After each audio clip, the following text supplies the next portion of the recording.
Yo, what's up YouTube? Before I let you watch the world quiz video, I wanna say one quick little thing. At the end, I decided to include one world quiz that isn't a part of like the big ones because it was just so weird and kind of crazy. So I figured it needs to go somewhere. So I just put it at the end. You will see which one it is once you get there, but it was just way too weird not to include.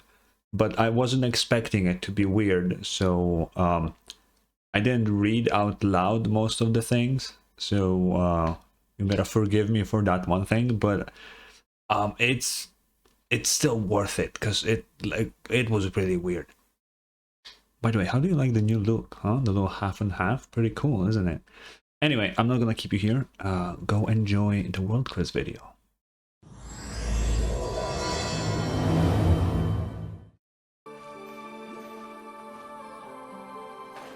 Oh. Wow, it's so deep. Looks like there's an even bigger space down below. Hey, you two, are you trying to get yourselves killed? Oh, it's a kid. Don't just stand there and get over here and keep your voice down. What? You scared Paimon? She didn't expect to find anyone else in this place. Why are you hiding? Shh, I told you to keep quiet, buddy. But judging by your chubby looks, you wouldn't happen to be the daughter of some Northland Fey Lord, would you? Hey, what do you mean by chubby looks? Paimon's not chubby at all. And Paimon's not a Fey either. Yeah, Miss Paimonovna, hell yeah. At this juncture, I advise that we... True. Wait, what? And who is Miss Paimonovna anyway? In any case, she's the traveler, and Paimon's her guide. We're adventurers who've come to investigate this deep pit. Ah, yeah, of course, you're adventurers. Definitely not nobility. We all need to wear some masks, am I right? But since you've all introduced yourselves, I should do my part. Oh, I should, for my part, as decorum dictates. Yeah,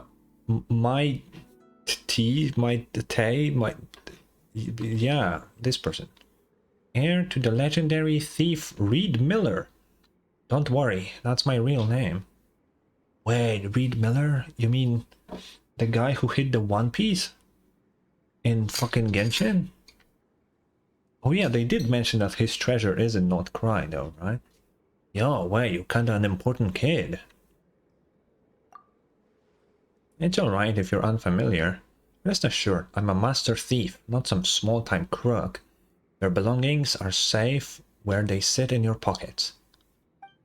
However, you're a terrible liar, buddy. Tell me, what kind of guide leads people straight into a deep pit?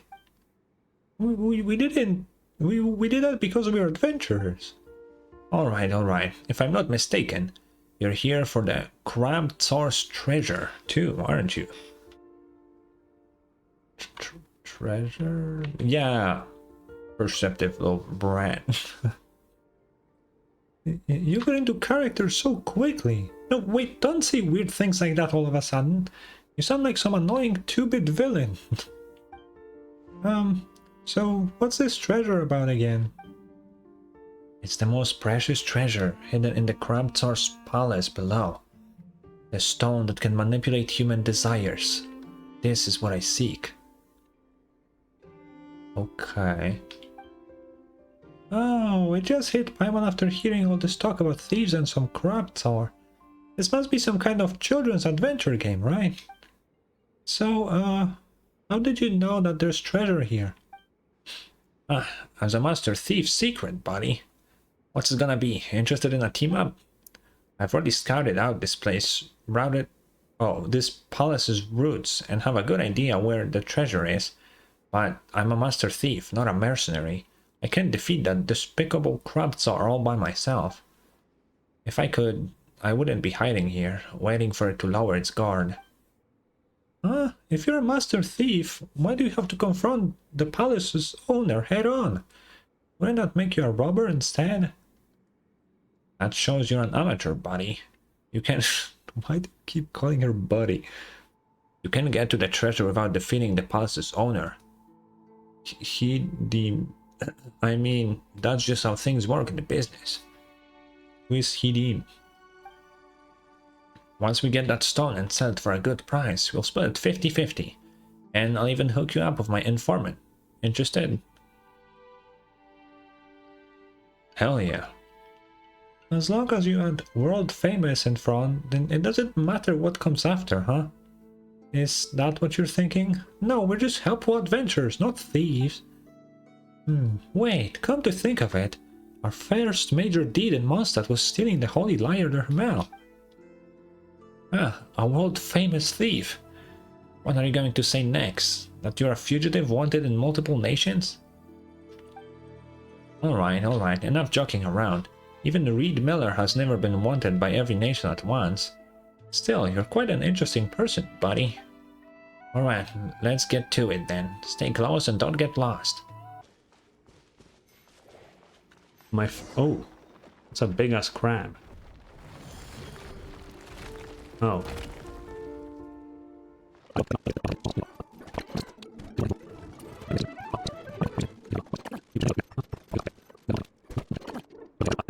What is this? Looks like this way is blocked. Oh, thank you, Paimon. Thank you for your amazing input. I'm glad you're... What happened? Huh? Looks like there's no way forward. Where'd that big crab escape to? Oh, it's the kid. Wait, is that what the kid looked like? Why do I feel like the kid looked different when we met them first time? It's been a few days. The name checks out, but I feel like they looked different. I may be just going crazy. This is a problem. These mirrors were left behind by the Frostmoon weirdos. Only they and the Crab Tsar can travel through them. So that big crab actually went inside the mirrors? It's just a crab, so where did it learn how to do that? Well, it probably has something to do with that cursed stone of desire. Huh. Better find a wall first, buddy, in case you fall over from what I'm about to tell you. I'm not even gonna pronounce her name, I give up. I'm actually a member of the Conch Gang, here to gather intel. Wait, Conch Gang, have I heard that? I heard that somewhere. I think, yeah. I don't remember where, but I heard this. Okay. What's with that reaction? Have you heard of us before? Anyway, forget about that for now. Just so you know, I've been observing this place for quite some time already. The truth is, His Majesty the Crab Tsar used to be quite docile, and didn't know how to travel through these mirrors until 6 months ago. That was when it picked up a strange stone from somewhere and started carrying it on its back. Its temper had taken a deadly turn ever since. Evil, cruel, easily agitated. Sometimes it even uses its pincers to crush other little crabs, turning this place upside down. Wait, so the treasure you're looking for is actually the stone on its back? No wonder you say we'll have to defeat it first. That's right, buddy. Just like how Reed Miller took the Frostmoon treasure back from the greedy governor, bringing her back to her senses. Which governor? Anyway, we're doing the Reed Miller questline after this one, so unless this is a part of it, it might be. The duty of a master thief has always been to side with the oppressed, so that they don't have to kneel before any crab. So for all the little crabs... Who's that? Oh, what the fuck? I see. Is this what you wish for? Ruler of Elysium? What is happening? Excuse me? There's too much shit being thrown at me right now. No, I wasn't scared. I'm the heir of the legendary thief, Reed Miller. Anyway, identify yourself, now. Whoa, you scared Paimon for sure. Didn't expect to find anyone else in a place like this. Oh, you look like a Frostmoon priestess. Are you oh, who are they talking about? I mean, Elysium basically means paradise. I don't know what that could... Paimon. Huh? Paimon? Is Paimon a... Then Paimon, your lady, commands you to go to Nasha Town and buy Paimon an endless supply. When do we kill Paimon in this game? When will that happen? So what are you doing in a place like this, buddy? Eyes up, you're all alone. Well, there's 3 of us. Okay, you can't do anything. Paimon also can't do anything. It's basically a 1v1 if we need to fight. Let's be honest. We are a fellowship of free people, and if you wish to seize us and take us back to the Frostmoon... Oh, just Frostmoon. Then you're out of luck. Even back when Snezhnogran had the legendary Reed Miller. That's the previous name for Snezhnaya, right? I think I might be... Or the city of... I don't know. I don't know. Fear not, I am not your enemy.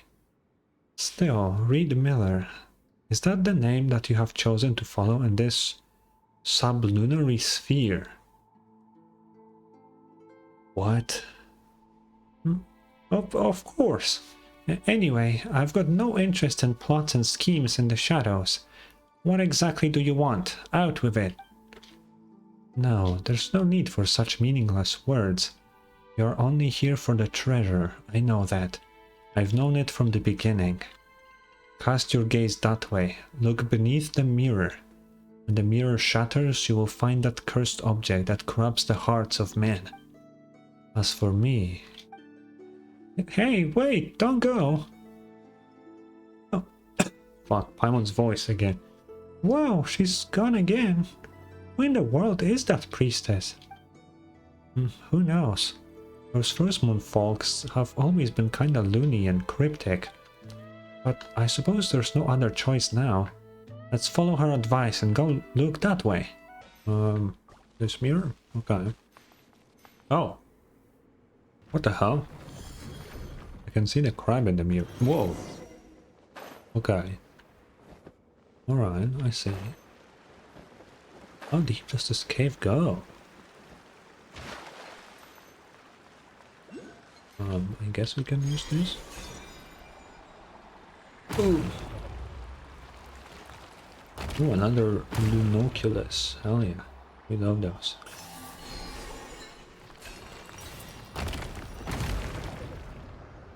And a waypoint. A hidden one. Huh. Nowhere left to run now. Huh? I know these grounds like the back of my hand. And I can tell you we've got it cornered. Once we take it down here, this will be all over. What do you say? Are you ready, Sith? My sister. What? I'm ready, I guess, yeah. Alright, let's do this. Time to show that fellow what a proper no-holds-barred frontal sneak attack looks like. Wait, frontal and sneak attack. That's not how... It's just a kid. Right, a frontal sneak attack. Wait, can you even call it a sneak attack? If that's what I'm saying. Exactly. And the answer is no. No, you can't. Unless you're invisible, I guess. Then I guess it's a fair game, but... Otherwise, kinda hard to pull off. I guess we find it... Wait. Oh, shit. This crab is a mechanic boss. We gotta do some weird shit instead of just fighting it.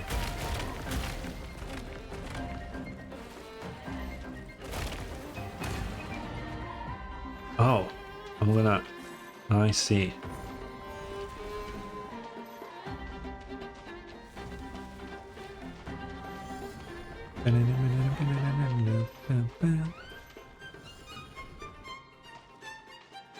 Well, I see him.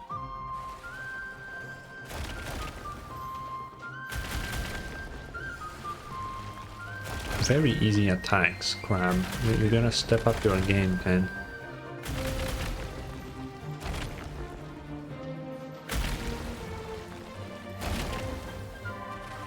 Oh! Oh, I'm supposed to... I didn't see that.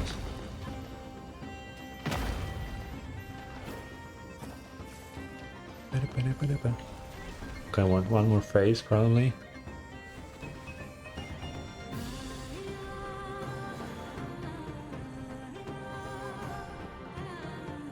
Ooh!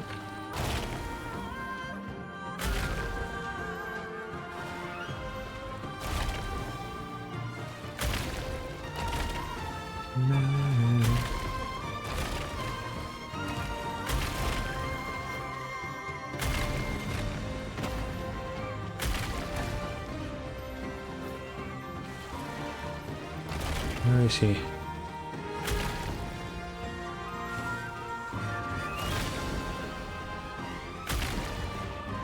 Okay, did I get him?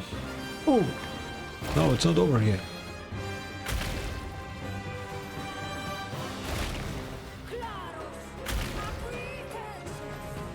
I really gave him some high-class media, huh?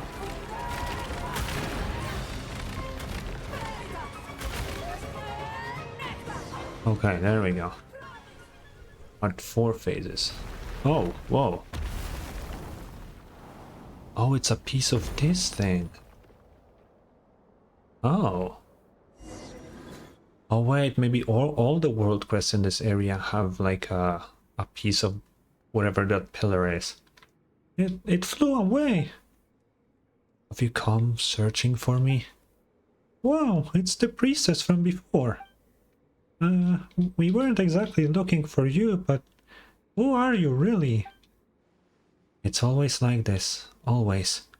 Promising to take me away, then always leaving me behind. This time is no different, asking these questions just to give me false hope so I would stay, waiting for a salvation that will never come. Isn't that right? No, that's not what we meant, but please don't cry. We're adventurers and we love helping others. If you need help with anything, just tell us. She's gone again. Who in the world is that strange lady? Yeah, Llama might know. Oh, right. Since she's dressed like a Frostmoon Scion, Llama must know her. Let's ask her about it next time we meet, shall we? Hey, where's the kid? Well, Patty, how's it going? Have you calmed down?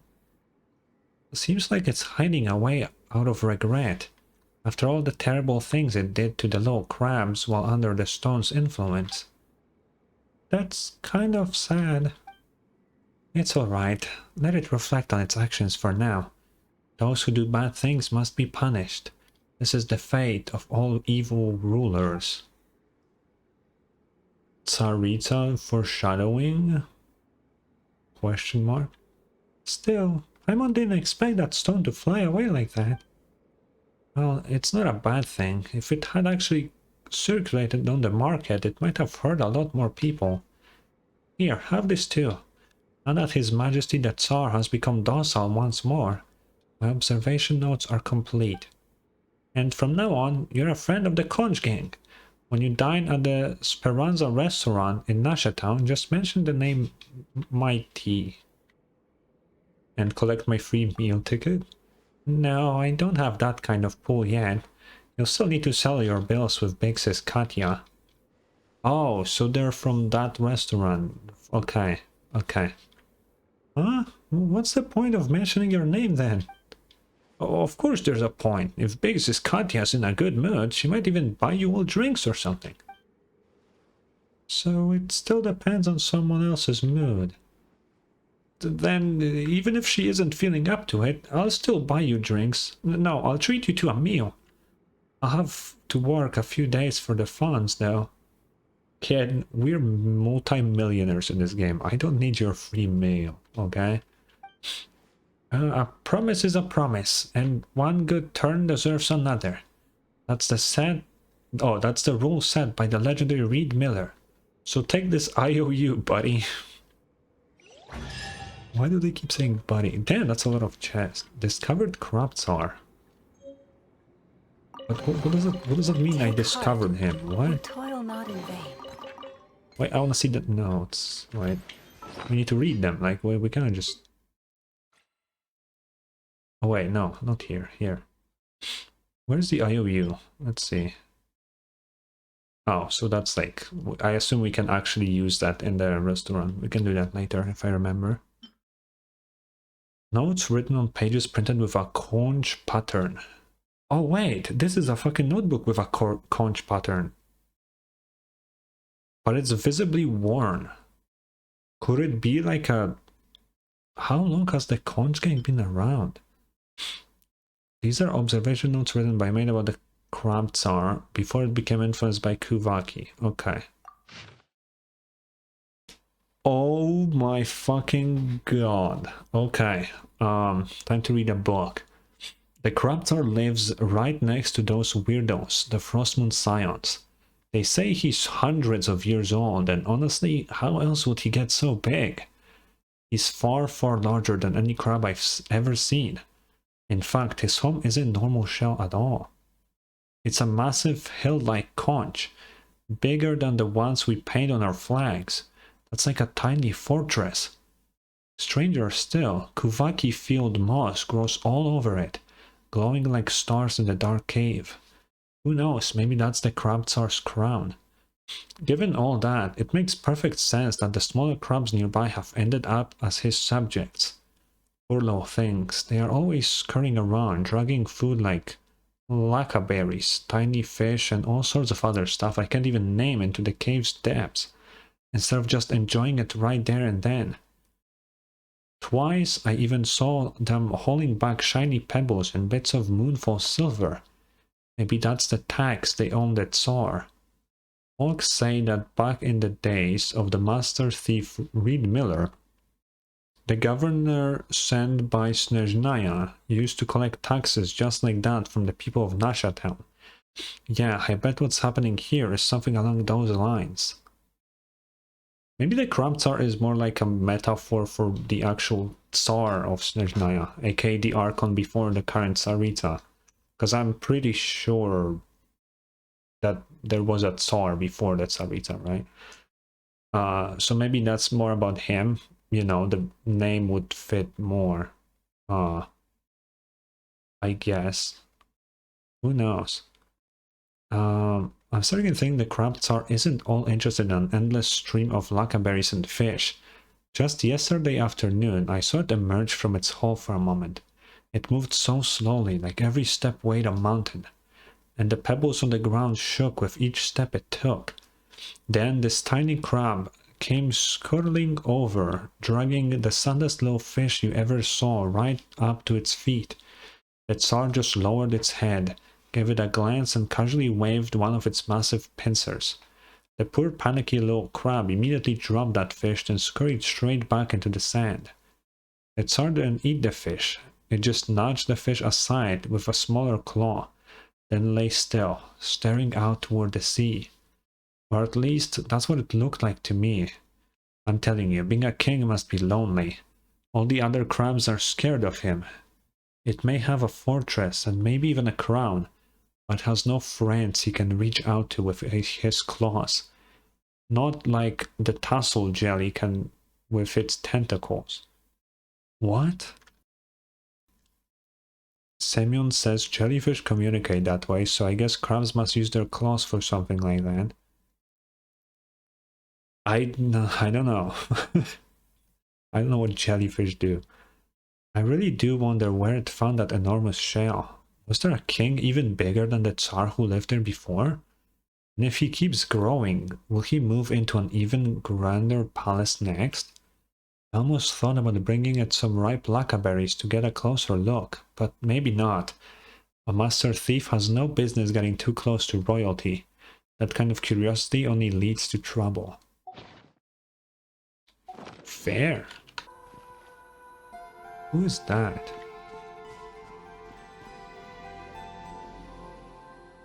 What? Oh, Kraka 3, you're back already. That's weird.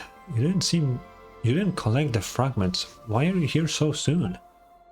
Hello?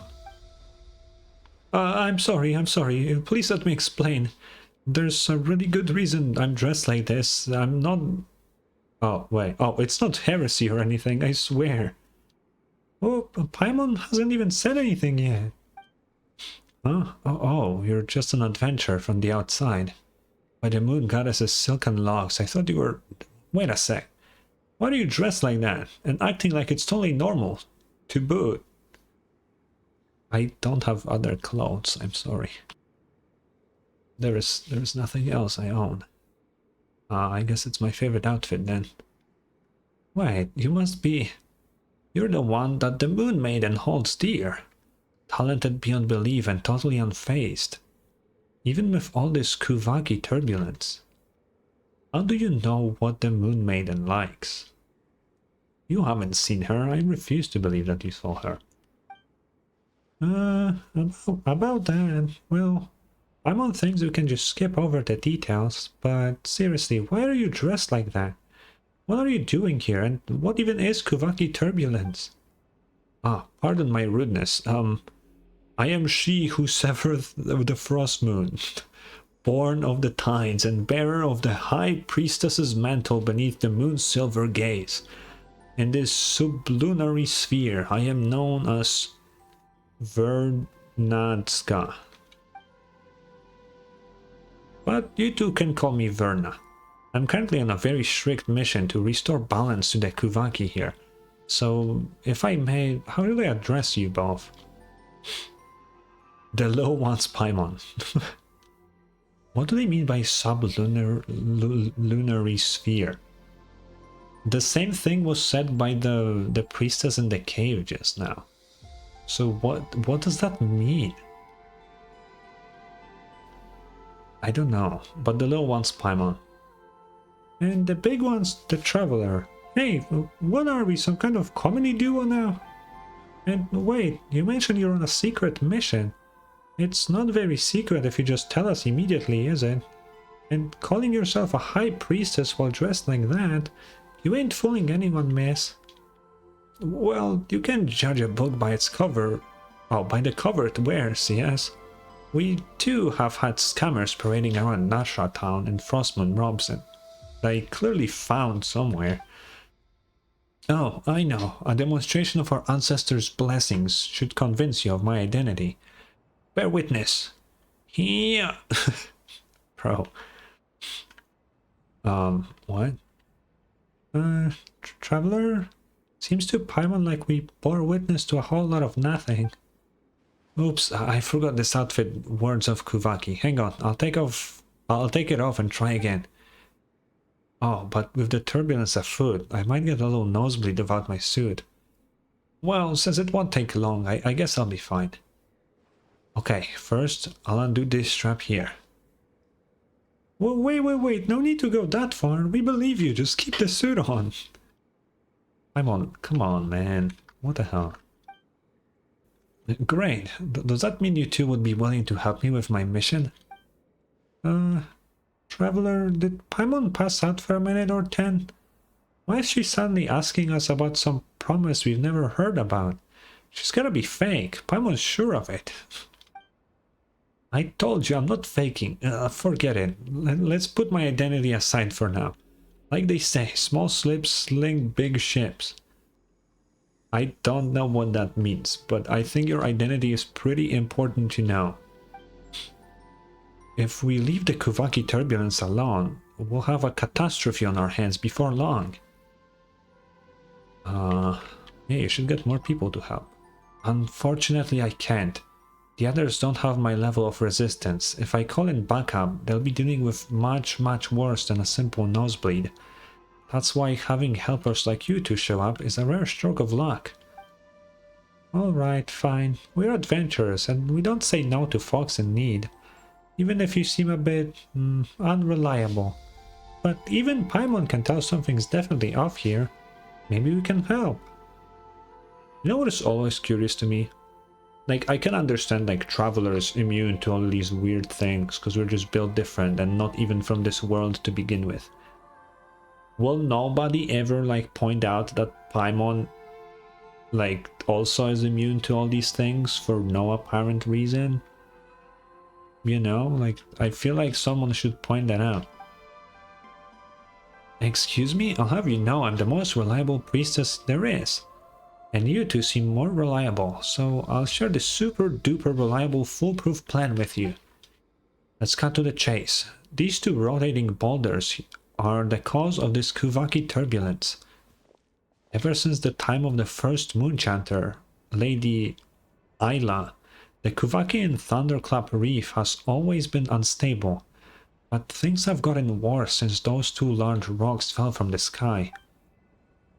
As the scripture says, O Moon Maiden, even the immutable laws set by the dread sovereign of the firmament shall bend to your song, and even the tides of time and heaven's sigil will... what was the next line again? Oh well, I'm sure you get the idea. The sovereign of the firmament. Would that mean the Nibalang who put the moons in the sky? Or is that about the primordial one who made the fake firmament sky thing? Whatever. I guess we'll figure out. Paimon gets the idea that you're super unreliable. Come on, forgetting one little verse in a prayer doesn't make me a bad priestess. Besides, we're not counting on prayers to fix this, we're using science. Oh, okay. Based on my calculations, those two stones are filled with powerful Kuvaki energies, which is why the balance here is particularly messed up. The solution is simple. We're going to fight fire with fire. If we use other Kuvaki charged fragments and hit those boulders at precise angles, we'll be able to counteract the disruption and calm the turbulent Kuvaki down.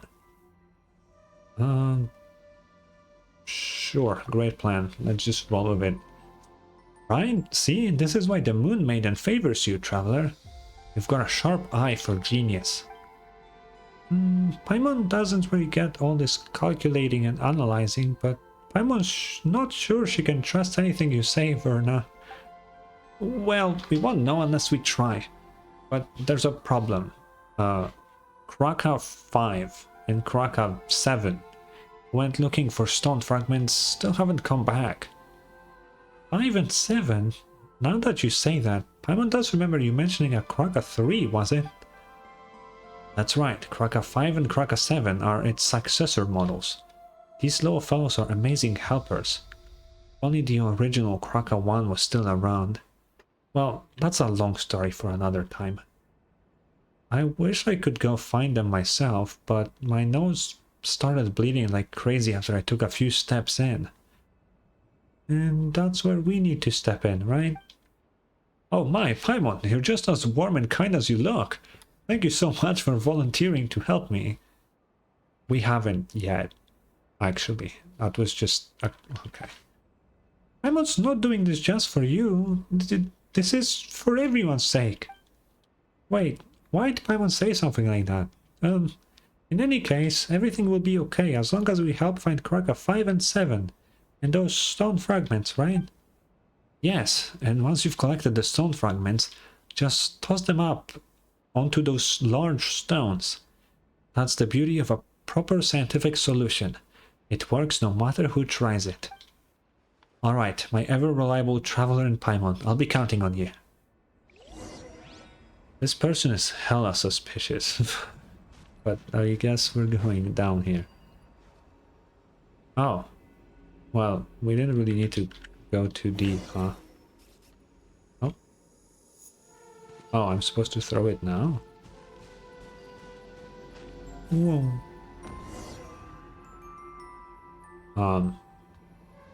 Great. That didn't help at all.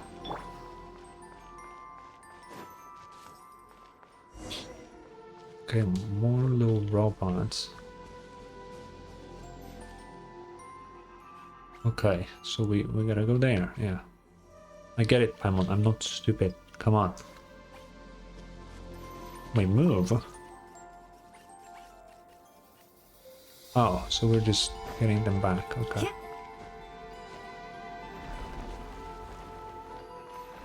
Oh, I guess we have stairs now. Can I open? Oh. Where did these guys come from? Oh. What do I do with this though?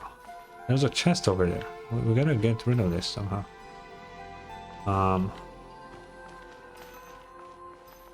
But how?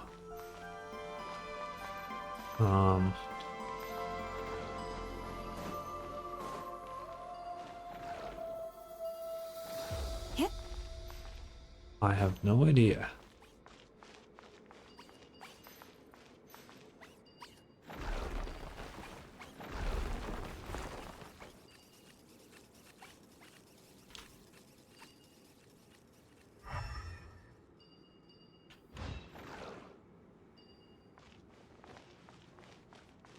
Okay, so what do they do?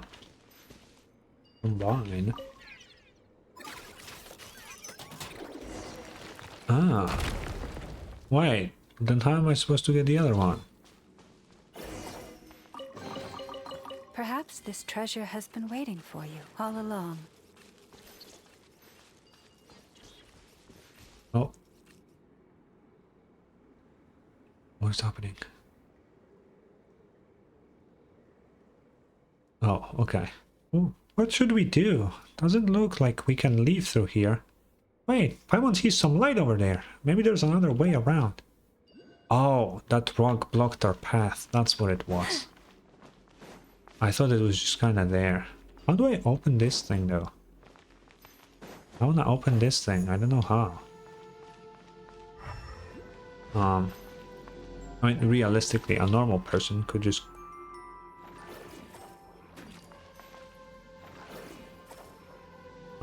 a normal person could just crawl, but, I guess, oh!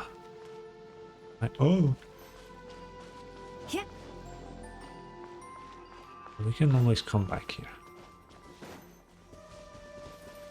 Oh. We finally made it out. I didn't expect that collapse. That was so scary. Good thing we managed to find another exit. But with all that noise just now, Verna must have heard it too, right? Paimon had better hurry back and bring her here before she tries to dig into the cave. She might get herself trapped. Okay. Oh, it collapsed. Oh no, how did this happen? Traveler and Paimon, are you both alright? You mean you didn't hear that huge noise just now? And it's a little late to say, are you alright, isn't it? We're standing right here, aren't we? Sorry, I was busy calibrating Kraka 3. So I wasn't paying attention. Indeed, you have proven exceptionally trustworthy, Traveler. More so than even myself as a priestess. Had I encountered such circumstances, I feel I would have been at a complete loss. Alright, let's see what you've been up to, little crackass. That sounds so wrong. I hate that they are named that.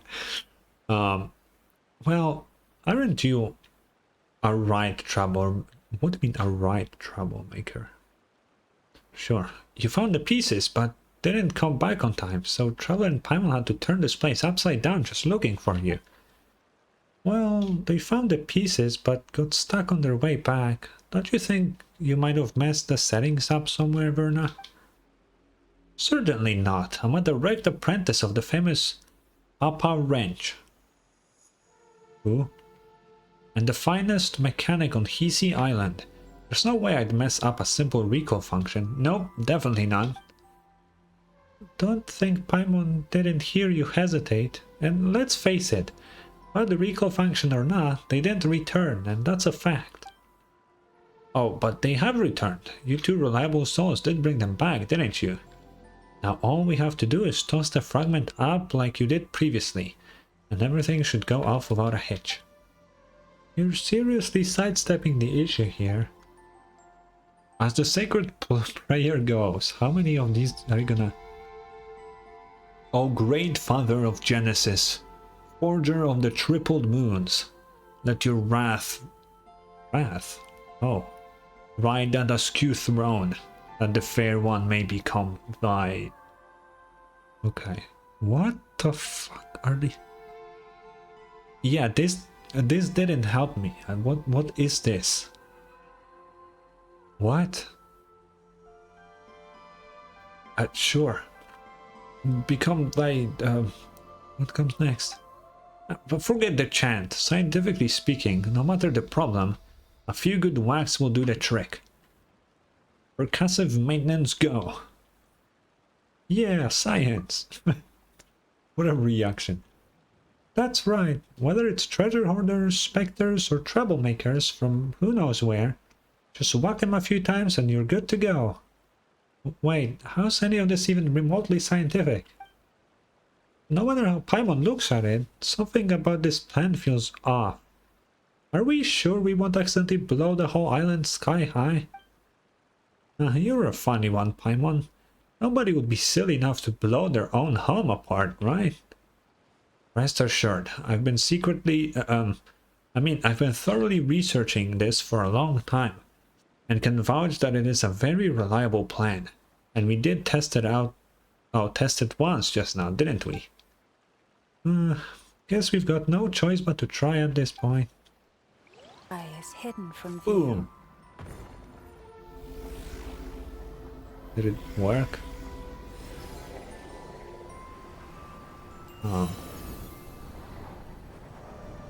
Oh, now the other one is spinning.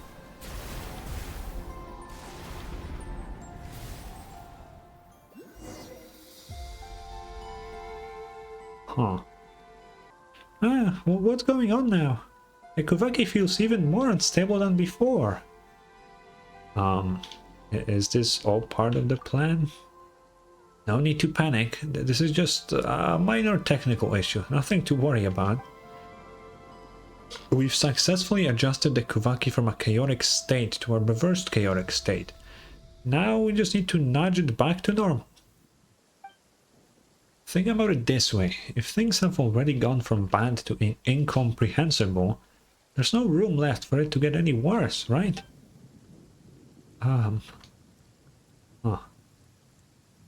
Your explanation is what's incomprehensible. How can you stay so calm when everything's falling apart? Because panicking won't help. Staying calm lets us think clearly and find a way out of this mess. I'm sorry, I lied. I'm totally freaking out. I'm just trying to look like I'm not. Traveler Paimon, what in the moon's name are we supposed to do? Why is this person so dumb? What the hell is going on? So you're just going to dump the problem on us now? Hey, if you're really a priestess of the Frostmoon Scions, don't you have some kind of prayer or spell that can stop the storm? You said like such things exist. That's why we place our trust in science. Yes, we've still got science, don't we? Now let me check. Aha, just as I suspected. Krakos 3's readings suggest a source of faint Kuvaki traces nearby, almost identical to that of that other fragment. If the first two fragments trip the Kuvaki into reversed chaotic state, then the third one should be able to bring it to a state of minimized turbulence. Yep, that has to be it. So it was just a miscalculation after all. I knew the plan itself was absolutely foolproof, traveler. Paimon, this way. Looks like we don't have any other leads. Might as well follow Verna. Come on, traveler. It's that fucking priestess again.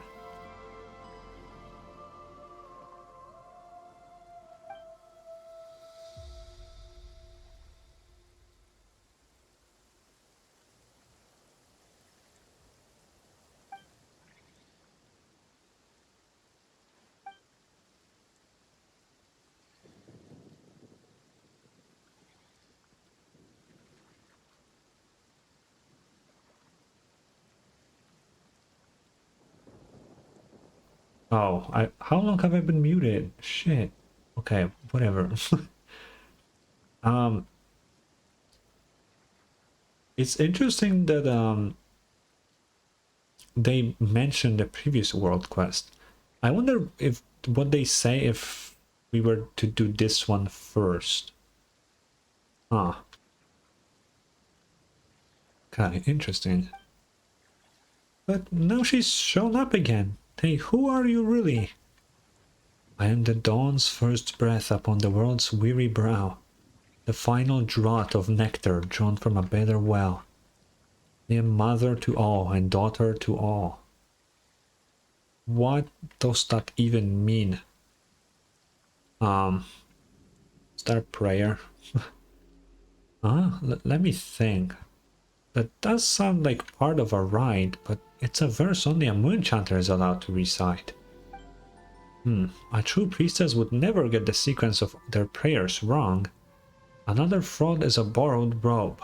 Oh, in a borrowed robe. I've seen plenty of your kind. Last time it was a woman called Hidimbi. She too dressed the part, played the role and fooled quite a few. But tough luck for you, imposter. You've got a real priestess right here, and I can see through your disguise. Do the mask's carvings determine the actor's worth? What matters is that she sits in that seat, and thus she plays the role. In this sublunary sphere, are we not all masked? It is merely that some veils can be seen and others not. Wow, that sounds profound. If anything else, she sounds more priestessy than you, Verna. Hey, what's that supposed to mean? It's okay, Verna, even if you're an imposter. Hell yeah. Excuse you, I'm not the imposter, she is. You outsiders are so easily tricked.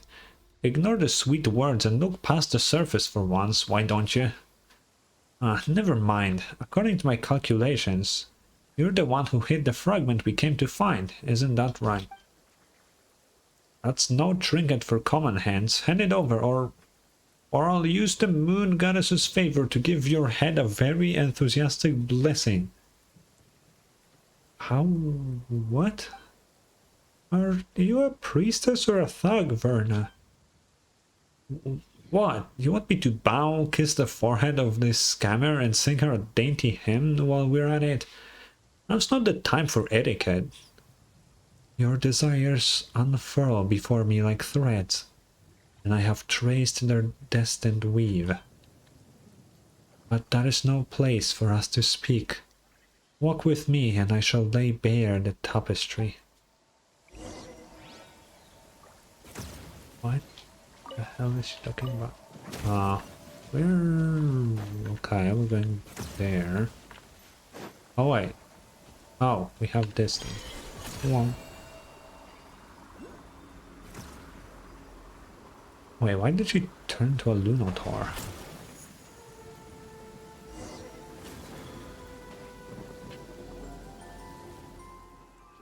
We meet again, hero of Elysium. Get it right, it's heroes, plural. Now hand over the fragment, imposter. Ready, please. Is what you seek not right before your eyes? Aha, I knew you wouldn't give up without a fight. Guess I'll just have to give you that blessing to the head. Wait, what did you just say? You're just giving it to us? Then why have us come all this way in the first place? Because this is where it must happen. Fate demands it. I've waited too long, endured too much, all for this moment, all for the birth of a god. But it matters not. Soon it will end, and the newborn god will drape the world in true joy. What? Fuck, these world quests are always so confusing in this fucking game. What are you even talking about? Okay, does she mean via like a name of sorts, or via as in... Fuck it. I have glimpsed it in the mirror of stars. There's no place for her in a world where the god has now been born. First off, it's Verna, not Via. Don't you know it's rude to... Wait, you weren't talking about me, were you? Indeed. So then, do what must be done. The ending you seek awaits. Oh, wait. We're not here to hurt you or anything. You're just so vague and cryptic all the time. It's getting on Paimon's nerves. True, bro. Just speak normally. And what's with the Kuvaki turbulence around here? Why is that fragment in your hands? This ending we seek would sure be nice with an explanation of, well, anything. Patience. Once all comes to an end, we will meet again. Ah. You seek answers, do you not? When the moment comes, the path ahead will open. Well then, I shall await you on the court of the first edict. What? Ah, but isn't the court of the first edict already... What do you mean, Verna? I couldn't read that fast enough. Hey, stop right there! Whoa, traveler, watch out! Looks like something's woken up. Okay. Ah, this is unbelievable. Who does this fraud think she is? The nerve of her taking control of the sacred Frost Knight Scion and turning it against us.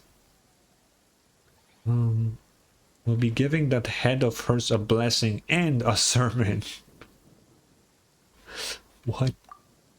Anyway, first things first.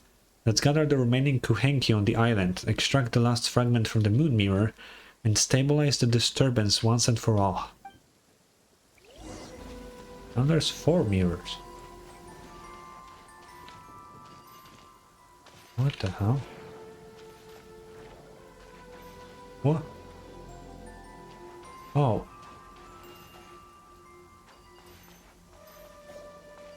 What the hell?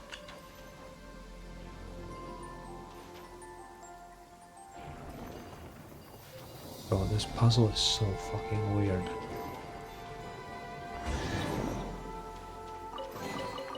Perhaps this treasure has been waiting for you all along.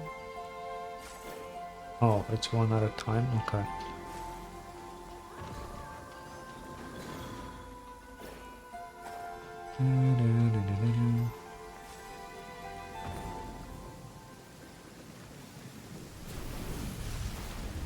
Okay. Oh, and now they're going to the nail thingy as well.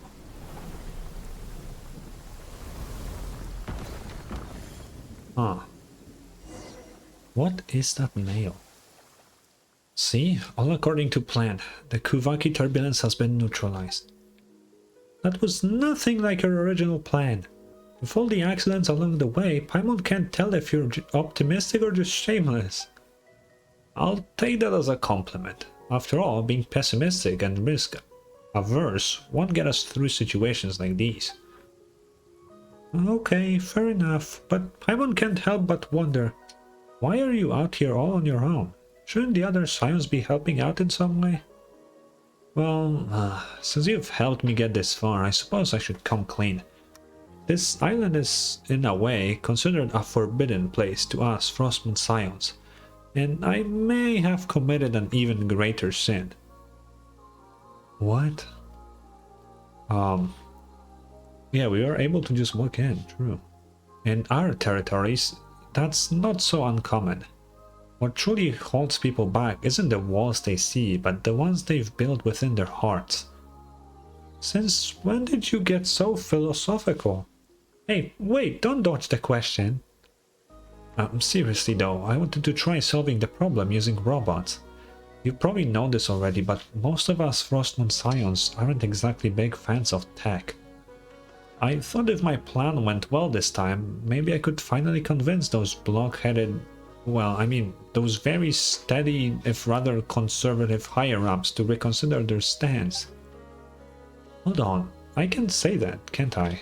Technically the robots were part of our operation, and science was succeeded. Oh, since we... I thought she said science, because she kept talking about science all the time. And since we succeeded, they clearly played their part in our success, right? Yeah, I'm pretty sure I did way more. Oh, of course, your contribution is beyond question, traveler.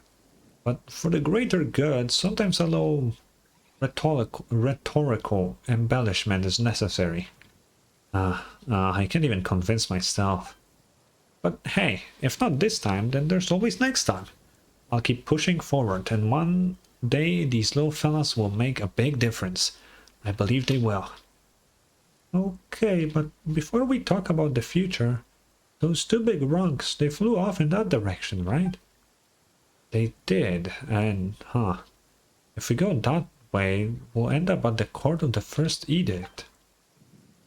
The court of the first edict? Wait, isn't that where that strange lady, you know, the one who seemed even more priestessy than you do, Verna, said she was headed? You're breaking my heart, Paimon. Even now you still think that suspicious lady's priestess act is more convincing than I am. Anyway, I'm sure she was just bluffing because, well, the court of the first edict was sealed off 500 years ago. It's always 500 years. That place used to be one of our sacred sites. 500 years ago, Lady Isla, the moon chanter who witnessed the birth of the Moon Maiden, personally sealed it shut. Forget some outsider con artist. Even after generations of moon chanters, no one has ever broken the seal Lady Isla placed. It's not for lack of trying, it's just that no one's ever succeeded. But that leaves us with no clues at all. How are we supposed to track her down now? Don't worry, I've already come up with another brilliant plan. Although, it might need just a tiny bit of prep. Just a little, probably. Okay, I'll go clean up the robots first. Thanks for all the help, Traveler and Paimon. O fair Frostmoon, weave me a gentle hymn, and bless the nightingale-hardened wayfarers. For ye have stolen the fell curse of the north wind, and the silver spire that sought to pierce the firmament shall no longer.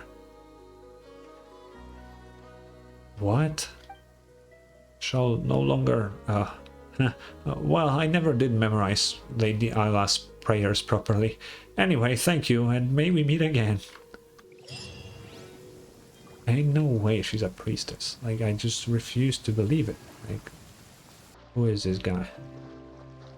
Pekani. He's like fishing or something. 25, 26. What are you counting? Shh, keep it down. Forget it. Not like I was gonna catch anything anyway. Come on, kid. Isn't it obvious? I'm timing my cast. What? Did you think I was waving this rod around to cast spells or something? Why would you count when to... Yeah, you are the member of the Frostmoon Scions. You might cast spells. That is true. You're giving me too much credit, young lady.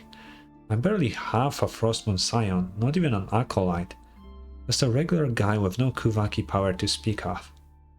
Anyway, this isn't the first time Paimon's seen someone with their fishing down to... Oh, wait. Oh, time their... Okay, that's what... Yeah, time their fishing to... Okay. Well, what matters is your fishing technique, not how long you stand on the shore. Old Ilmari never got that. No wonder he never caught anything. So I take it you two must be treasure hunters. No, we're adventurers, but we do take on work. Do you need something? Pretty much. As long as you're up for getting paid to do a job. Who you are is all the same to me. I've got something you could help with, if you've got that time. You see, I'm the best angler on Hisi Island by a long shot. No one, not even successive generations of moonchanters, could surpass me in fishing.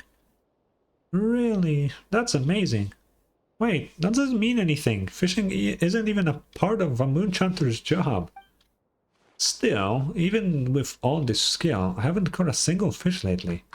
Makes no sense, right? So obviously the problem isn't with me, but with the environment.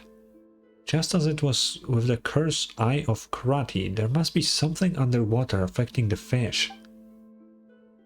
Seems like quite a leap in logic. We actually did that the Eye of Cruddy thing, I think. That was the first Reed Miller quest we did. So that's interesting. Anyway, I was hoping you two could check the nearby waters, see what's scaring the fish off. Don't worry, you'll be properly compensated for your efforts. Well, since there's a reward involved, we'll take a look around, but no promises. We'll actually find anything weird, okay? Okay. So... I bet it's this thing. Aha! I was right. Oh, so I need to find like 3 of these. Shit. What, is that one in the water? Oh yeah, they're just in the fucking water.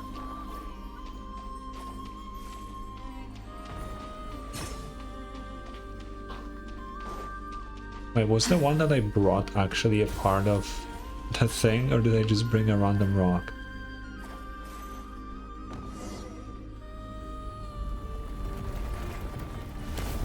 That's a big piece.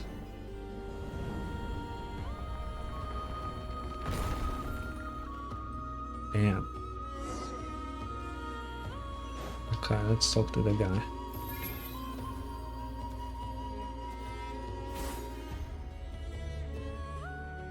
Hey, did you see that? I don't even know what happened. One moment I was looking away, and the next thing I knew, that big rock just flew off. We explain what happened.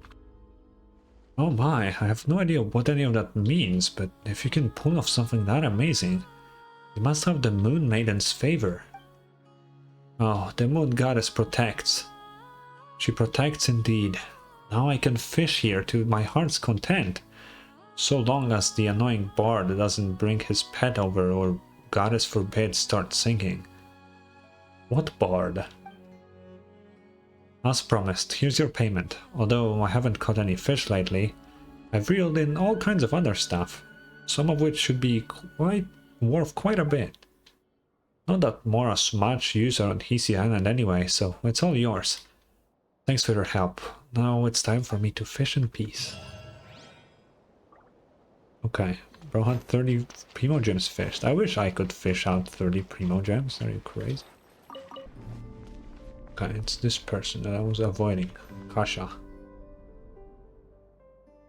Doesn't seem to be this one either. Oh, hello there, big sis.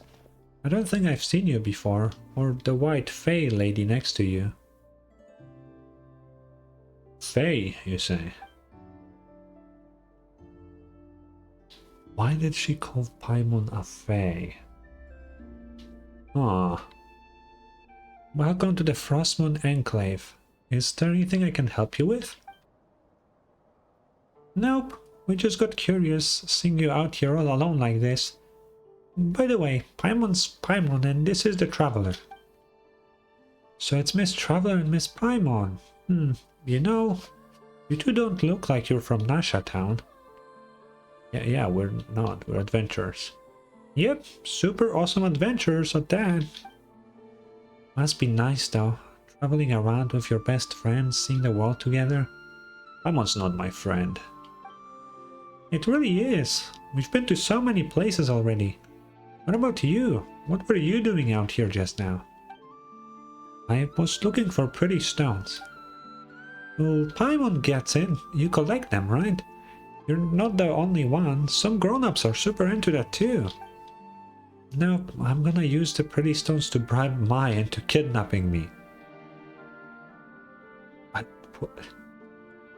What? What? Okay, that makes sense. Wait, what? It seems normal for Nod-Krai. No, this isn't normal even here. You've never heard the story of the legendary thief Reed Miller and the Fae Princess? But Mai told me it's super famous outside. How important is Reed Miller? So bro founded the treasure hoarders. Had like a big treasure somewhere hidden in Nod-Krai. Was chill with the Faes? What? How do the Frostmoon Scion quests tie into Reed Miller of all people? That's so weird. Come, lady with moonlit eyes, let me steal your heart with this jewel that matches your gaze, and whisk you away from this gilded cage. I'm not really sure what it means, but if you give someone something they like, that means you can go on an adventure with them, right? Oh no, that sounds more like a marriage thing. That's how I learned Paimon. No, we learned Paimon with food. Oh yeah, why? Yeah, that's not what it means. Yeah, it actually means... Anyway, it's not exactly a story for kids. Wait, I'm sorry.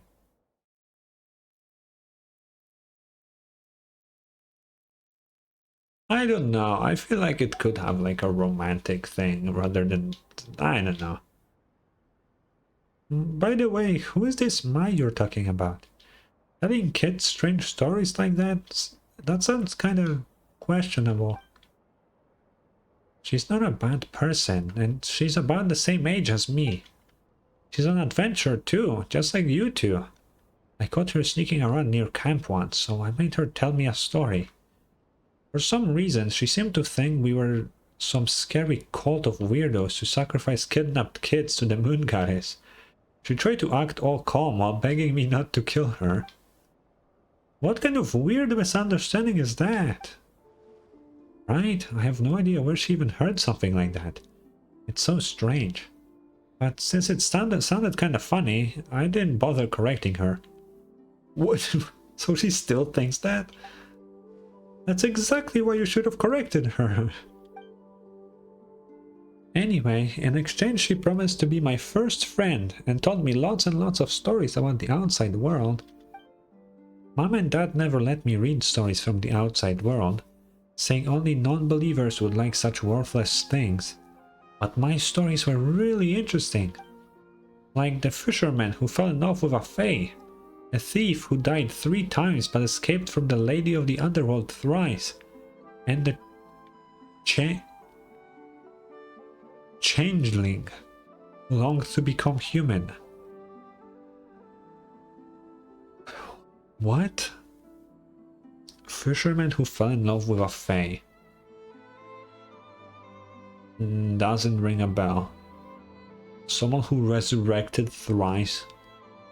Also, no clue. Changeling who longed to become human. Yeah, no clue. There were kind people, not so kind. Oh, not so kind people, and really, really bad people. Rich or poor, good or evil, in the end, everyone dies in misery. What? Sure, kid. Sure they do. Okay, yeah, your parents have a point. Those are pretty messed up. Yeah, definitely not the kind of stories to tell your kids. But I'm not a kid any... Yes, you are. Mai also said that the outside world's way too dangerous for someone like me. Which is kinda rich from her. Why do they... What? Which is kinda rich from her. She can't even use the blessing of the moon goddess, and she's about to the same age as me. Still, it's fine. I'm super smart anyway. Before I caught her, she kept muttering about some stone. That means she must be looking for pretty stones, right? If I find some pretty stones, I bet I can bribe her with ease. Just like how Reed Miller lured the Fey Lady away. She'll take me away from here, right? Can you not say bribe like that? You're just giving your friend a nice gift. It's totally normal. No need to make it sound weird. Well, we'll be looking around this area anyway, so if we find any pretty pieces, we'll bring them back to you. Wow, really? Thank you so much. I guess so. Oh, wait, this is one of the pieces. This fucking thing. I kinda looked at it. And I immediately it looked like the other ones, and yeah, it's just like a gigantic fucking one. Damn. Is this guy gonna help me? Oh.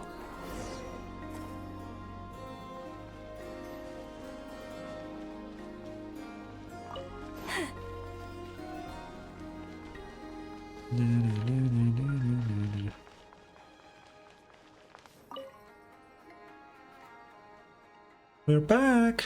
Kasha, would you consider this a pretty stone? Wow, that was fast. You really are professional adventurers. You're amazing. Most stuff's easy peasy for us. Short of exploring some crazy deep underground labyrinth or taking photos at spots thousands of miles apart. Maybe... What's wrong? It's a beautiful stone, sure, but I feel like it seems to be attracted to this big stone. Really? Paimon doesn't feel anything at all. I'm not really sure either. It's just a vague hunch, I guess. It's like how Mai mentioned that Reed Miller encountered the Fey Princess through the guidance of the Moon Goddess. I guess this premonition of mine must be something similar. Wow, is this what they call foresight? But wait, Paimon's pretty sure the Moon Goddess wouldn't bother with something like that. She's probably way too busy for that kind of thing. So, what does your premonition tell you to do? For example, that we should put this stone back there. I know, I'm not a kid anymore, and I still need to grow a bit to reach that high. Could you give me a hand, traveler? Well, yeet.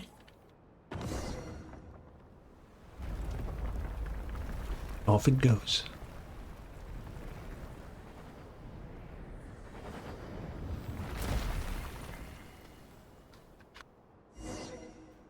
Huh. You know what? I'm just looking, because this one also has this. It feels like this piece of rock like fell this direction, right? That's what this looks like. That's why the ground is like higher there, because it took the ground with it. But why would they fall from here? What's there that is so like...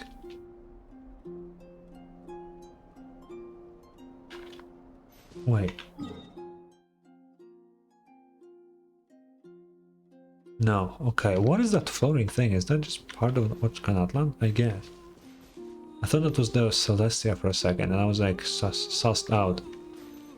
But no it isn't. Why would it fall this way? I mean, it's towards that giant thing there. But that giant thing seems to have fallen like from there toward us, right? So why would the pieces of it fall so weirdly? Huh. Very strange. Take heart. You toil not in vain. Wow, I was right. As soon as we put the two stones together, something really awesome happened. But now the stone we just found is gone. Oh, it's okay. I was only trying to find fragments like that so I could bribe Mai in the first place. Now that we've got this whole new story about a flying stone, the stone itself doesn't really matter anymore. Since Mai loves telling stories, I'm sure she'll be way more excited about this tale than just some old rocks. Thank you so much, Traveler and Paimon. Things didn't go exactly as I imagined, but I'm really happy with how it turned all out. Oh, and here's a pretty stone I found earlier. I think it's really beautiful, so I want you to have it as a thank you gift. Was it just Primo Gems? Oh no, she found a jade silver thing. Oh, and now we can continue with Verna. Because she was with us when we found the other lady. I see. So yeah. So exactly what I thought is gonna happen is happening, yeah. We did all the shorter ones and now we're gonna have like a... I assume significantly longer one actually. Because this feels like a big deal. If you have separate quests just to set up this quest, that's pretty big. Oh, it's her. She's not in her weird clothing.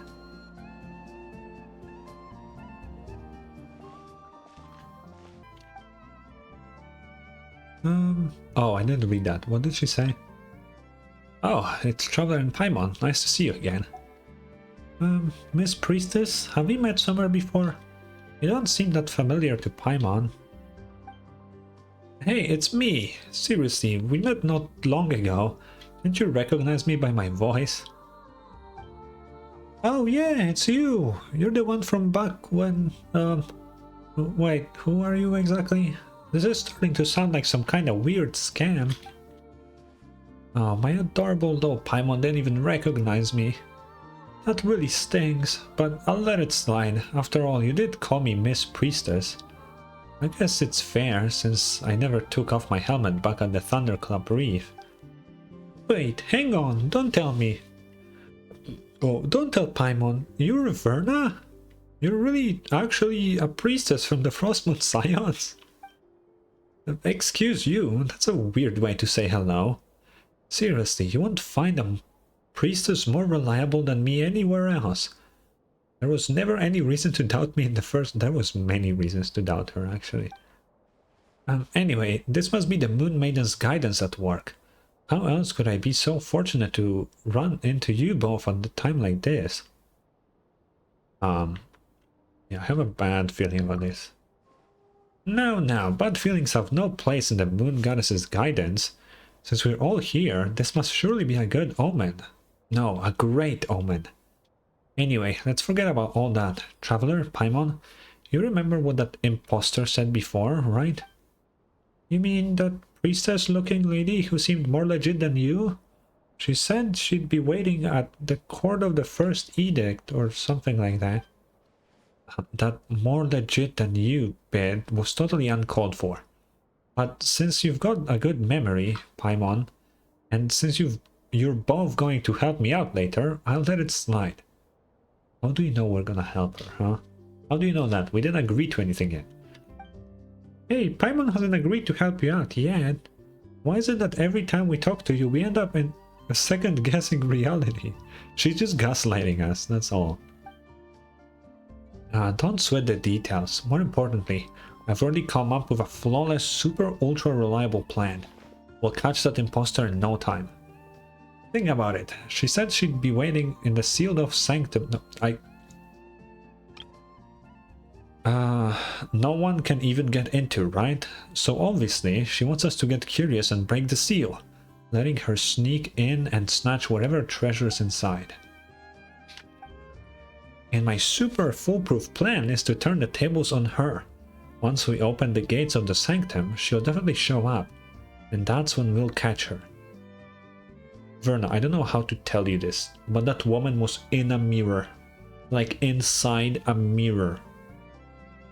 What the fuck are you talking about? Normal people can't enter a mirror. Because she's clearly some strange being or whatever from the past. Like, what the hell are you even on about? Pretty solid plan, right? I'd say it hold up just fine against those top-notch detectives from Papa Wrench's books. Who's Papa Wrench? Seriously? That sounds even crazier than the plan you had at Thunderclap Reef. You just told us no one's been to the been able to unseal the court of the first edict for centuries. Only because they didn't have me, along with the super reliable tag team combination that is the two of you. After we parted ways, I've been thinking, since the court of the first edict was sealed by Kuvaki, maybe we can disrupt it the same way we did at the Thunderclap Reef. And so, ta-da! See? I had my little crackers look for more of those special fragments, and I pieced them all together. And the moment I managed to distract Evelina, bam! You two showed up. Tell me we're not fated to reunite. Who's Evelina? Fated? More like fatal. Are you sure this won't mess up the weather on Hisi Island like it did back on the Thunderclap Reef? No worries, this time I'll be in full control of the Kuvaki. And besides, everything turned out just fine back at the reef, didn't it? Now then, Traveler, Paimon, prepare to witness the miracle of science. Wait, if someone's gonna throw it, let us do it. If you leave it to you, this already sketchy plan's bound to get even sketchier. shrew. Wait, I need this. Oh, I assume I need this little guy. Oh, oh. I didn't see that. I thought we were throwing it straight to that nail thingy.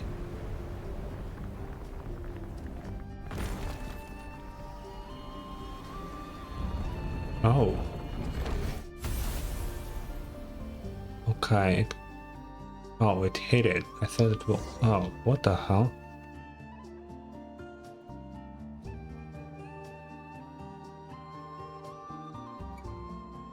Four whole people saw that. Come on, I told you there's nothing to worry about, see? This is the power of science. Verna, we just saw a floating rock. That's not science, that's magic. Which I guess in the world with magic in it, I guess magic is in a way science. But, you know. Hooray, the power of Hey, wait a second. You almost had Paimon fooled. This has nothing to do with science. It was just Traveler tossing the fragments up there. Well, since the super reliable Traveler is also someone who believes in science, I guess that explanation works too. Alright, since the Moon Maiden has spun a silvery path for us, what awaits beyond the threshold must be... wait, how did the rest of it go again? Anyway, since the Moon Lane has appeared, it means our plan is working fine. All we need to do is follow it. This is the guidance of the Moon Goddess. Yep. Are you sure? Paimon thinks there's a good chance this path doesn't lead to our destination, but rather somewhere higher up. Come on, Paimon, come on. You've got a super reliable priestess and a super reliable adventurer on your side. What's there to worry about? We'd better get moving before the other priestesses show up. I mean, while the Moon Goddess is still showing us the way. Onward and upward. Sure.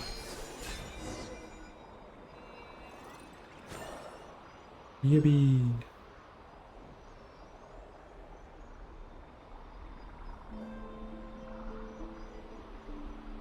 Oh, yeah, we're totally going up. What is that thing? What the fuck just happened? Huh? Wait, what the fuck just happened? What?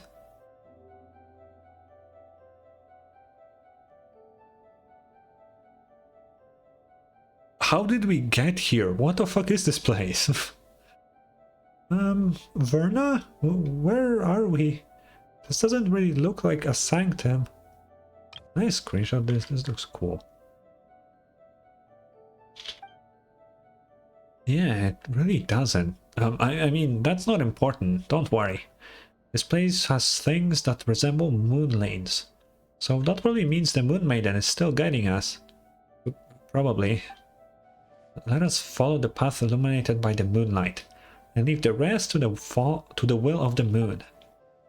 That actually sounded pretty priestessy coming from you, Verna. Wait, no! Isn't that just a fancy way of saying, I don't know what to do, let's just leave it to fate? Hey, what do you mean, pretty priestessy? Have you ever met a priestess who's anything less than super you? You've got to have as much faith in the Moon Maiden's guidance as you do in the power of science. Besides, it's not like we find any other way down.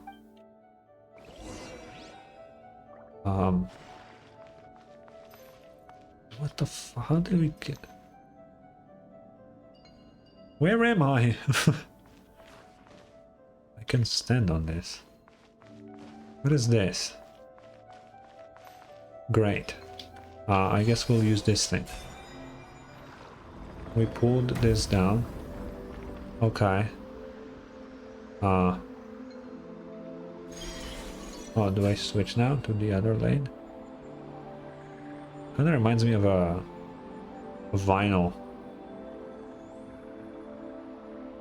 You know?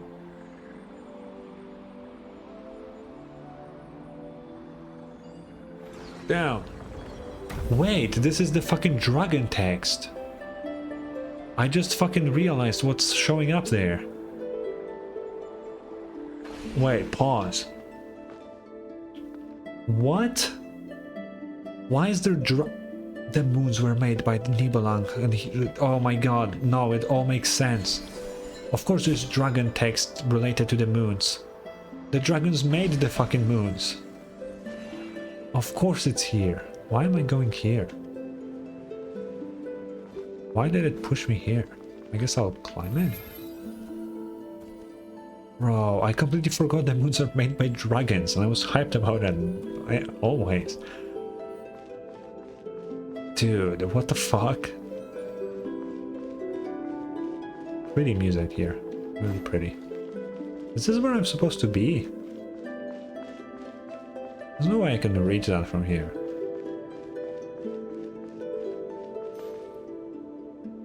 Yeah, what the fuck, bro? Come on! Oh, I can. Welcome, Master Shiokoro. Oh! Ooh, Shiokoro mentioned. Hell yeah. Oh, I assume this is some dragon machine then, but what the fuck does it do?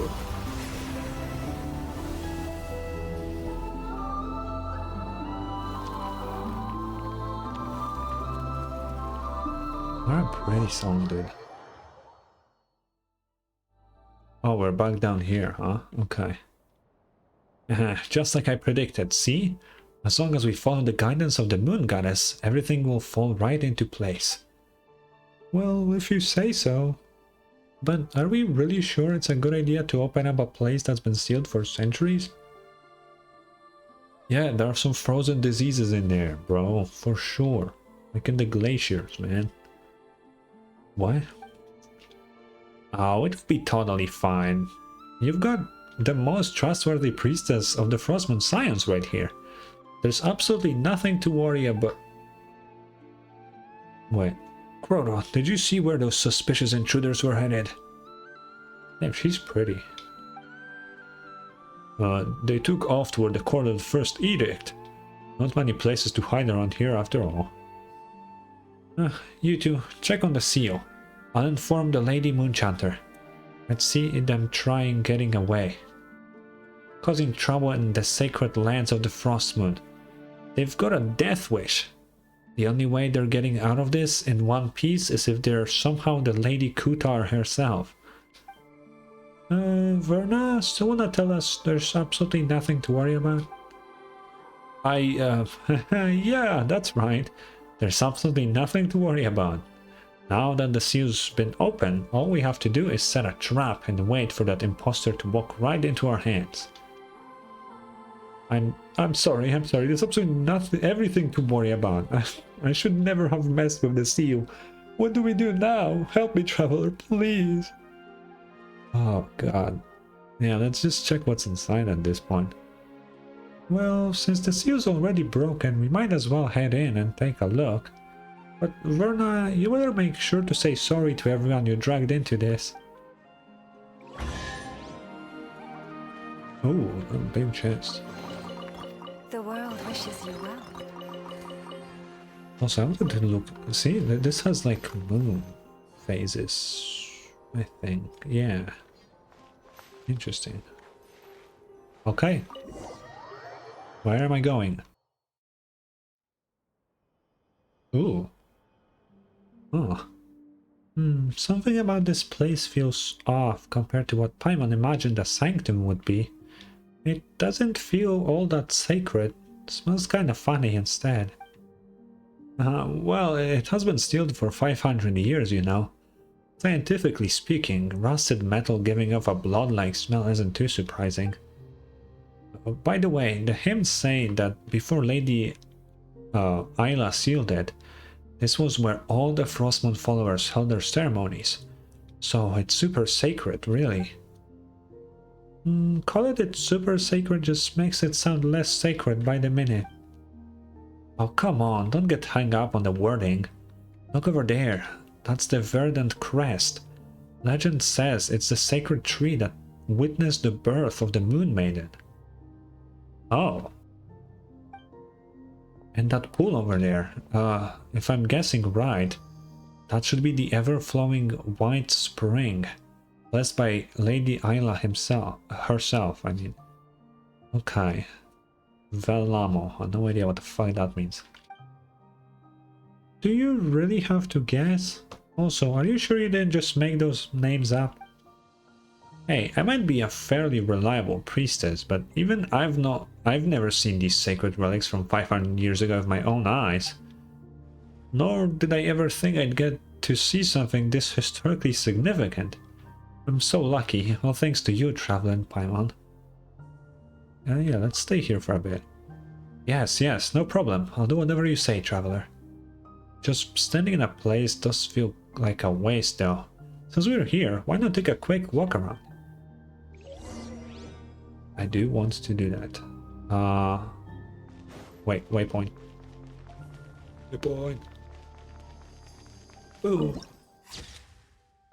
Is this a... Oh, it's like a part of the map, like, actually. Oh wait, this changed now. You see, it has this, like... You know? How do I get that? Maybe if I play around with this pool of water. Investigate. There's something beneath the water. Is that a sword? Huh? Why would there be a sword here? Wait, hold on. Could this really be the ritual sword forged from Hyperborean moonlight that Lady Isla supposedly left behind? The blade that was used to offer up the very first drop of blood under the new moon. Whoa. It's a kuhenki. Does it want us to follow it? There is a fucking sword in there. I wonder how they did this effect. Oh, I assume it's just opacity, isn't it? Yeah, that's probably it. It's probably not that difficult to put off. I'm more curious about the effect of the mirror puzzles, because that is kind of crazy how it works. But that one is probably just opacity or something.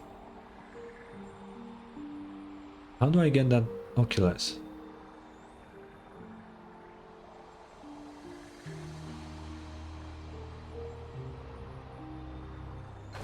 Pause.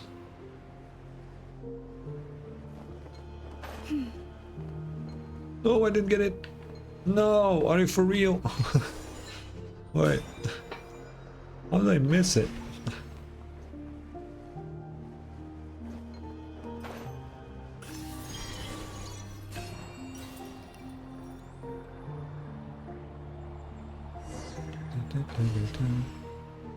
What is that the lady from the mirror that we saw earlier?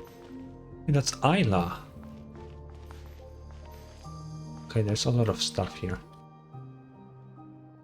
Ah, you're here. Wait. That will get the altar dirty. What the heck did... Wait, when the heck did you get in here?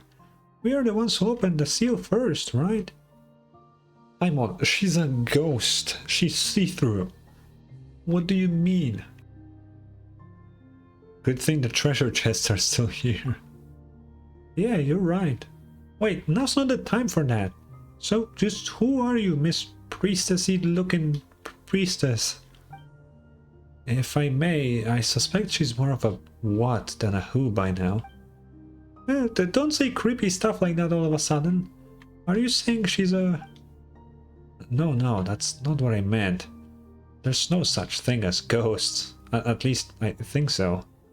But she seems more like a lingering image left behind by the moon goddess's blessing. Well, technically define ghost, you know? Because the images left by the ley lines could be classified as ghosts. That's like what's happening at Flen's cemetery and in Enkanomiya and in many other places in the game, actually. Like, it's pretty standard stuff by now. And it's been left inside the court of the first edict. Maybe this might be the first Moonchanter herself, Lady Isla. Doesn't sound very scientific. Scientifically speaking, it's impossible. But if this is truly Lady Isla, then it wouldn't be surprising for her power to be unscientifically potent. Bro. Oh my days. I can't believe I kept calling the Lady Isla an imposter. Thank the moon goddess she can't hear me anymore. Ah, that explains why her words were always so hard to understand. Oh yeah, she didn't hear us. That's why it was so... Ah. There, that should do it. This power, is the Lady Isla before us really just a lingering image? Unknown voice. What did you do, Miss Isla? Ah, where did that voice come from? Maybe they got recorded along with the first Moonchanter's image? I mean, even the Moon Goddess's blessing couldn't be precise enough to capture just one person's voice, right? There's no need to be so tense. That woman who shares my bloodline surely showed you a few of these lowbrow tricks before, This is merely a blessing that records awareness, so that the brave warrior over there can hear our words. Paimon's not dreaming, is she? Paimon swears she looked right at us. Come on, Paimon, you're most definitely dreaming. What we're seeing now was recorded 500 years ago. There's no way she could actually see us. Over there, but I don't see anyone. Never mind. I probably wouldn't understand even if you explained it to me. And whatever tangled past lies between you and her, I'm in no position to judge. Regardless, thank you for your help, Miss Isla. Wait, and whatever tangled past lies between you and her... What? Lovia should have known better. The wounds left in the wake of the atrocities of that old witch inflicted upon you both run deep. Of course, the scars fester with resentment. What surprises me is that she trusted you so deeply. Verna, who is this Lovia they mentioned? Paimon feels like she's heard that name before. She was the leader of the Frostmoon Scions 500 years ago. But she was stricken from memory for the sin of blasphemy. Normally, only senior and super reliable priestesses like me would even know about her. If even someone like you knows about her, then it can't be that much of a secret, can it? Why does Paimon hate her so much? Hey, rude. What do you mean someone like me? But seriously, hey, her identity should be top secret. Ordinary followers and folks from the outside aren't supposed to have even heard that name. Resentment? For what? Everything you and I went through was always meant to be. There's no past or future, because the past is the future. There's cycles, I'm telling you. It's gotta be. If the past is the future, and the future is the past, that means once you go into the future, you will end up at the past somehow, because it's cycling. That's why our sibling was outside the ship when we landed, even though they didn't leave the ship. It's because it already cycled through. And they were... everything makes sense. I sound like a fucking maniac talking about this shit, but it all makes sense. Your gaze is upon me now, but all you can see is the fleeting moment. Thanks to Lovia's blessing, the blessing of our ancestors, I can see every moment. Your arrival, Lovia's end, all threads of a tapestry too vast for me to tell. And yet, how it thrills me. She trusted me because I heeded her every word. And when the lady of the underworld guided my hand to sever her thread, even then she should have rejoiced. Tuwanatar is the lady of the underworld. Who the fuck is the lady of the what do you mean? What? Like, you're just saying shit. Who the fuck is that? We've never heard about that before, have we? What the fuck do you mean? As for you, you'll be leaving this place soon, won't you, Mr. Solovey? My role here is finished. The believers outside already hail you as their new prophet, and at last you no longer need to endure the suffering imposed on you. I still have things I must do. I need to uncover that mad monk's true intentions. For my fallen friend and the people of this land, he must pay for what he has done. With Flavia's years of secret correspondence with him as evidence, tracing his steps should be much easier. Once again, thank you for your help, Miss Isla. So you still don't know a thing? Well, that's alright. You will soon enough. I'll take that as an encouragement. To me, it's already happened. Twice shall that serpent fall. First strangled by the flesh of the faithless, then shrieking away before the light you and I ignite together. What serpent? What are we talking about? But you shan't be the one to cut off its thread, because that fate does not belong to you. I don't believe in fate. I'll just do what I can. Then what you can. Oh, then do what you can. Before the lanterns are lit, I will be here waiting, for you are the hero meant to protect Elysium. And you, forgive me for drawing you here this way. Your thread simply would not catch in the loom of this sublunary sphere, so I had to guide you with those stones. Fitting, for they are just as out of place in this world as you are. Oh, wait, oh. Yeah, of course they're out of the world, they're pieces of the fucking moon, so they would be from space. Wait, are they pieces of the moon? No, they're the pillar. Unless the pillar is made out of the moon?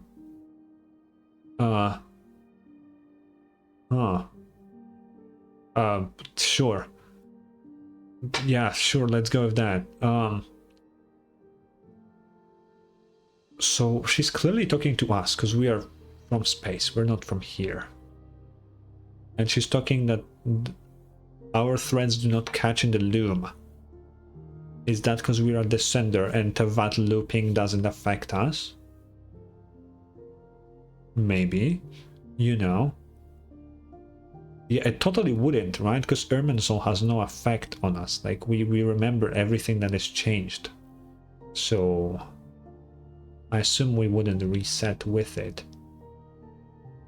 Damn, what the fuck?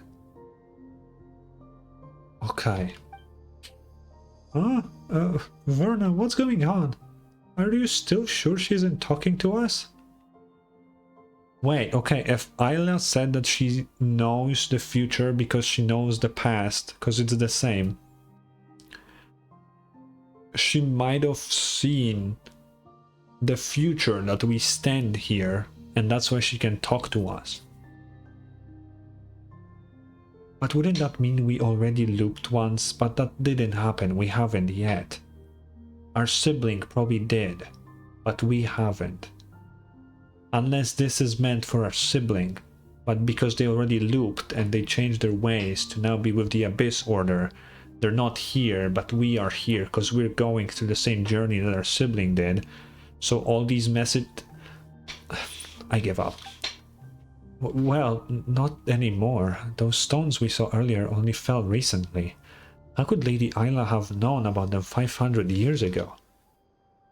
She saw the past, which means she saw the future. By way of apology, I left the last sword forged by the Apostle of the Golden City, using moonlight in the ever-flowing white spring. After centuries, any bloodstains on its blade should have been washed away. Please accept this humble gift. Though your fate remains unclear to me, I choose to believe you are the hero of the sublunary sphere, the one destined to fell the undying serpent on our behalf. Who's the serpent? What the fuck are you talking about? The only thing when I hear serpent that comes to mind is the abyssal powers that like Skirk uses, and I think I'm pretty sure it's like a Khaenri'ah thing, because Khaenri'ah has like their serpent blade work. I don't know exactly what it's called, but it's like serpent stuff. And then Skirk also has like her powers have like serpent in the name. It's like a really weird name. I don't remember what it is. It's like 6 shifting serpents or what, something like that. I don't remember. We can check that after we are out of the dialogue. So that's the only thing that comes to mind. But if we can kill it, that means it's like a physical thing, which means it's not. It might be still Khaenri'ah related or Abyss related at least, I guess. What the hell? This will probably be the last time we meet. If you follow the light and find those who share my bloodline, then you will come to understand my words. Are you talking to someone? It's nothing. Now, please don't let me keep you any longer, Mr. Solovey. I must begin sealing this place at once. I hold no resentment towards Lovia, but our children must not be stained by her sins. That's why the evil and corruption she wrought must be buried. I will seal them all here. This too is a part of our preparation for the birth of a god. We are all tainted by sin. How could we ever hope to behold the moonlight in the purest form? Oh, so this was like probably right before the Moon Maiden showed up, right? I assume so. She vanished. So just like back at Thunderclap Reef, it was Lady Isla who guided us to break the Sanctum Seal. Also, you could retrieve the sword she left behind, Traveler. But Paimon still doesn't get it. Why would Isla give us her sword? And what's this undying serpent stuff all about? We're not gonna have to fight some giant snake next, are we? Yo, I would love that. Anyway, Traveler, let's retrieve that sword first. Right, if someone as reliable as Lady Isla said it, there must be a reason. Maybe it will all start to click once we get that sword. You know what I would love in this game? It's like a kind of random thing. I would like a really big fucking enemy that like you are on top of it fighting it, if that makes sense, because it's just so big. That'd be so cool. I know Honkai Impact, weirdly enough, had something like that in the post Honkai Odyssey. There was this like big robot alien thing. I don't remember what they were really, but like you were fighting on top of it because it was so fucking huge. I would love Genshin to have something like that. Also, let me check quickly Skirk's fighting technique. What is it called? Oh, the 7 shifting serpent. Okay, yeah. Yeah, 7, of course, 7, not 6. Yeah, that makes sense. Okay, we have a fuck ton of weird things to read. Letter for Isla. Oh, holy book. It's from Solovey, I saw there. Dear Miss Isla, I am truly sorry that I was unable to stop Miss...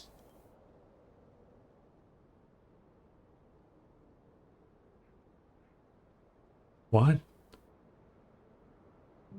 Is what do you mean? I'm sorry, Isla, that I was unable to stop Alia? Like, is this the wrong name here, or like... Sure. Yet it was through her noble sacrifice that we ultimately thwarted Rotwang and prevented... What is... So many name drops.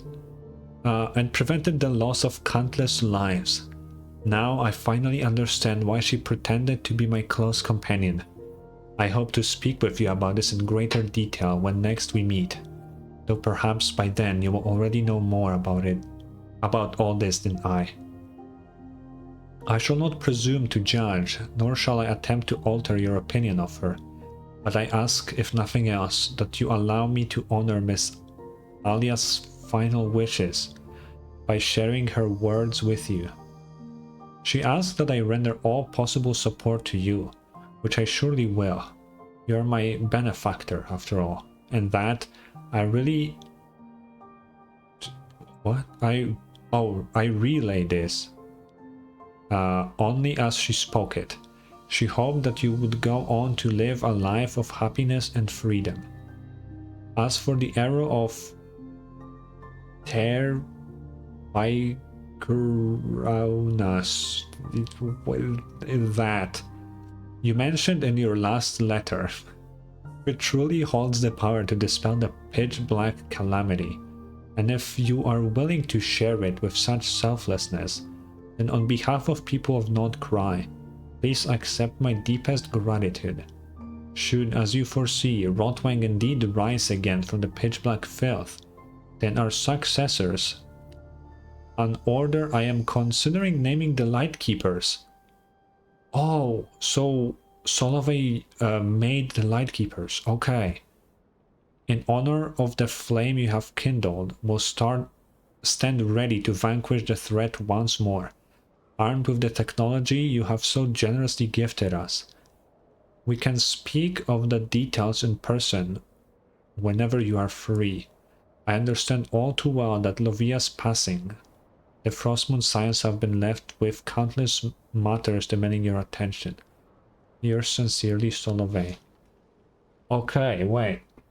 So if they are so they're finding the pitch black filth because they're light keepers, so that's what they do. So this would be the abyss, or even more specifically the wild hunt. And Rotwang is in the abyss, wherever she is. That's cool. I have no answers, just more questions. Alias notes. I told a lie, just like Lovia did, and just like my sister did. I said no when Mr. Solovey asked me if I felt any hate. But how can I put the hatred in my heart into words?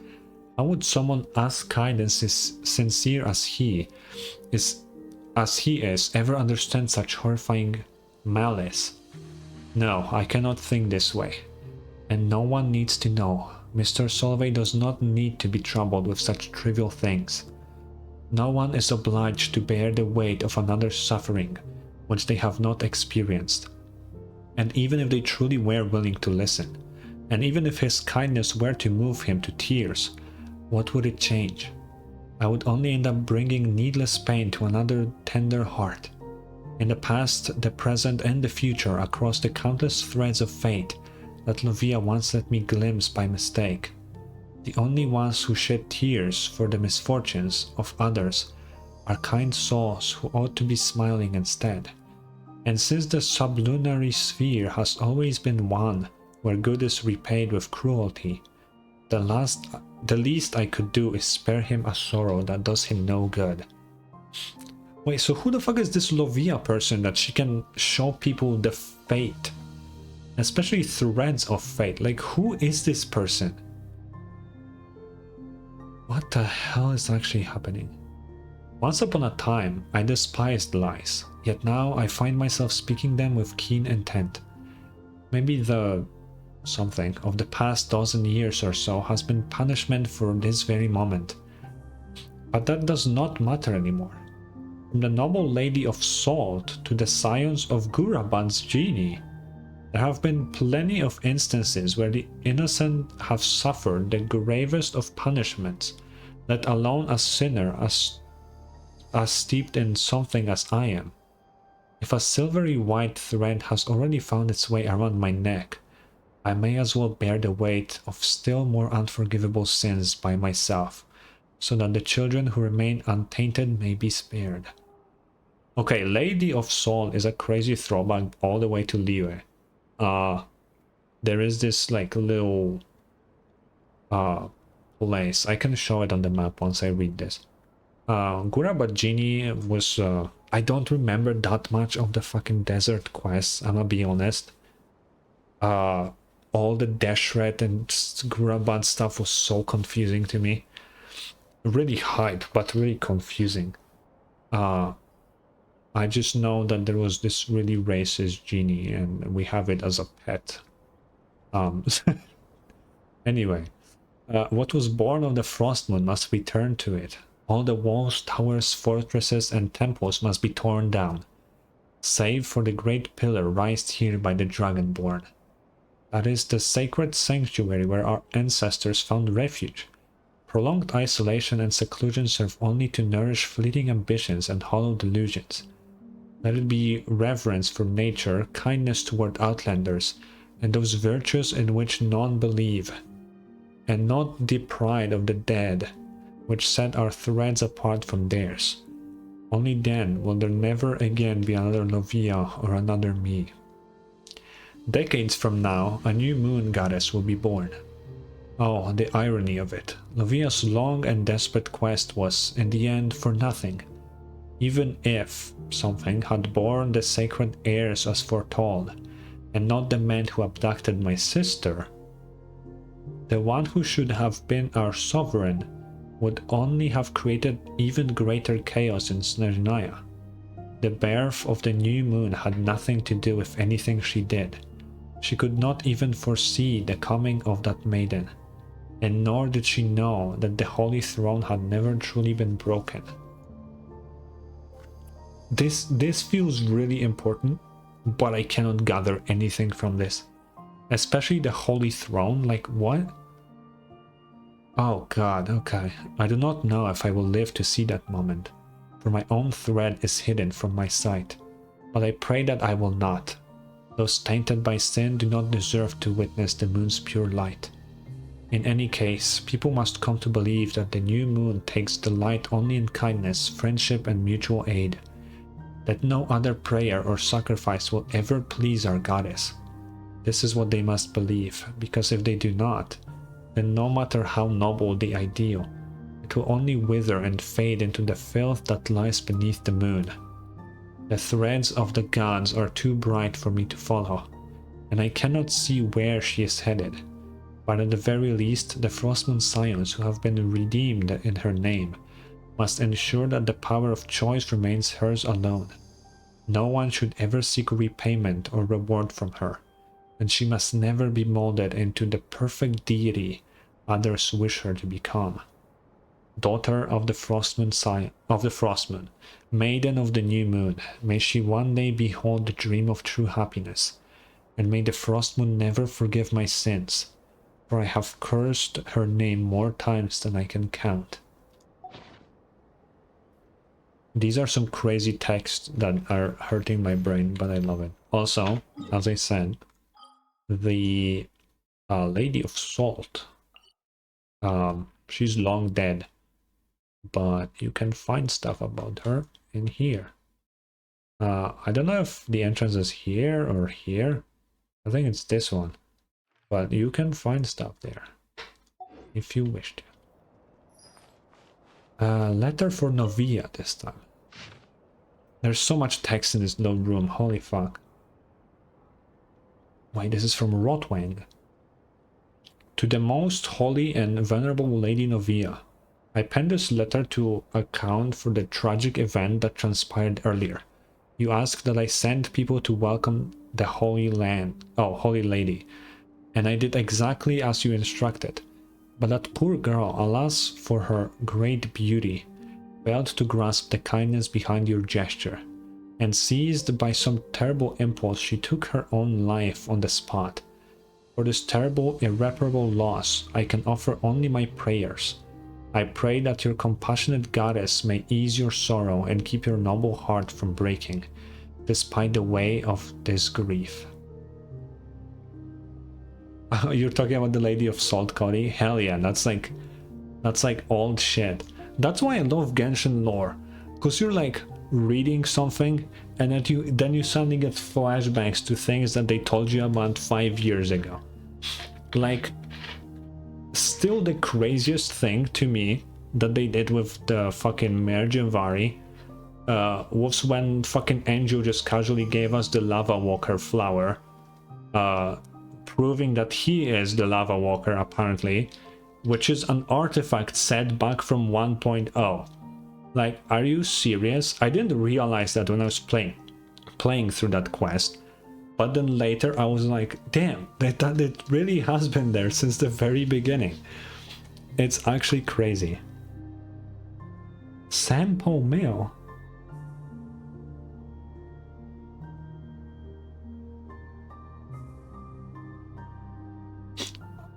I'm sorry, what? Um...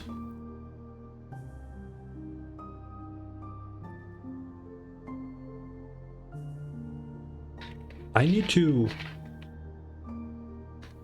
I need to Google something. Because either it's an insane coincidence.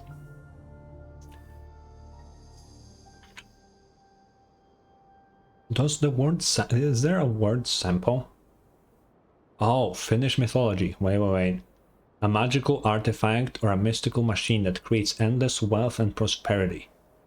Okay. I was thinking about sample from HSR. So I had to... Wait, that's actually funny for sample, because he scams people off of money. I assume that's how they got the name for him. That's kind of funny. Oh, that's cool, actually. Regarding the sample mail mentioned in your last letter, I'm truly grateful for your openness. That's... Oh, that's a really weird word. And trust. Like you, I remain uninitiated in the true workings of this sacred relic. Yet on this matter we are of one mind. We must find another way to rouse this ancient relic and forge a paradise, an Elysium of enduring prosperity for the people of Nod-Krai, especially your noble kin. From this moment on, I shall dedicate myself wholly to uncovering the secrets that lay within this relic. As for the remaining matters, both more trivial and complex, I hope to discuss them at greater length with you soon. Until then, I ask that you accept these modest gifts as a small token of my regard and a gesture of sympathy for the loss of that for the loss that has touched your household. Please know that I hold your noble character in the highest esteem, even at the court of His Majesty the Bailey Tsar. It is rare to encounter a lady of such uncommon foresight and deep devotion to the greater good as yourself, not to mention one who so willingly places the well-being of the nation and her people above personal sentiment. Our positions, interests, and aspirations are most closely aligned. As such, I greatly look forward to our future joint endeavors. Your ever steadfast friend and ally, Rotwang. So Rotwang is Snezhnayan. Seems to be working somewhat close to the Tsar of the time. Interesting. The Tsar obviously being the previous Cryo Archon. Very interesting. Ancient volume. 3 pages, okay. According to the teachings led by the Apostle of the Golden City, that being Hyperborea, which is where the Scions are from, all matters must be governed by reason alone, untainted by sentiment, for moral tongues cannot articulate the sacred mysteries, and frail emotions will only profane the words of the ancestors. In service of a pure and exalted ideal, for the future of the Scions of the far north, these actions are just justified as they are necessary.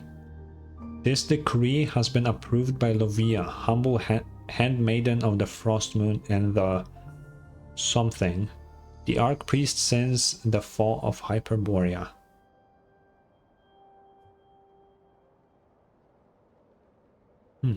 I always wonder what is blanked out here. Decree, that's a big number. Alternative plan for the sacred heir selection. All of the content that follows has been erased and... Oh, that's cool. Oh god, these are big. 963. Oh yeah, because you subtract if it's smaller at... Oh yeah, that's true. Okay, that's fair. I'm stupid.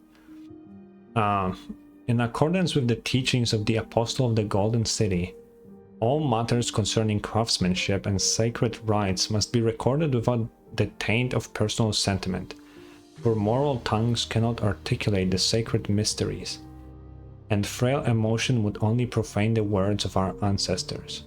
Do not seek to understand what lies beyond mortal intellect, simply recite the ancient prayers with a sincere heart, so that the purity of the blessings may endure.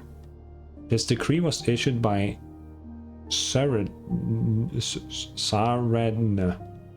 humble handmaiden of the Frostmoon and 13th apostle, not apostles, it's archpriestess, since the fall of Hyperborea. It is not to be defined in the name of the mistress of the Frostmoon. The ancient laws, once obscure and difficult to understand, are now set forth in clear and concise terms, lest the faithful falter or be led astray. Oh god. Decree 3. Elysium and the prophecy of the sacred heir. Let the children of Hyperborea guard their sacred bloodline from defilement, for the heir of Elysium is destined to one day arrive. It is hereby forbidden to marry one's closest kin. That's based. No incest in Hyperborea. That's really based. The Frostmoon Scions are really based for that. That is to say, no union shall be permitted between blood relatives. Good law. Good law. Let's go further. It is forbidden to enter into marriage with someone from a clan that has committed blasphemy. That's fair. That has taken a life of an innocent. So you cannot marry a big criminal. That's fair. Broken its oath. Sure. Does not bear an antlered crown. Okay, that's kind of cringe. Now you're just shaming someone for looking different. Killed their parents. Cool. Wait, any person disturbed of mind? You mean someone crazy? Huh. Descendants of Fae. You cannot marry a Fae. And an atheist. Great. Atheists will not get bitches, I guess. That's sad. It is forbidden to enter into marriage with an outlander as well. Okay. Marriage is a most sacred act of virtue and must be kept pure. Therefore, let no unclean act stain our bloodline. Let no action be taken to incur the displeasure of the mistress of the Frostmoon, and let no one betray their oaths. Whoever enters into marriage must first obtain the permission and blessings of the archpriestess, lest a curse befall their bloodline. Said curse shall plague their bloodline for 7 generations, and then for 7 more. Just say 14, bro, like for real.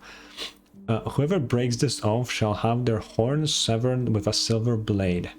They who have been marked thus shall be cast into the long, lightless night.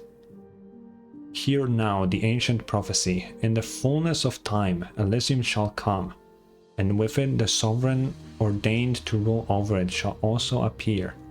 The false sevenfold radiance of the high heavens shall fall at her feet, and the bones of the earth shall rise to follow her. For from her shall spring union with the world, and from her shall the first great cost be rebuilt. Let these words of wisdom find root in your heart, and neglect not sanctity of your blessed bloodline. Offerings to Sample. Great. The children of Hyperborea shall guard the sacred treasure forged by the Apostle of the Golden City at all costs. Okay. Let it be known that the relic that is the Sample Mill is a sacred work, for its blessing yields unending gold, grain, and salt. Interesting. Only the salt. That's interesting. Only the prophesied sacred heir shall have the power to rouse the mill, and thus bring forth the Elysium of eternal abundance for us all. Okay, I don't know about the grain, but like unending gold, Zhongli could do that with his gnosis. That's why Liyue had fucking infinite Mora. And salt is the goddess of salt, also in Liyue. Huh. And wasn't Guoba like the god of like, you know, food, sure, but wasn't he the one that like made the ground fertile in fucking Liyue? This is very Liyue coded for some reason. I don't know if I'm reaching, but if it is, then that might be important. According to the revelation of our ancestors, the mill shall be sealed within the holy sanctum to preserve it from taint and desecration until the appointed time, when the sacred heir is born at last. All followers below the rank of priestess shall not enter the holy sanctuary, wherein the mill is sealed. Those who violate this precept shall have a curse befall their bloodline for 14 generations again. Before sowing in spring, an offering of wheat, goat's milk, and salt must be made unto the sample mill, lest famine befall you. At least one priestess shall be designated to chant prayers to the mill day and night, to ensure a bountiful harvest and ensuring prosperity. Okay, a last decree here, the 10th one. Offering to the arrow of this name, Terpikararunas. Yeah. Let's just call it the arrow. Is that fine? The children of Hyperborea shall revere the arrow without fail. Let it be known that this relic forged of pure light is a bow and arrow that can pierce and manifold darkness of the frozen night. You shall mix the sacred oils in the following manner prescribed by the rites of the ancestors. Take up the clean silver vessel free from all dust and water, for defilement is the root of all corruption. Take the fat of a lamb, clear and pure, and warm it over gentle fire. It must not be too hot or not too cool. Do not bring it to a boil. Add sulfur, salt, sawdust, and wax in their proper order while stirring with great care. Stir until the substances inside the vessel are of one uniform color. The number for your counting shall be 7 hours. 6 you shall not count, neither count you 8. Okay, so just 7, cool. Excepting that you should count to 7, 5 and 9 are right out. What? What the fuck are you talking about? Then anoint your bow and arrows with the holy oil, and your arrows shall snuff out the pitch-black foe, shattering them like plates of silver. Oh god, this one's even longer. Okay. A thick stack of papers hidden by an unknown someone in a secret compartment inside the back cover. In accordance with the statutes laid down by someone, all matters concerning Mechanikos and Tekanikos, what are those? Shall be recorded objectively, concisely, and untainted by personal sentiment. Thus shall we guard against the distortion of truth via subjectivity, that the knowledge we possess may be transmitted with clarity to future generations and serve... The contents of this document have been approved by Spargapiris of Hexathrausa. Yeah, that guy.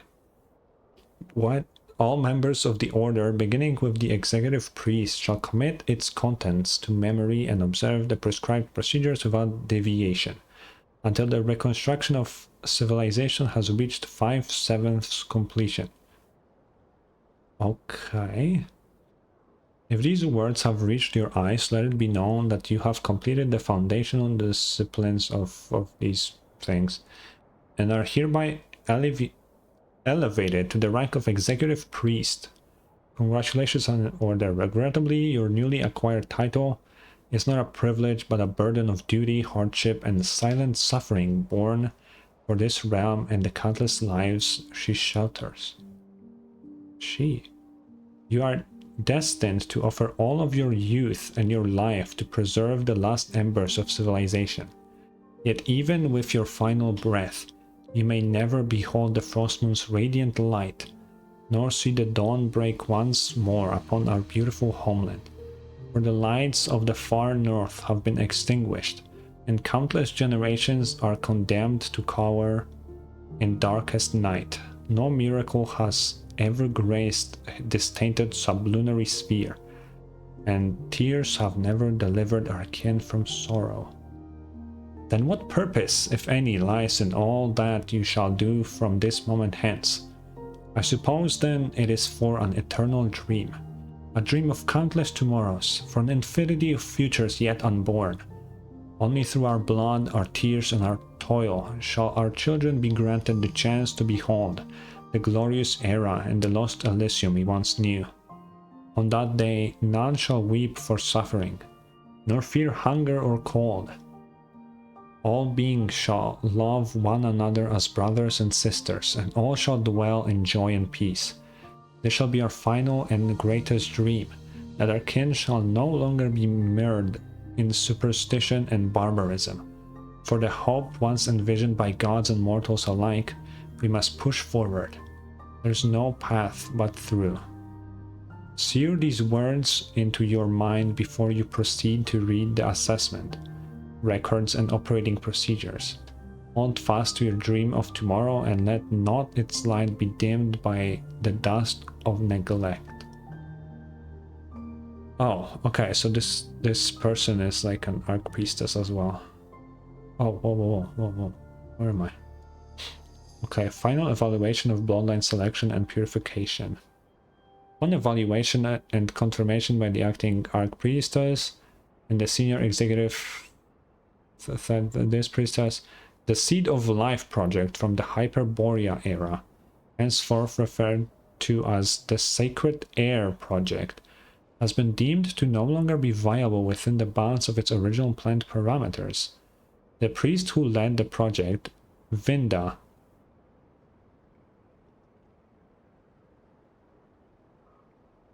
isn't that the name of this NPC that's with us? Or am I crazy?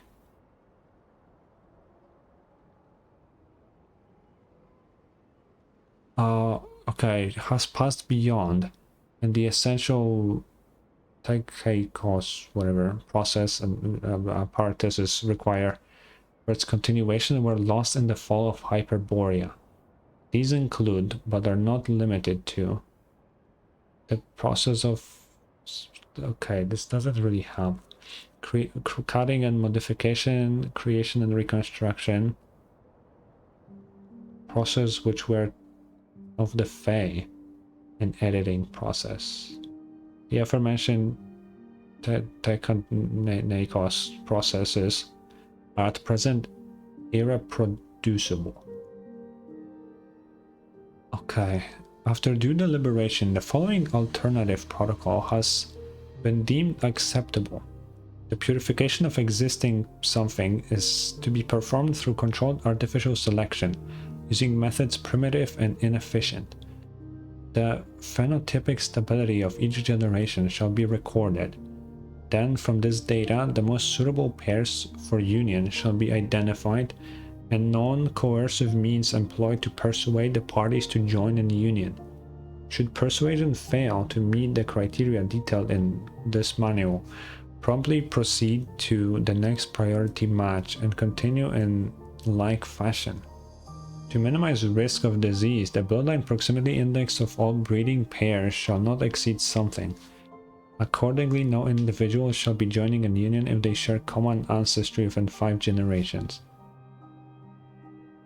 What the okay, so they were like breeding people to be pure, and like, what the fuck was going on here?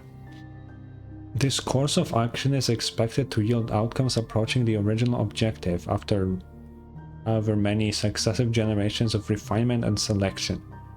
At such time, the one prophesied the newborn sacred heir shall rise, without the need for ritual implements, nor the forfeiture? Oh, as in forfeiting, okay, of their soul. Why would you just... oh god, why do they use these words? This heir shall command the pure, unaltered elemental forces at will, and shall at last attain fusion with the world. Unaltered elemental forces at will. So kind of like us. I'm not saying that we are the heir, by the way. I'm just saying that we can do that. Huh. Note, in light of projected population growth and the limits of environmental carrying capacity, It is anticipated that the practice of widespread artificial breeding may be terminated after 7 generations. Thereafter, limited intermarriage with select outlanders may then be sanctioned. Furthermore, it is hereby affirmed that once the continuity of civilization has been assured, the descendants of the far north shall be granted the sovereign right to determine their own destinies. Interesting. The subatomic assembling mass energy patterning orb. You're reading... Wait, Sam... Oh. I just noticed this big one, and this spells sample.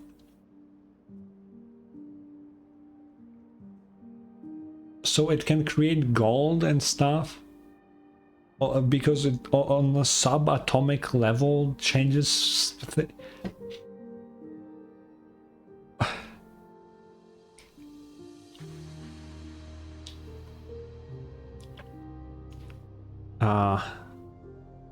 Yeah, so they have that. All of this has been for sure built by the dragons and just gifted them. I mean, the Frostmoon Scions have like horns, which kind of ties them into dragons, in my opinion. So I assume they're related in a way. But it's like, what the fuck is actually happening? They went from having a fucking subatomic assembly whatever to whatever they are now. And how did that happen? The project of constructing this supremely advanced Mechanikos construct was personally overseen by someone, and is not fully understood at this time.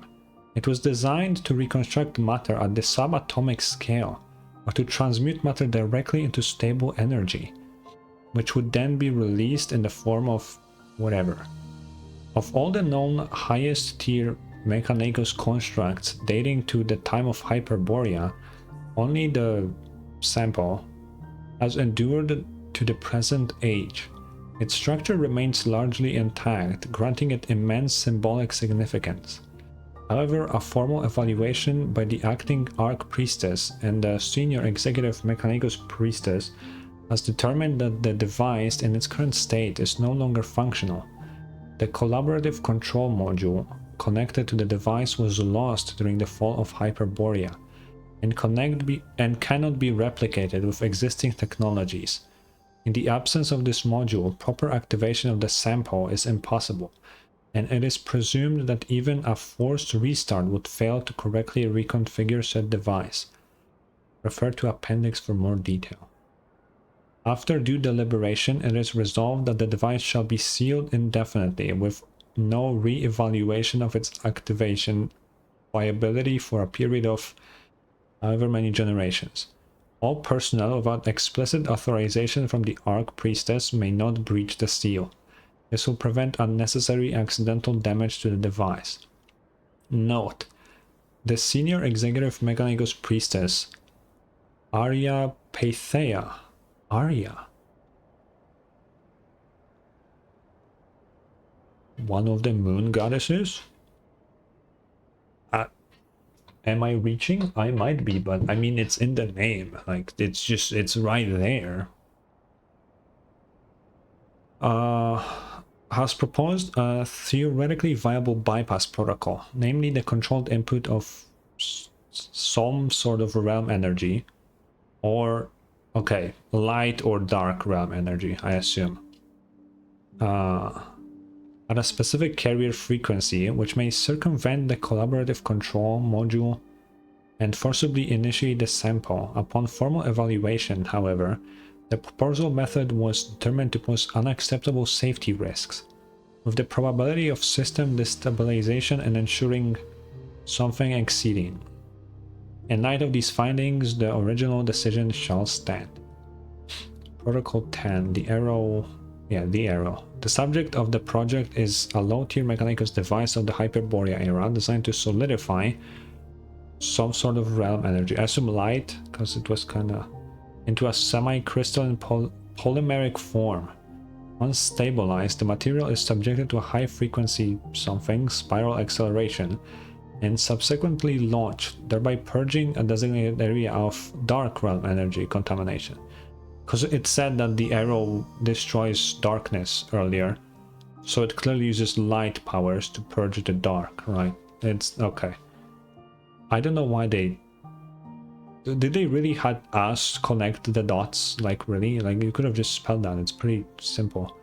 The acting Archpriestess of the Senior Executive Mechanicus Priestess have jointly affirmed that the device's remanufacture is viable. This work shall proceed under the oversight of Senior Executive Mechanicus Priestess Arya Pathea, with the prototype device projected for completion within some amount of quarters. Upon completion, the prototype apparatus shall be subjected to regular lubrication with ointments to prevent avoidable safety incidents. That was a long as read, but quite interesting, not gonna lie. We have Tattered Volume. This appears to just be an ordinary fairy tale in which a kind-hearted girl makes friends with a white pigeon, after which they travel the world together. Yo, I'm not even trying to be a dickhead to Paimon, but do we think Paimon is the white pigeon? And we are the kind-hearted girl and we travel together? Some of the pages have been torn out for reasons unknown, and the ink has almost completely faded. The cover has beautiful golden words inscribed on it. Keatsguard Publishing House.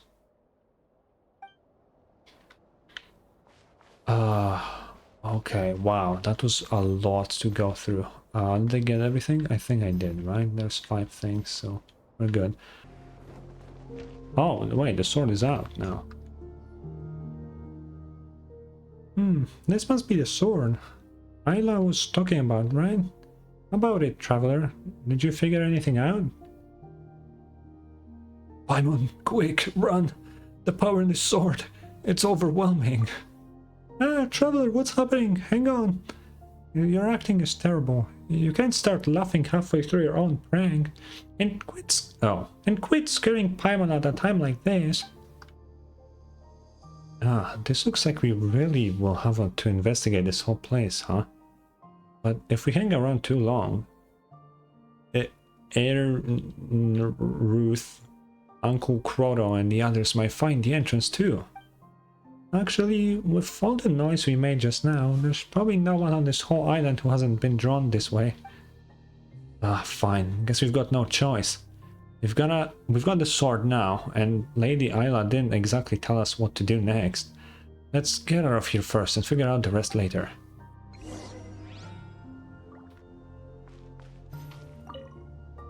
Perhaps this treasure has Ooh, been it's like an waiting actual for you. weapon. Base attack. Increased elemental burst damage by 20% when the equipping character's energy capacity does not exceed 60 or 40. Their elemental burst damage is increased by an additional 16 to 28%. Would that start working after we ult? So like you ult and then you obviously your energy goes to 0. So you get 28% buff to EM. That's kind of crazy. Huh. An immaculate sharp silver sword that can slice through armor like moonlight flowing through the empty night. According to legend, it is a divine blade blessed by the first Moonchanter herself. I'm gonna read this in a sec, but I wanna put it at level 20 so it's easier to find. Okay. I really want to read this. As you have always known, my Alia, the heart's child, my dearest, my most beloved. In our blood flows the purest silver light, and we alone are worthy to receive the grace of the Frostmoon. You shall not wed the son of an outlander, for you are destined to bear the heir to Elysium for the people of the far north. The mistress of the Frostmoon has already spun every path in the world with her silver thread, and all things now move in step with the thread's silent dance. Those were the days before the pitch-black calamity swept through the borderlands, when the Archpriestess of the Far North represented her blasphemous and misguided deeds in vain, perhaps out of excessive devotion to the gods, or because she had never believed in dead gods who had never shed their light upon the world. There was, after all, no real difference between the two. Her grandmother, who had raised her, certainly never distinguished between them. The young handyman was unwavering faithfulness. With unwavering faithfulness, carried out every last one of the venerable Archpriestess's commands. She never defied that kind and gentle old grandmother, no matter how dreadful the punishment cloaked by her soft words. Whether someone's thread was to be severed by a sharp silver blade, or another's singing voice must be sliced in the dead of night. All sins were born to purify the holy blood bestowed by the moon, for only by drinking crimson water would one hone absolute flawlessness. As you have always done, my Isla, the heart's child. Okay, yeah, that's the same. Since she has put his trust in you, use your wisdom to guide him. Set his heart on the right path and lead him to the sanctuary. The man called Solove is nothing but a treacherous murderer, and yet he dares to seek our protection after all the wicked deeds he had committed. When he comes here, you will thrust your sword through his heart from behind to sever his venomous thread. So whoever wrote this thinks that Solove is evil. But she didn't kill him in the end, though. So interesting. The only response the Archpriestess got, as ever and always, was silence, and those accustomed to silence from their followers always wind up taking it for consent. The handmaiden lengthy years of obedience had long convicted the Archpriestess that all that suffering brought on by impurity had never once stirred resentment in her. But of course, she was the Blessed One, the one destined to bear the sacred heir.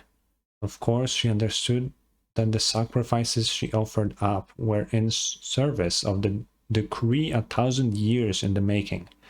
So even as the pure silver blade pierced her back, the last Archpriestess of the Far North could not comprehend the source of the betrayal. Mr. Solve was right. You were just lying to us, Grandma Lovia was her grandma. If that were not the case, why would you bleed dawn light crimson rather than moonlit silver when your thread was cut? Oh, so she killed her grandma in the end. Oh, what the fuck? That's so weird. Okay. It's awfully quiet. Yeah. And Uncle Crotto aren't here either. Weren't they hot on our trail? Maybe all the noise we made earlier got their attention and they ran off to check somewhere else. Aha, I get it now. This must be Lady Isla's divine guidance. Even my luck's looking up now that I'm with someone as reliable as you, traveler. Okay, save the celebration for later. You do remember you still owe everybody else an apology for the trouble you caused, right? Apology? Right, yes, of course I do. I'm not the type to get so caught up in reading Lady Isla's records that I forget everything else. I swear by my mortal name in this sublunary sphere that I'll give everybody a proper and heartfelt apology. It's just, I'll need to think carefully about how to phrase it first. Oh, and while we were at work earlier, I came up with a super scientific plan. Oh, who's that? Since I have to apologize anyway, why don't we finish checking out the sanctum first before looking for Lady Lauma? That way we can save time and make my eventual apology more efficient. A sound plan, I should say. See? The power of science is... Wait, huh? What is this H doing here? Heathor. Yeah. When did you get here? Well, you scared us. We didn't mean to sneak into the court of the first edict. It's just Verena said. No need to explain. This place may be sealed, but it's not forbidden territory. If outsiders like you were able to enter, then perhaps it was the will of the Moonlight. Exactly. This is all part of the Moon Maiden's sacred guidance. Just like the poems say. As for you, you're coming with me. The Lady Moonchanter wants to see you in person. Huh? Wait, no. Did you just say? As a priestess, you acted without permission, broke the rules and tampered with taboos. Aside from outright murder, you flouted every major law we have. Now come, or would you rather the Lady Moonchanter come fetch you herself? Traveler Paimon, I'll explain everything later, I swear, but first, I'll need, she's gone, she's done. Well, she sure dug that grave nice and deep for herself, didn't she? Still, we've got no idea what this Lady Isla wanted us to do, but this sword she left behind. If it was meant for us, we might as well hang on to it for now. Looks like a real Frostmoon relic anyway. Big world quest completed. Oh wait, it's Verna. So what happened to you in the end? Yeah, what's your punishment? Llama was way more reasonable than whatever. She went quiet for a minute. Then she sent me to the library to help organize documents and copy hymns. Go back to work in Nash time. I've sorted myself out. Isn't that the best reward? Oh, she finally... Yeah, because she now knows the hymns. Okay, what was the other option? About what happened before. About what Isla said. Wondering exactly what Lady Isla recorded these words and what she meant by the serpent. Now I've got it all figured out. Say, do you remember how the image of Lady Isla called the one she was speaking to Mr. Solovey? Well, that has to be the Solovey, the noble from Snezhnaya and the original founder of the Lightkeepers. According to the records, it was at his request that Lady Isla went north to the Pillar of Embla, where she put an end to the abyssal catastrophe. As if knowing why he had come, the Maiden of the New Moon lit a beacon to dispel the darkness. Basically, she helped him out. So my guess, when she said the serpent, she was probably just using it as a metaphor for the abyss. Sounds about right, doesn't it? Pretty solid deduction. As for Lovia, she mentioned, let me think, have you ever heard of Hyperborea? I mean, I heard the name, yeah. Oh, fantastic. I'd expect no less from you. That makes this way easier to explain. We Frostmoon Scions are descendants of Hyperborea. And up until about 500 years ago, before the birth of the Moon Maiden, we were still carrying out the city's ancient rites. Moonchanter was the title Lady Isla first used, but before that, those who led such rites were known as Archpriests. And Lovia was the final Archpriestess of the Hyperborean descendants, right before Lady Isla reformed our faith. Back then, before the Moon Maiden was born, the blessing of the moonlight was dwindling away, and the rites were starting to lose their power. To keep them going, Lovia committed grave acts of blasphemy. Because she was stricken from memory, that is to say, removed from the historical record, I don't know the exact details. All I could find out is that she collaborated with outsiders and caused harm to many innocent people. It's said that before Lady Isla was born, there was a follower who fell in love with an officer from Snezhnaya. After they eloped, Lovia sent people after them, and I think you can guess the rest. It was a brutal stuff. Anyway, Lady Isla took over the Frostmoon Scions from her, abolished the Hyperborean rites, and had us devote ourselves entirely to the moonlight. In principle, only followers of the rank of priestesses or higher are allowed to know this name. But since it's you, I guess we can make an exception. I'm sure it will be fine. Probably. Interesting. Okay. I'm glad I found her. Man. Numari. Another day, another empty bucket. What are you doing here? Fishing, though so far I have only caught things that aren't fish. If it were knickknacks from shipwrecks, that'd be fine, because traveling merchants would buy those. I once pulled up a boat with half a... Forget it. Talking about stuff like that will scare the fish off.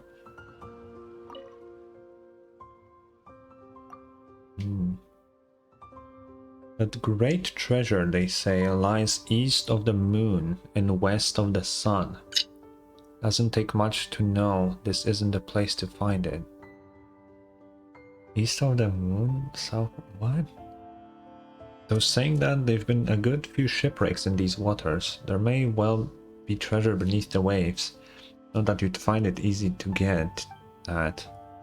I heard talk at the tavern too from sailors who escaped their sinking ship. Said it happened on a moonless night, yet something was glowing among the towering waves. They swear it was one-eyed Krati, a monster that could swallow the moon. It was fighting a giant sea serpent for the right to rule its territory. For a long time after that, this whole stretch of ocean stayed as dark as ink. No ships dared pass through. They all feared the lost souls beneath the waves would drag them down. People claim the lost souls still wander nearby. But I say it's all just stories meant to frighten kids. I don't buy that nonsense. Wait. Oh, that's gonna be a crazy throwback. Was it Helka? Was that the kid? There was this random combat event in Natlan. I think the kid was named Helka, where they came in to like get some combat data from us. And they were talking about that they had... Wait, do I have Helka's notes? Oh, but which one would it be? That was so long ago. Oh, Helka's notes. One wonders whether it or the hypothetical deep sea beast is larger. Though my bet would be on the latter. Yeah, Helka was talking about some fucking weird beast that is somehow Nod-Krai related something. About this tree. It's cursed. There used to be a whirlpool here. The sailors called it the Eye of Krati. Then one day, this tree just started growing right out of it. And that wasn't the only strange thing that happened around that time. Tracing it back, it all started with those rocks falling from the sky. Who knows, maybe this trees from the same place. Then there are those little shiny things that appear every now and then, rare as you like those are. I figured they might be new kinds of fish too. That's why I came out here, to try my luck. I used to have a fishing buddy who came out here too, but he said he kept hearing strange singing. It spooked him so bad he never came back. Huh, only half a Frostmoon Scion, that one. But he inherited every one of their odd little habits. So you're telling me this tree showed up here when the things fell from the sky? And it's a fucking... It's like a moon tree? In time. Oh wait, there are fucking ghosts here. What the hell? Never thought you'd find the proof of in a place like that. If he were any other way, he would deserve to be captain of the Atlas. Now he has fallen overboard. Where's Hark? The Atlas won't sink. It doesn't end for us like this. Oh.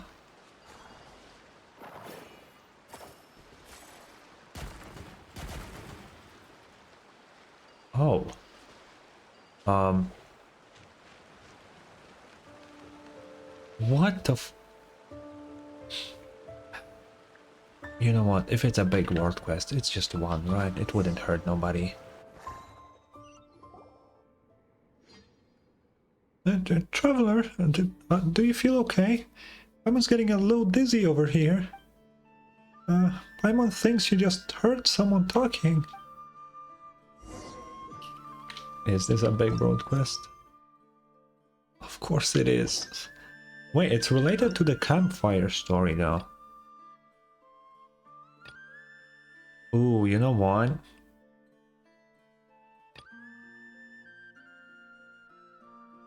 Because it's one quest series. But they give you separate rewards.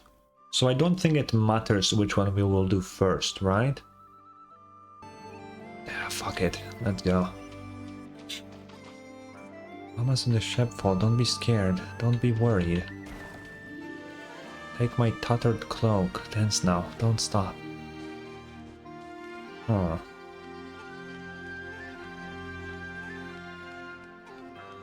Okay. You've earned yourself a reward.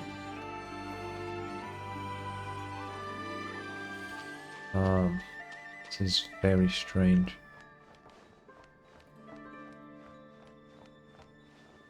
How could this be? It's like she's totally different person. She's become a monster. What? I have a water-stained logs. I found an awesome new job. It's not like I've never worked as a private tutor before, but Nod-Krai's upper-class families, well, you know what they're like. But Miss Salmi is totally different. Every gesture of hers radiates the elegance of true nobility. Though her elder twin sister Salomea is a bit more mischievous. But what child doesn't love pranks at her age? I do hope they'll grow closer, to see these young ladies blossom into perfect gentlewomen. Why, it would be my greatest pride. When I was tucking the two darling into bed, they begged me to sing Mama in the Sheepfold for them. It's not my favorite lullaby by a long shot, what with its most quaint lyrics, but since the girls like it, I guess all's well. Thankfully, my fever had abated by this morning, otherwise I might have missed boarding the Frostmoon, and then what would I do? How could my two little sweeties go traveling alone without their tutor's supervision? I'm still not sure how I caught that flu. I've always been meticulous about health and hygiene. Wouldn't do to infect the children, you understand? Salomea's been in a foul mood all day, and she won't say why. When I was tucking her in at night, she covered her head with the blanket and turned her back to me with a... Is she mad at me, or uneasy at being away from the comforts of home? I'll wager. Sweet little Salmi though, well, she's a different story. She apologized to me on behalf of her sister and told me not to take it too hard. As though I could. The only thing my heart has room for is love for these two children. Just as I was about to close the door, Salmi whispered, Miss Vedrana, can you promise me something? Naturally, I accepted. For these two children who have left their home and their father to travel by themselves, I would promise them anything. Please go back to your cabin now, and promise me you won't set foot outside your room until the sun is up. I hurriedly closed the door. I was so overcome with emotion that I nearly wept. Salmi was worried about my health. As soon as I finish writing in my diary, I'm going to do exactly as she says and sleep until sunrise. Good heavens, a terrifying thing has happened today. A passenger was attacked after dinner, and no one knows if they're alive or dead. I took the children straight back to their rooms and put them to bed. Once they were asleep, I went to check the situation on the scene. The damaged cabin had already been hastily repaired, but there was still water on the floor. Something, who knows what, had smashed through the hole and snatched the passenger away. At around midnight, the captain held a meeting in the dining room to explain the situation. There's nothing we can do for the missing passenger, so for the sake of everyone else's safety, the Frostmoon would leave these waters as soon as possible. I went back to check on the children. Their cabin sits towards the center of the ship. As long as they didn't leave, they would be safe from whatever lurked outside. Perhaps due to worry, I hardly slept a wink. I got up to check on the children, only to discover they weren't in bed. My heart seemed to stop for a moment. I ran up to the deck to find the chief mate and had him inform the captain. He gave me a very peculiar look, as though he thought I were insane. Not that I cared how he viewed me. All I could think of was the children's safety. After about 10 minutes, the captain arrived. His tone was reassuring, as he told me he was organizing a search. He assured me the children must have gotten curious and decided to explore the ship. He said there were only so many places they could be. It wouldn't take long to locate them. He completely ignored whatever beast it was that had taken that passenger, and it was probably still nearby. It appeared the children's safety was in my hands. I scoured every corner of the ship until I finally found Salomea beside a cargo crate in the hold. Thank the stars. She seemed surprised to see me. I rushed forward and embraced her. Poor Salomea was wearing nothing but a thin sleeping gown. Her hands were freezing. I took off my coat and wrapped it tightly around her. I rubbed my hands together and cupped her shivering cheeks, asking her if she knew where her younger sister was. She looked at me with an expression I can barely describe, but didn't say a word. After a long while, she raised her hand and pointed at the cargo crate behind me. It was locked from the outside. When I opened that crate, I swear my heart skipped a beat. There, Salmi was, curled up on the floor. She must have been weak from being struck in that airtight crate for so long. I stretched out my shaking hand and held it to her face. She was still breathing. If we'd have got here any later, I don't even want to think about what might have happened. After taking Salmi to the ship's doctor for treatment, I spent forever putting Salomea back to bed. The sky was already beginning to brighten, but I didn't feel tired at all. My mind was racing, trying to think what had happened. Who had locked her in that crate? What had the children done to warrant this sort of treatment? The ship's doctor said Salmi needed more time to recover, so I returned to the children's cabin. Salomea was awake. I knew it might be too cruel for her to think back to what happened, but I had to get to the bottom of the night's event. But when I asked, what she told me shattered my heart. Even now I can scarcely believe it. As I write this, my hands are shaking. It was Salomea. It was Salomea who locked her sister in the dark prison of a cargo crate. This wasn't just some prank. This was something far worse. She had to be punished, no matter what else may have happened. Nothing could ever justify doing something so horrifying. Salomea cried as she begged me to forgive her. She said if she hadn't done what she did, Salmi would have left her. She claimed that Salmi was the child of a fae, that she wanted to return to the world of her people, that the monster that took the passenger was probably Salmi's kin. Nonsense. Utter blather. There can be no doubt that Salmi is a human child, no different than Salomea. Though, are there not fae that can transform? A terrifying doubt took root in my heart. Before I tore it up and discarded it, Salomea's impressionable mind must have been affected by reading unsuitable stories, just like that lullaby, Mama in the Sheepfold. Even now, I vacillate. I don't know the word. Should I pen a letter to the children's father, informing him of Salomea's wicked deed? I cannot say what doing so would mean for the girl. There's no time left to write today. I shall decide what to do tomorrow. Interesting. Wait, is that all? Oh no, I just have the wrong one selected. Ah.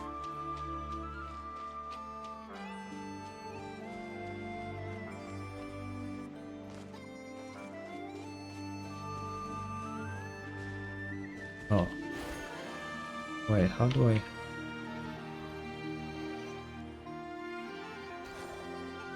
College.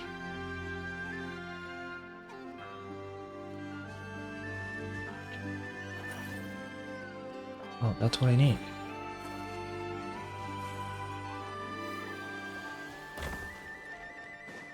Oh. Okay. You've earned yourself a reward. It goes lower? Oh. Oh. The fuck? I don't know if we need this. I'm gonna take it with me.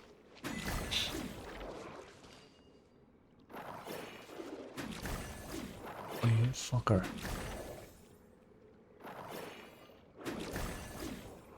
Can I time this? Okay. I got it.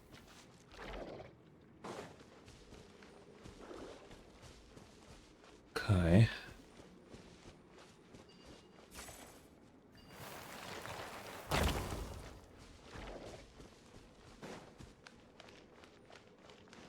Interesting.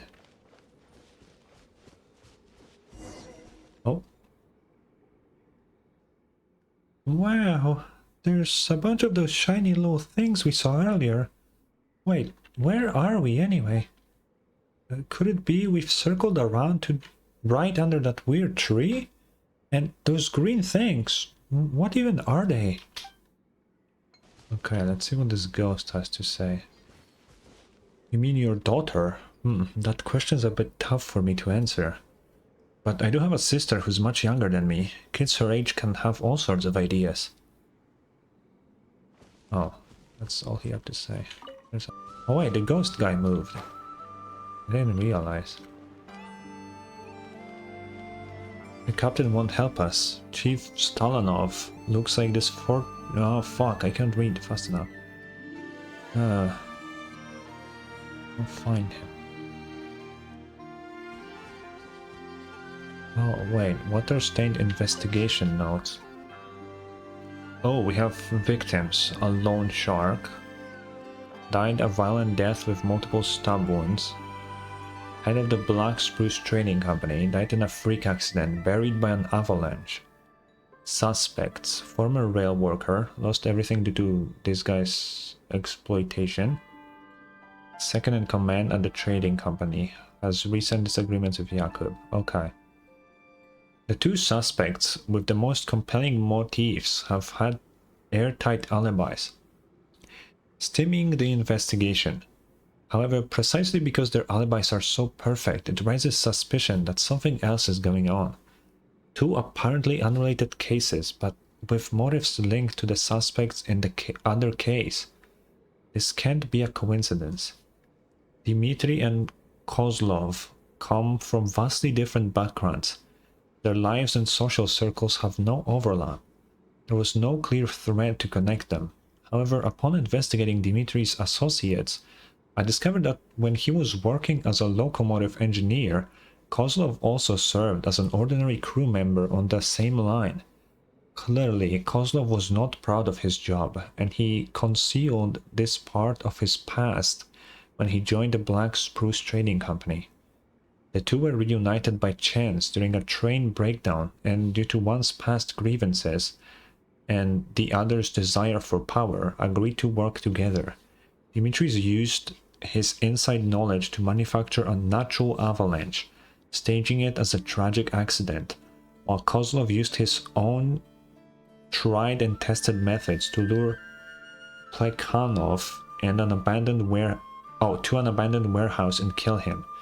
Fools always believe they can cheat fate. There's no such thing as the perfect crime. There are only imperfections that are yet to be uncovered. Chief Stalanov and Mr. Shesterin were subdued. Oh no, scheduled. Scheduled to meet on the deck. The agreed upon time arrived, but Mr. Shesterin was nowhere to be seen. We asked his companion Sorik, who was not unusually calm and spoke with a coldness that felt out of place.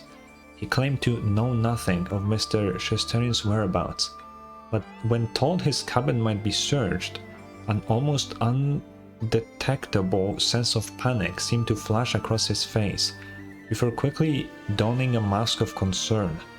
He took a great pains to emphasize Mr. Shesterin's obsession with machinery and attempted to convince us that his absence was coincidental. My intuition tells me he's lying. I hope this matter can be concluded before we reach Nasha town. Interesting. So essentially, this was a ship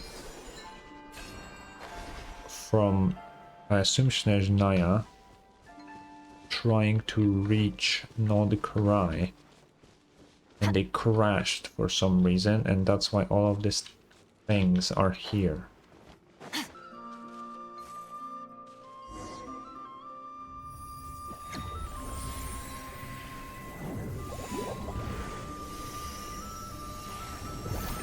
Oh.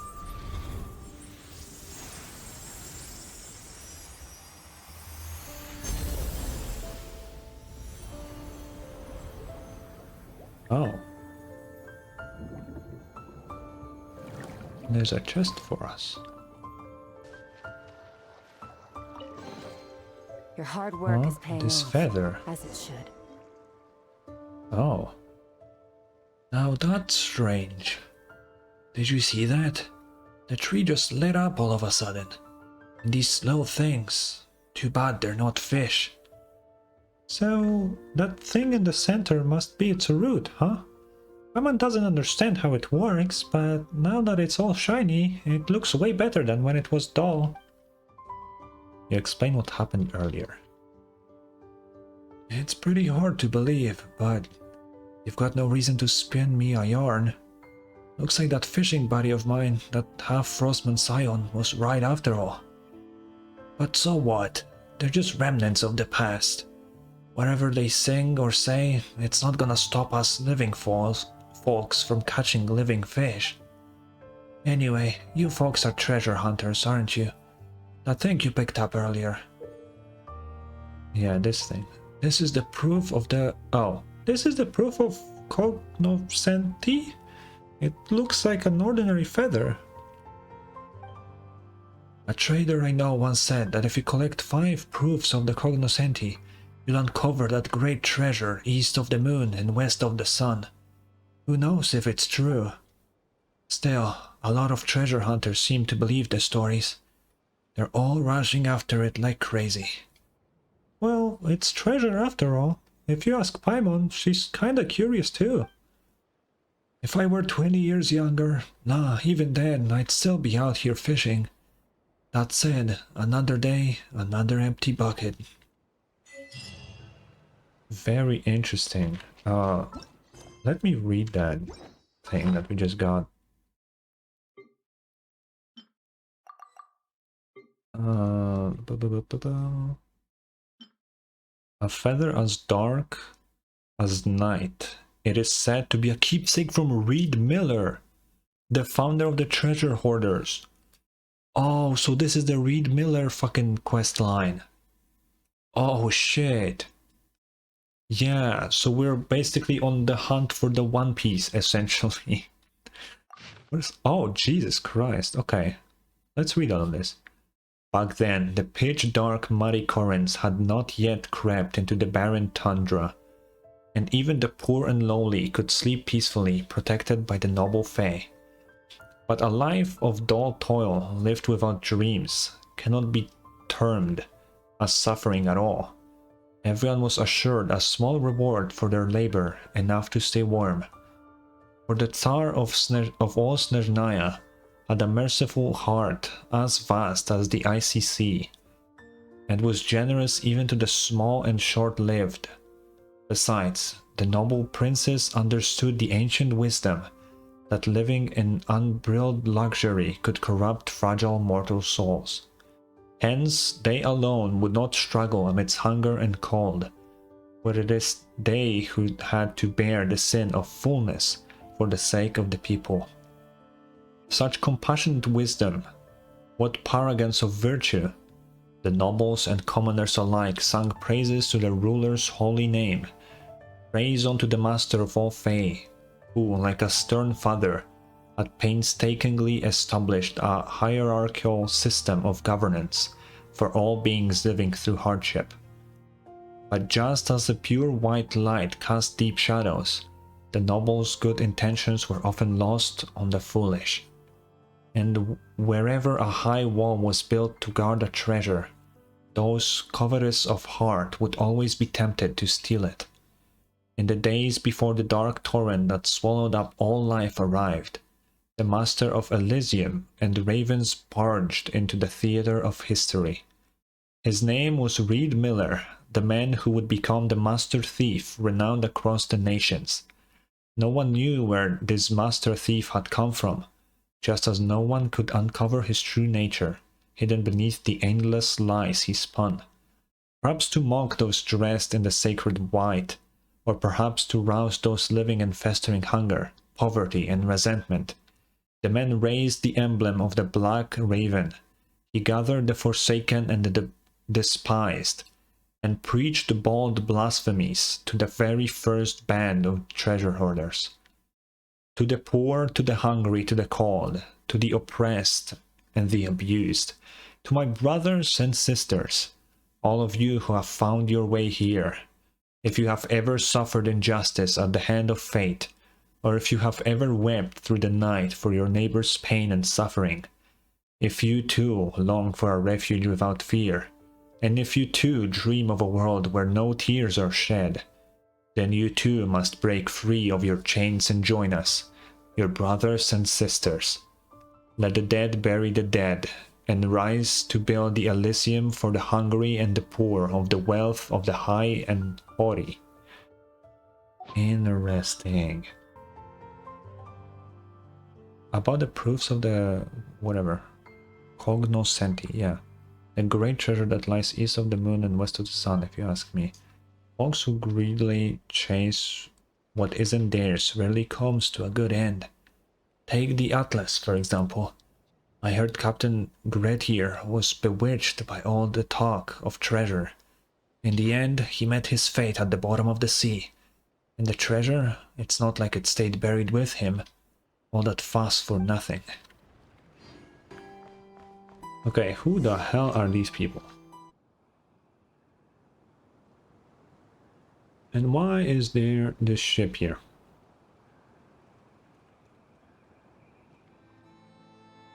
What the fuck is your name? Danyusha Shesternin. Holy fuck. Okay. So it's a tragedy, isn't it? He gave up the rewards, and when he returned home, nothing was the same. Why tell the story of a fool like him? If it were me, I'd have stayed on that island. Apples aren't my favorite, but that'd hardly be an issue. Oh, looks like we have new friends joining us. Hey, this is a nice place to rest. Are you all telling stories? Is it Zorik? Do you read the H? I don't know which languages those are. I don't know how to pronounce these. Let's go with Zorik. Why not? Be nice. Sorry, he's probably feeling unwell. Been like this since we left. Bro, what the fuck? Novokitesgord. Yeah. That place. Let us introduce ourselves first. I'm Tolfin. As you can see, I deal in little odds and ends and tell a few stories. These two are Mr. and Mrs. Shesterin. Yeah. We're on their way back to that place. From Nasha Town, I believe. This trail is a tough one. Brave of you to make the attempt. Well, we have our reasons for coming here, but that's personal and a long story, so let's leave it at that. It's our turn now, right? Paimon's Paimon, and she is the traveler. We're adventurers. Adventurers just passing by. Oh. Oh wait, no, that's the other guy. Oh, then you must have heard of Reed Miller's great adventure.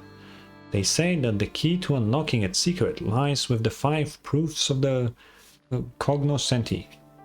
Yeah. We have one of those? Right, I think so. Treasure hunting is in the blood of an adventurer. True. Speaking of that, I've told many stories about Reed Miller, and I was fortunate enough to lay my eyes on a proof of the cognoscenti. One of them was even found by my friend. Coincidentally, this very spot we're resting at was built by that friend of mine. Knowing him, the proof of the cognoscenti might very well be here. Are you talking about Papa Wrench? Oh, wait. Fuck, the fucking girl from earlier mentioned that in the Frostmoon Scions questline. Why is this all so interconnected? What the hell is actually happening? Bro, how big of... what? Bro, what is going on? It appears my friend is quite famous. Back then he was traveling between the islands with a caravan. And as it happened, it would have some... well, I would have some dealings with them. Come to think of it, his story is quite extraordinary. Although he lost his memory due to an accident, his skill in crafting and maintaining machinery is as remarkable as ever. And the very accident that caused his memory loss, that shipwreck from many years ago, I'm sure you've heard of it too.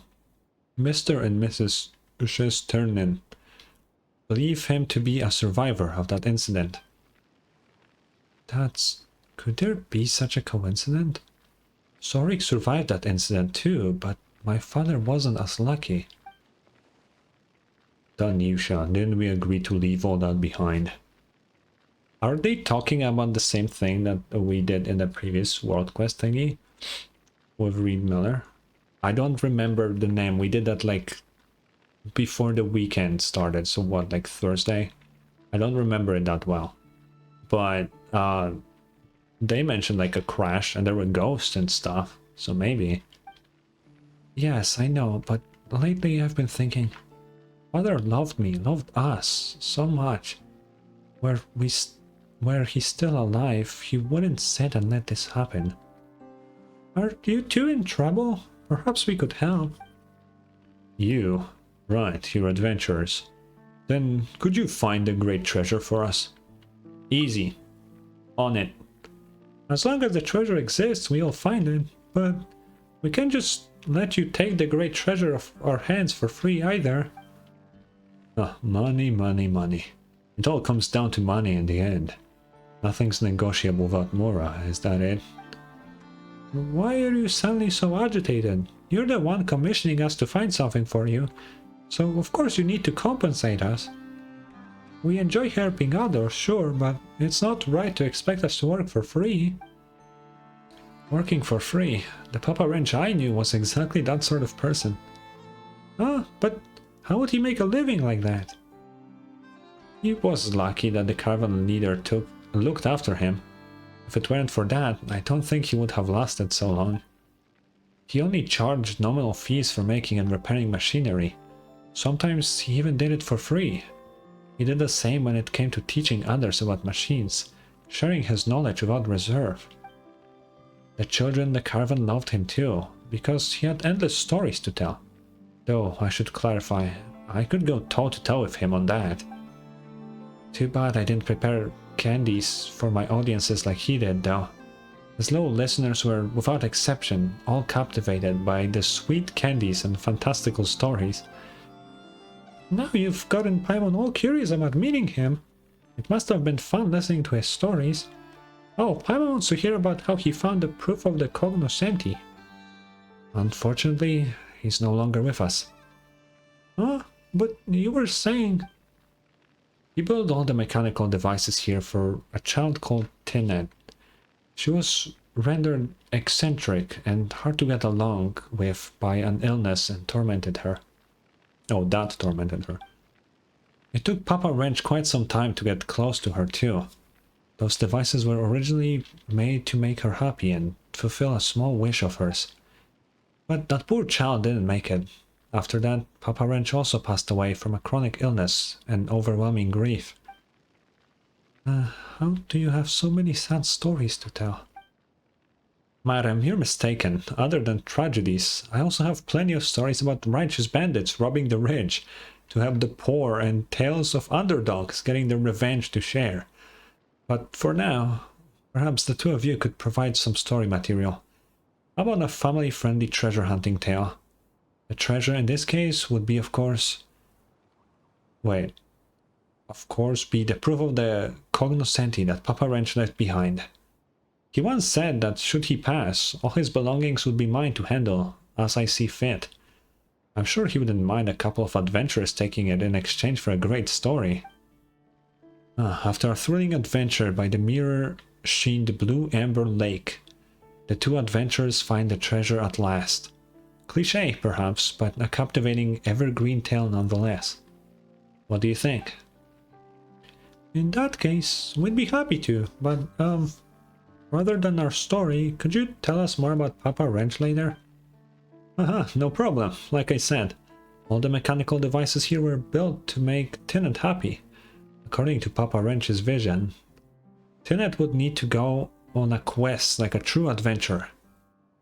She'd have to collect lots of Stella fruit, deliver them to Sergeant Octopus, and pass the trial to awaken Colonel Iron Whale. Then the proof of the cognoscenti would be her reward. That's all the hints I can give for now. If you two run into any difficulty, just think of this as extra spice in our story. It's alright. Papa Wrench wouldn't make anything too tough on purpose, right?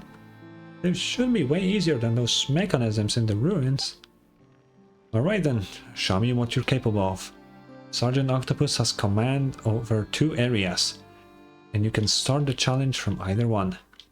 As for you, Mr. and Mrs. Shesternin... Rob, I'm getting used to that name, let's fucking go. Since you're just passing through and don't intend to be held up by the treasure hunt, please excuse me if I accompany you no further. Of course, but we'll stay here for a while longer.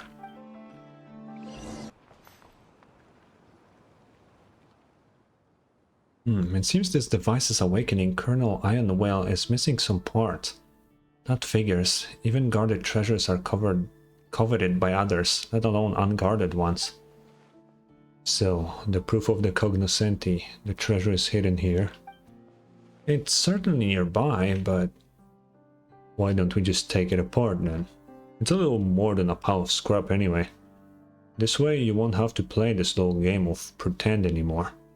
Why not just make things easier? I mean, yeah, we could do that. Hey, that's, Paimon doesn't think that's right. Papa Wrench poured his heart into this, after all. If we can just find the missing parts... if we're talking about spare parts, I might have some leads. Wow, are you really giving us clues just like that? It's not unusual to receive aid from mysterious characters in stories, right? Mr. Shesternin, if you're also interested in the treasure whereabouts, it's not too late to join us. I'm a collector, so of course I'm interested in the proof of the cognoscenti, but I won't play along with your childish games. Well, you can certainly try to challenge Colonel Iron Whale your way. Let's see who can locate the treasure first. As for you, adventurers, please follow me. Papa Wrench's workshop is down this way. You should be able to find the spare parts there. Then all we need to do is activate the lift, right? Paimon's got this... Huh? Where's the lever? A weasel thief! Did it steal the lever? Well, this is unexpected. Don't worry, I'll handle things from here. But... Hagin, it's your time to shine. Why, you have a weasel of your own? And where did you come from? It's not that unusual for traveling merchants to have a few clever companions now. Quickly, let's catch up to it. Alright, let's do that. Okay. Wait, what is this? Open secret letter. I wouldn't forget you when there's money to be made. The intel is solid, but we might have competition. It's at Blue Ember Lake. I'll scout ahead. You bring backup. I'm in dire straits right now, so I might not be able to give you your usual cut. But I swear, I'll pay you back double when things get better. Okay, it seems like they are looking after what we're looking for. Obviously, if it's related to Reed Miller, the treasure hoarders would love that. Boom. Go down.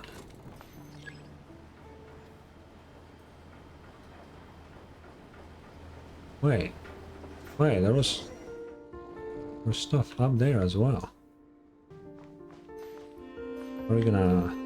Oh.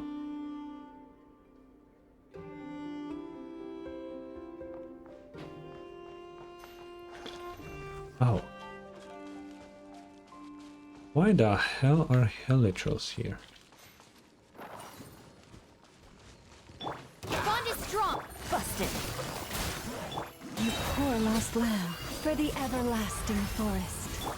A process of elimination. Oh. Oh, that's all.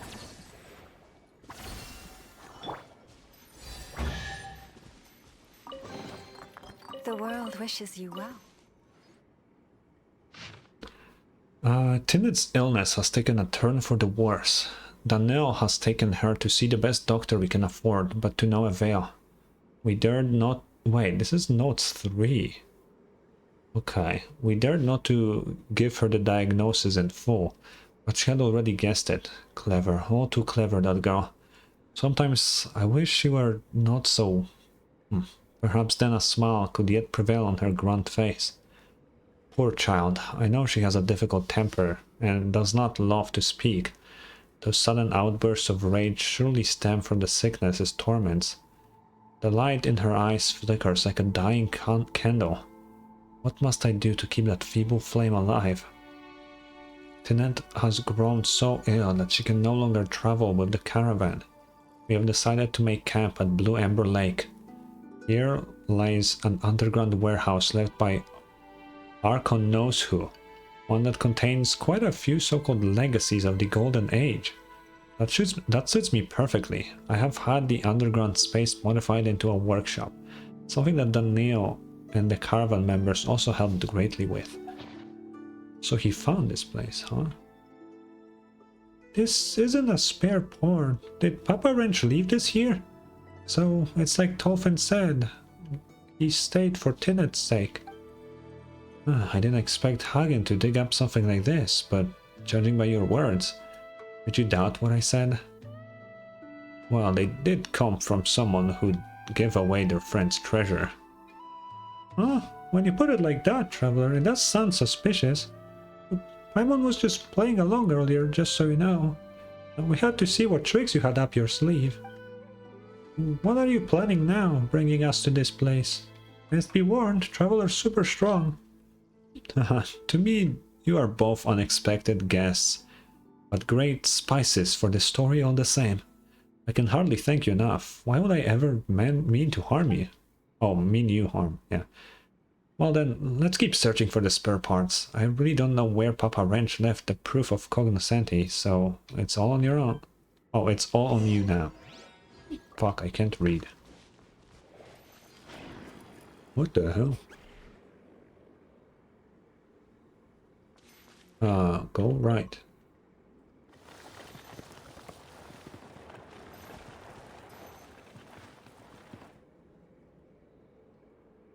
What?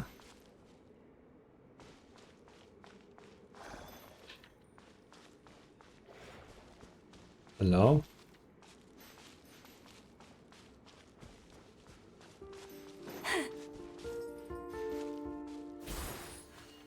Is he broken? Like what?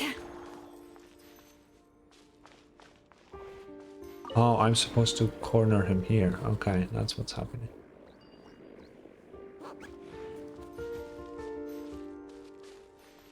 I didn't have time to do the thing. What? Oh.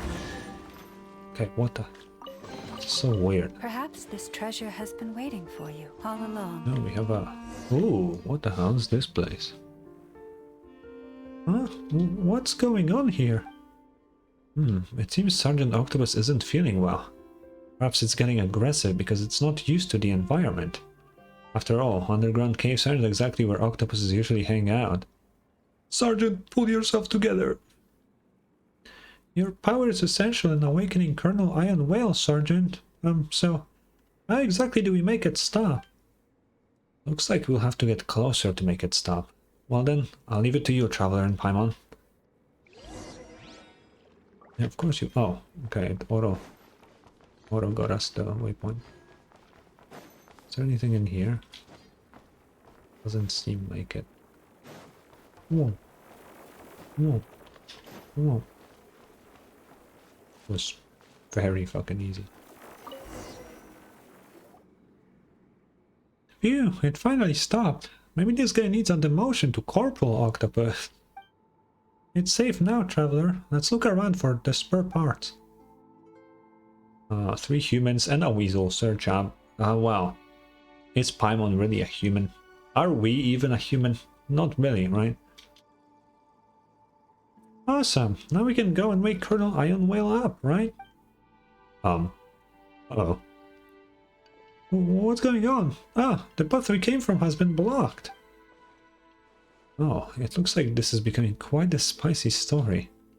The spicier the better, hell yeah. Whether it's food or adventure, too much spice is bad news. Don't worry, leave it to Hagen. Treasure hunting isn't all it can do. It's also good at pathfinding. You see, just follow its lead and we're bound to find something good. Oh, you're not gonna do anything yourself, are you? It's been on us or your weasel thief this whole time. Oh, we have the spare part. That's what we need for a spare part? Bro, we should have just fucking jammed a stick in there to turn it or something.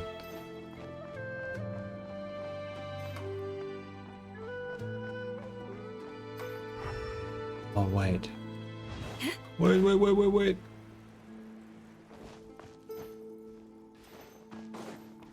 More box. Give it to me. Oh, I guess I can go through here. Yep. What's this? Another... Oh, this is note 2. So it goes downwards. Holy moly, okay. A few days ago, I met a traveling merchant who just traveled south from Novokitezgard. Yeah, we had a lovely chat, and I felt quite nostalgic. I had yet to learn that this was because I was originally from that city. Fate's coincidences tend to come at you suddenly like that, I suppose. I discovered a foreign yet familiar face in a newspaper that brought along.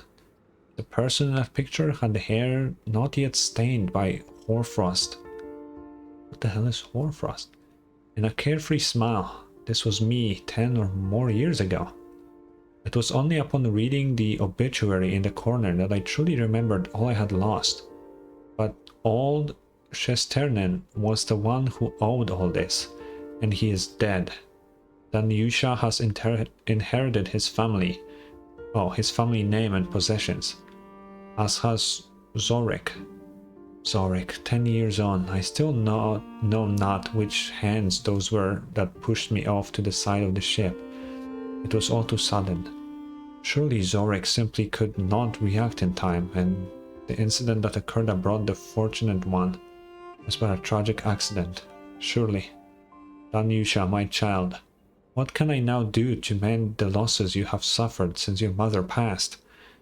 Even my attempts at reparation were not to last, for though it was not my intent, I caused you to lose a father also. This is nothing I can do for her now. Oh, there is nothing.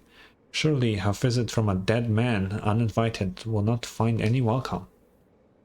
Wait, so... Oh. Okay, so we know Danyusha's dad was supposed to die during the shipwreck, but he lived, and it seems like Zorik pushed him off, because Zorik survived that crash. Huh. Same handwriting as earlier. Wait, Danyusha, Zorik, same handwriting. Oh, was that guy there or her father? Oh shit. Cause yeah, cause he got amnesia, right? That's what the guy told us. So, oh, interesting. Is Tanusha Papa Wrench's daughter then? But Paimon thought he fell into the sea because of an accident that happened 10 years ago aboard the Fortunate One. Ah, Megan, you just had to dig this page out, didn't you? I guess I have no choice but to. Paimon knew you were up to no good. Traveler, draw your sword, quick! No choice but to tell you all my plans now, and ask that you pretend you know nothing from this point on. Huh? I was there the day Papa Wrench saw the obituary. He had a strange look on his face, so I asked him about the matter. Even so, he kept insisting that he couldn't remember the details from 10 years ago. Always assuming the best of others. That's just the way he was. Besides, he had Tinette to care for, so everything else took a back seat. After he passed, I kept my ear to the ground, and what do you know? News reached me that the Shesterinians had exhausted their wealth over the last 10 years and had landed in serious debt. So I sent a messenger to tell a story. Have you heard? The proof of the cognoscenti that can lead you to the great treasure is at the Blue Ember Lake in Nod-Krai. You were going to give him the proof of the cognoscenti? Technically, it is Papa Wrench, Mr. Shestarin's source inheritance. Weirdly spelled. Okay, sure. As his legal heir, Zorik has the right to it. I'm not as charitable as old Papa, but I wanted to give Zorik a chance to prove himself. And that's how the treasure hunt came to be. He's not interested in the story or the setting, but he seems determined to get the proof all the same. It's entirely possible that he might find it before you two. That won't do. Indeed, therefore my plan is to ask you to interfere with the process. Or should I say, finders keepers. As long as you get it before him, of course.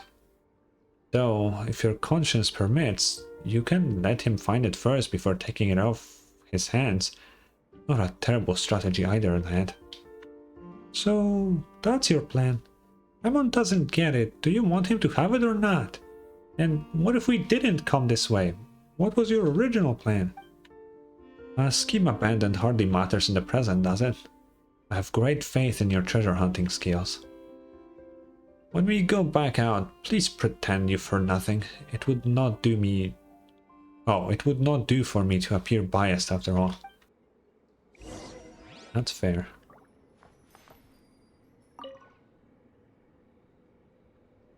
What?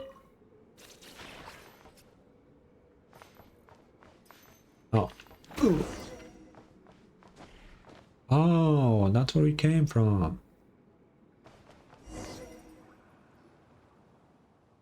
So, you found the spare part? Yeah. Aha, we won! The proof of the cognoscenti is ours now. Well, congratulations. But are you really going to activate the device right now? This thing looks like it's been out of use for a while. There might be some malfunction. Mr. Shesternin, are you worried that such a malfunction might hurt one of us? How thoughtful. However, with the treasure within our reach, it would be too much to ask us to simply ignore it. Yeah, that's right. Traveler, let's install the parts and start it up right now. Confirm.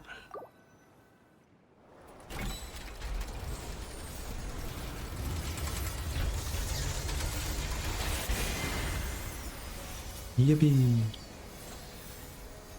That's pretty. No Aurora. This must have been the gift that Papa Wrench wanted to give to Tinette. Shocking. Did something shiny just fly upward? Was that the proof of the cognoscenti? I'll go up and take a look. You can climb up that thing? Can we even call ourselves adventurers if we can't even manage that? Even if Traveler can't do it, Paimon sure can. Yeah, Paimon's flying. What reliable companions you are. Well then, I hope to hear good news from you too soon. Ah, it's one of these. It has like stars going off of it. Interesting. I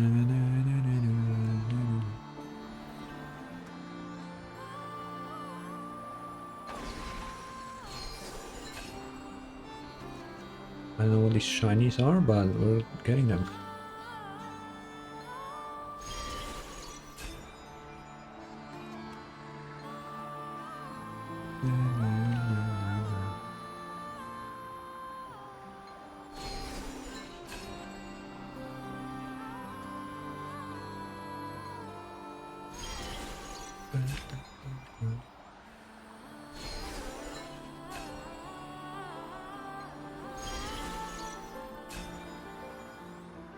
Oh, more Kohenki.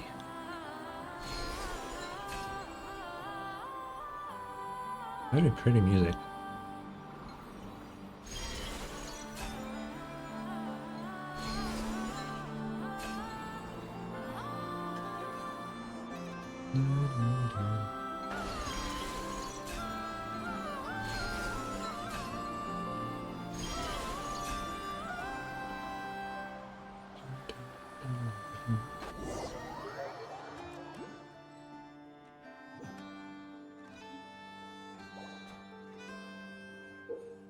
Oh, we have a picture.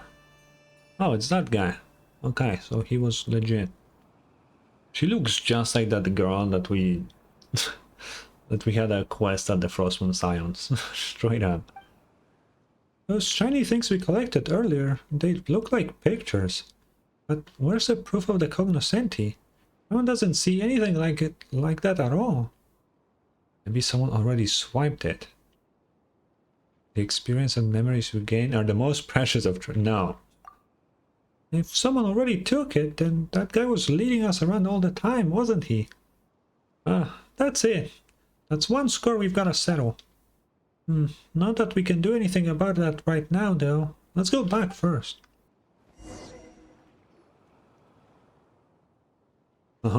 You're too late. You didn't find the proof of the cognoscenti up there, did you? Huh? How did you know? Sure, but we found something more precious still. More precious? Impossible. Judging by that smug look he's wearing, he probably found the proof ahead of us. Might as well try to trick him here. Oh, you want me to play along with your little act then? Well, there are 5 proofs of the cognoscenti after all. Nor would locating the great treasure be a simple affair, even after one collects them all. So, I would hardly be surprised if something in Papa Wrench's collection could far surpass a single proof in value. Such an item exists? Of course. You could call it priceless even. Emma has no idea what the traveler's up to, but that isn't exactly a lie, right? Memories are priceless, besides. Just ask Tolfin or something. He'd pick what we've got over the proof. What? Oh, he'd pick what we've got over the proof for sure. And what would a wandering merchant like him know? I get it now, brat. You're bitter because you lost, aren't you? You're upset that I didn't need to play your little game to get the treasure. I happen to be in a good mood, so I'll pass this advice to you for free. Forget about the rules. People who stick by them hardly ever get the life they desire. Fortune favors those who think outside the box like me, see? You did all that work. In the end, you still couldn't find the proof of the cognoscenti. Sorik takes out a pristine and opulent goblet.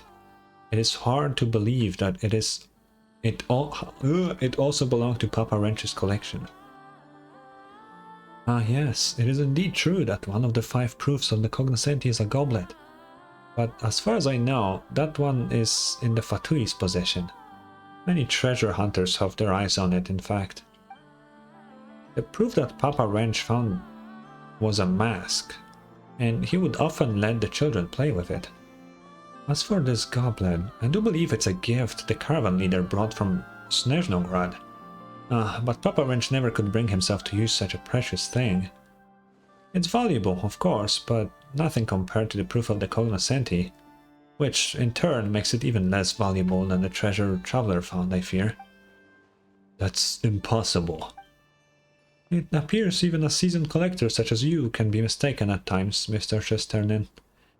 If it sets your mind at ease, you are free to find an appraiser for it when you return to Novokitesgard. Where is the real proof of the cognoscenti then? No, forget that. What's the treasure you spoke of, kid? The one you claim is the superior find. You may have beaten me, but I shan't accept it until you've fully shown me what you found. Huh? That's... The picture and memories might be priceless to Tolfin, but would we really say something like, this is the most valuable treasure, without embarrassing ourselves? Hurry, Traveler, think of something. Since there's more to what happened aboard the Fortunate One 10 years ago. Before we show you, take a look at this. Okay, we show him the picture. What is this trickery? Who commissioned you to do this? Was it that old man? Is he still alive? Where is he? So you are the Zorik that Papa Wrench mentioned. Papa Wrench? So he lured me here with a fake name so he can have his revenge, is that it? You think you can take me? Revenge? What are you talking about? Wait, so the one who pushed Papa Wrench off the ship was... Drop the act. You're all working for that old man, aren't you? Wait, does Danusha know? Is she in on this too? That woman, she agreed so quickly because she knew this was a trap all along, didn't she? Offering to deliver the letter, doing all that just to isolate me? Yeah, totally. No, no one of you will ever get me. Not you and not that old man. Zorik scurries away, not even bothering with the precious goblet he mistook for the proof of the cognoscenti. Who the hell is that? Are you just letting him go? We don't have any grudge against him, but isn't Papa Wrench your friend? Don't worry, the path he took looks most dangerous. I would not be surprised if something happens to him. What do you mean? I mean that Papa Wrench has many other friends aside from me. Besides, who doesn't love a story where justice is served? Hello, welcome on YouTube. Hello, hello. Stop joining the game. I'm afraid 10 years wasn't long enough to change his ways. If he had proven himself a changed man, even just a little, then I would have forgiven him per Papa Wrench's wishes. Alas, like many others, he too is a prisoner to his baser instincts. What a tragedy. What saddens me more is the lack of a winner in our little treasure hunting game. No new story material for me then. Oh, Paimon almost forgot.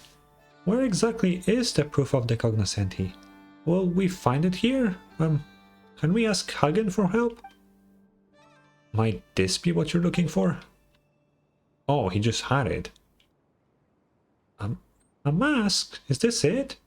But how? You had it on you the whole time? Not quite.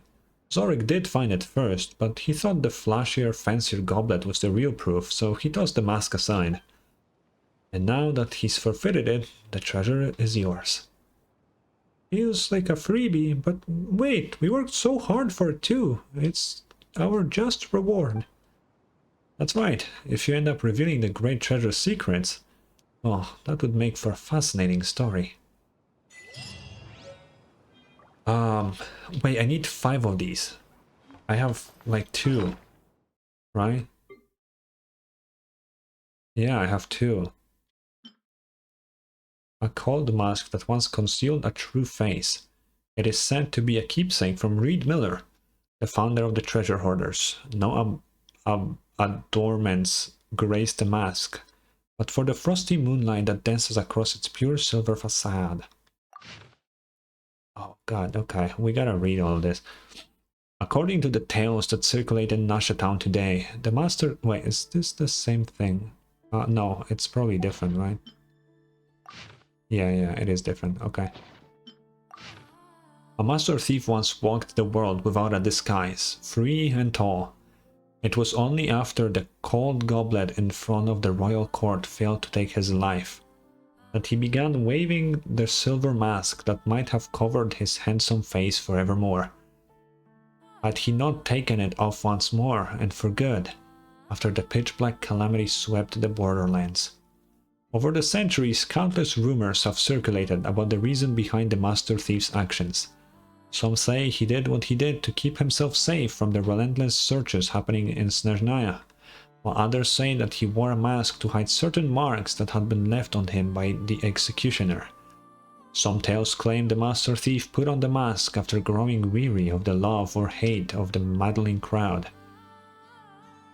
That his close shave with death had left him a changed man, taciturn and sparing with his words.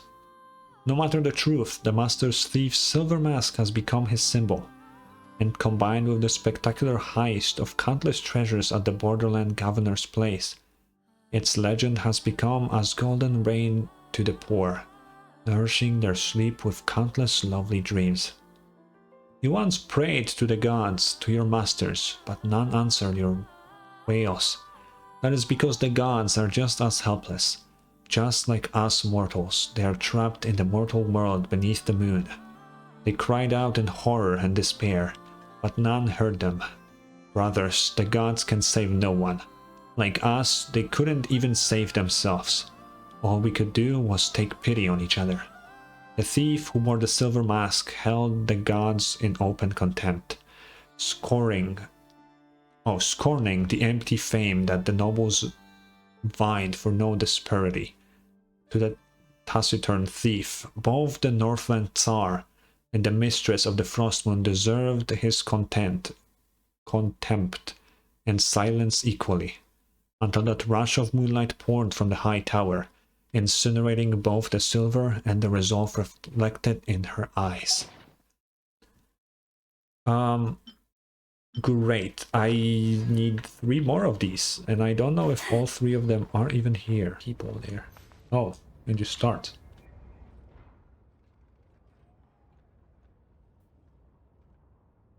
I say, let's end the verification of this batch of supplies here. I mean, there haven't been any major issues anyway. That won't do. It is our duty to follow the regulations. Confirmed. No issues. I knew there wouldn't be any... Can we go now? Let's go. I wonder if the clothes they are wearing represent their either rank or what they do. I would assume it does, but it's never explained, because you have some people that have like the red cloaks with like the black logo. You have people in blue. I wonder if that like means anything. Obviously for enemies it means their element, but other than... Why is this chest just here? That's suspicious. Take heart. Oh, Your it's one of the toil not in bots vain. for... I know.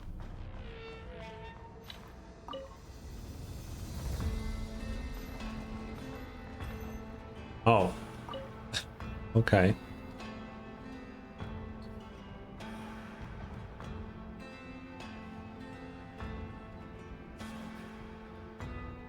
Wait, will we be able to enter like the moon that's in the middle?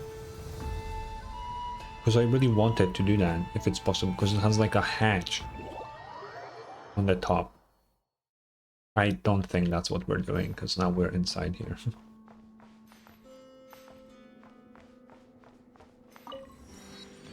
Oh, is it a sneak mission? Wait, why is the quest not... There we go. Oh. Wait, are there any Fatui down here? There's a little cleaning robot, but other than that, it seems pretty chill. Let's see, what do they have here? Do they have anything for me to read? Investigate, investigate. Operate cleaning bot. In a second.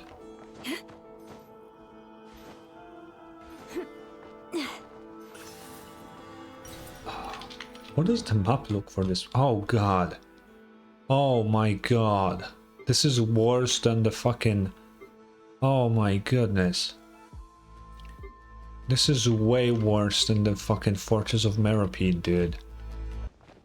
I think they should retroactively add like the compass that reveals the whole map chests. I don't need it personally because I have the whole map 100%ed, but a lot of people would very benefit from that.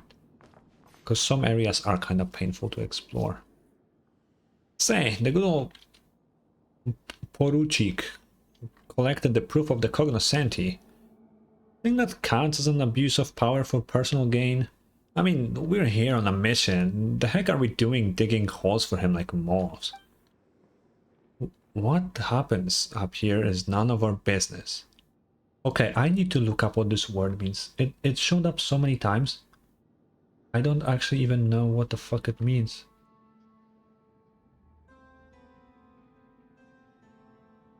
Why do I need to do a captcha to use Google? What the fuck? These are bridges. Okay. Reserved or uncommunicative in speech. So basically they speak not much. How do you pronounce this? Tassi. Okay, so I was pronouncing it correctly. Okay, so they just don't speak much. Okay, I gotcha. Do you think reporting it to the higher-ups will do anything? Because it seems to me that like they don't like Poruchik Raskolnikov up there either. Maybe my report's just the opportunity they'll need. Okay.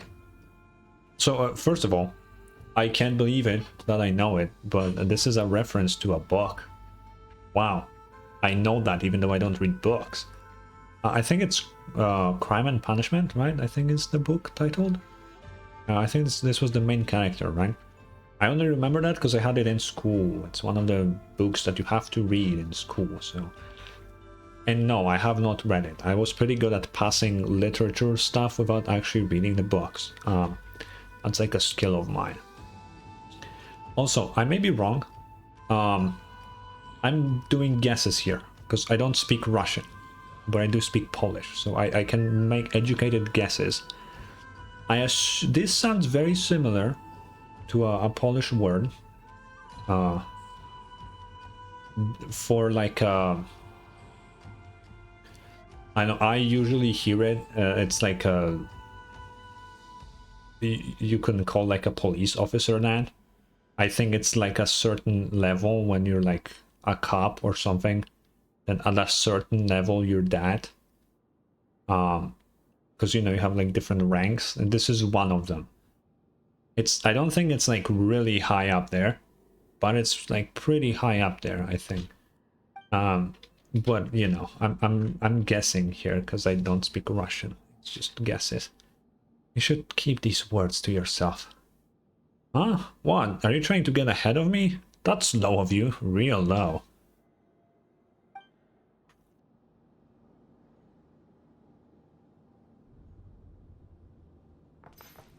Yeah, keep going this way. The light. Oh. I think that's a great idea. Perhaps because like we are not supposed to be here, right? Like this is one of the areas where like you actually are not supposed to be here. So it makes sense that they would send reinforcements. Like I really like the idea behind it.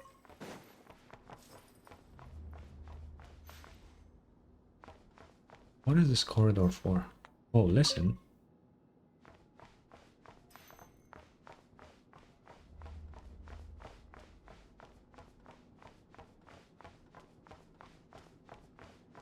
Why do they have slimes in here? Let me kill that slime. Quietly now. I knew he will have a chance. The world wishes you well.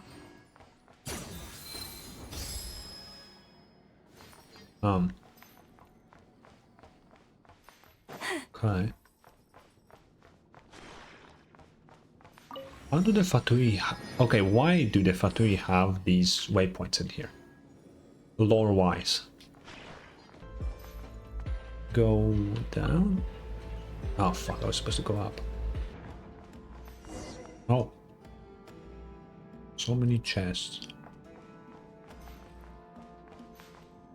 Oh, it's just that. Okay.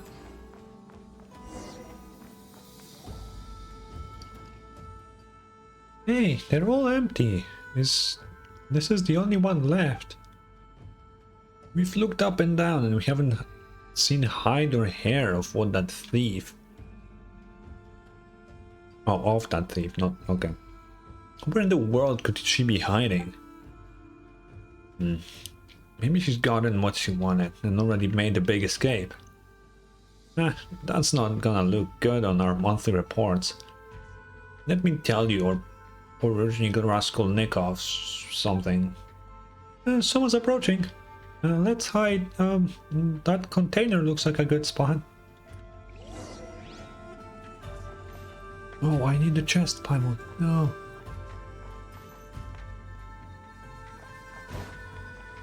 Okay, that's nothing. I just had to check.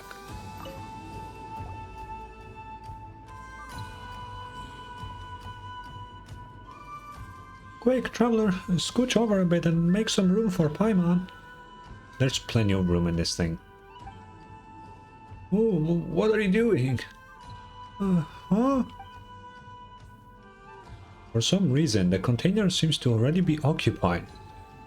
It is also clear that the current occupant is most displeased to have uninvited guests. Wow, traveler, are you okay? What the? What hole did you all crawl out of from? Look, isn't that the thief we're looking for? Oh! Oh! That's cool. Give it back! That's my treasure! Give it back! What treasure? We didn't touch anything. We haven't even opened the last chest. Do you take us for fools? Putting on this uneven spawn split act in front of us? We'll take them all in. Both her and her accomplices. Huh? Wait, we don't even know her. Yeah, I'm here on a Harbinger's orders. Pick a more convincing lie, wouldn't you? Let me call up Arlecchino. Wait. Or actually Tartaglia was probably a better choice. That still makes you a trespasser, and we arrest those two. You poor lost. Diffract. Why do I have a toolkit? Why do I get a toolkit? What the fuck?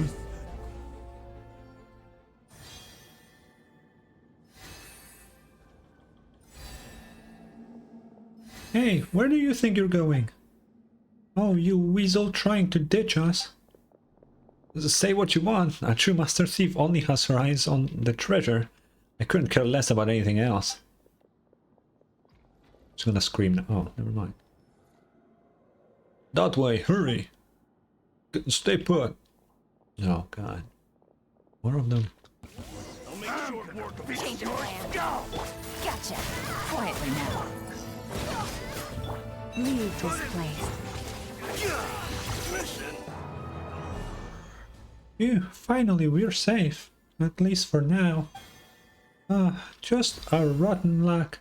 Someone never would have guessed that the container, contained a thief the Fatui were chasing. We wouldn't be in such a mess if it weren't for her. Great, now the chest is gone and we had to fight the Fatui. Oh, and she even accused us of taking some treasure of hers. Lies and slander. Oh, the more Paimon thinks about it.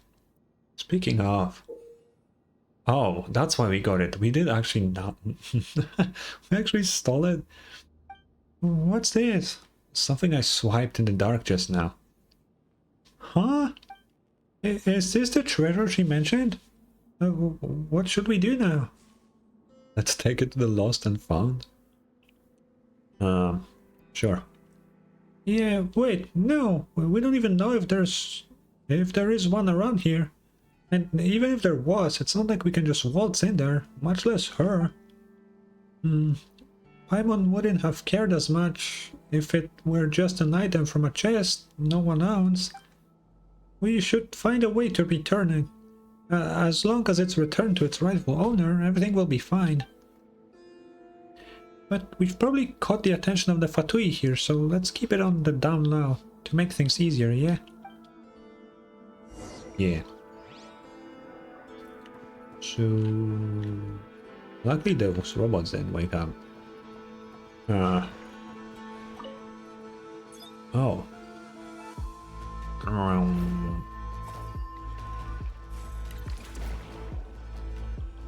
No, that's where the guys are.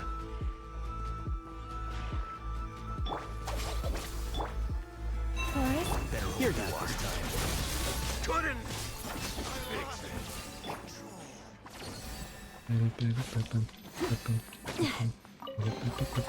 Perhaps this treasure has been waiting for you all along. I assume I'm supposed to go here. I don't know if I'm correct, but only one way to find out. Just lock her up here? Is that what we're doing? Yep, forging Raskolnikov's orders. Did you say Raskolnikov? Bro, that's Porchnik Raskolnikov to you, thief. Show some respect. Forget about her. Where's the chest? Have you delivered it to the archives? Oh, but Bakunin's on the leave today. I bet he's downing another cup at the flagship right now. He sure knows how to enjoy life. Let's leave the chest in the dormitory for now and worry about it tomorrow. Why the dormitory? I guess they caught the thief. What? Ah, I see what we're supposed to do.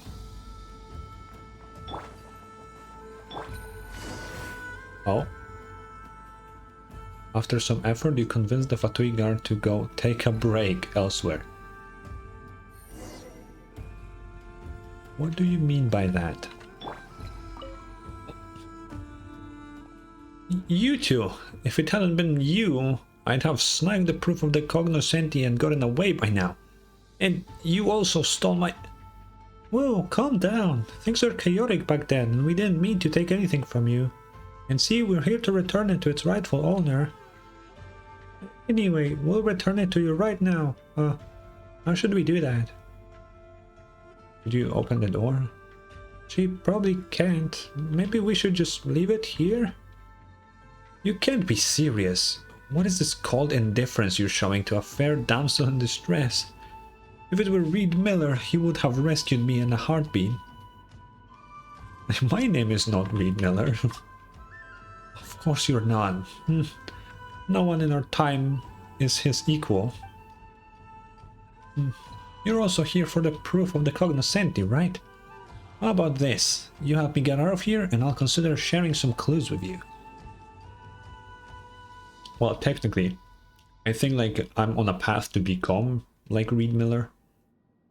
Because I kind of snagged every chest ever in Teyvat so far. I think I'm even better than him at this point. Because if the chests were there, that means he wasn't there, right, to take them. So I think I'm just better than him at the whole treasure hoarding business. Just saying. I think we'll do just fine about your clues. That's right, we can find our own way. We're very experienced in that department. Wait, don't go. Then how about information on Raskolnikov? They say he's quite somebody here. Though wreaking havoc here wouldn't be a bad play. It'd be just like how Reed Miller ransacked the governor's palace, took back the sample mill, and stole the heart of the governor's daughter. Okay, I am really... This is so crazy to me. That like Reed Miller, that we have heard about a really long time ago, you know, the founder of Treasure Hoarders, was actually such an important person lore-wise, right? Ransack the governor's palace means that he just was, because the governor's, I'm pretty sure, is the Tsar, right? So the previous Krai Archon. Fucked up his palace, right? Took the sample mill that the Frostmoon Scions had that could just basically print infinite gold through some crazy subatomic fucking sciencey shit. right? And then he stole the Cryo Archon's daughter, or rather her heart, but still, you know what I mean. It's like, how much shit did that guy do? Like, how is he so important to the overall plot right now? Anyway, I mean, it would be in your interest to claim your treasure with grace, no? The information I have will definitely help. Well, please, I beg you, please help me. If Raskolnikov learns that I'm here, What do you say, traveler? Should we help her? Might as well. Splendid. Today really is my lucky day. Now, I've already swiped an ID card of the guard earlier, so I just need the other one, and we'll be set. Yeah? Oh. What was that for? Yeah, I already have it.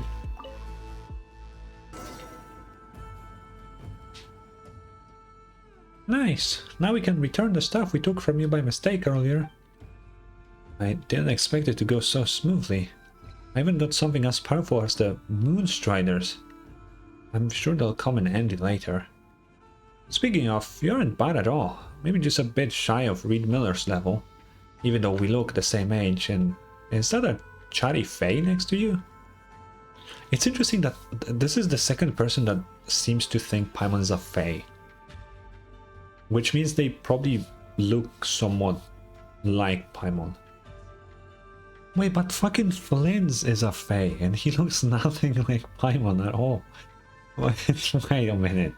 No, that makes no sense. Why do they keep calling her a Fae? Huh. I dig this NPC design, by the way. Like a unique NPC model for a fucking world quest? That's crazy. Paimon's not Fae. Paimon's Paimon. Traveler's companion and guide.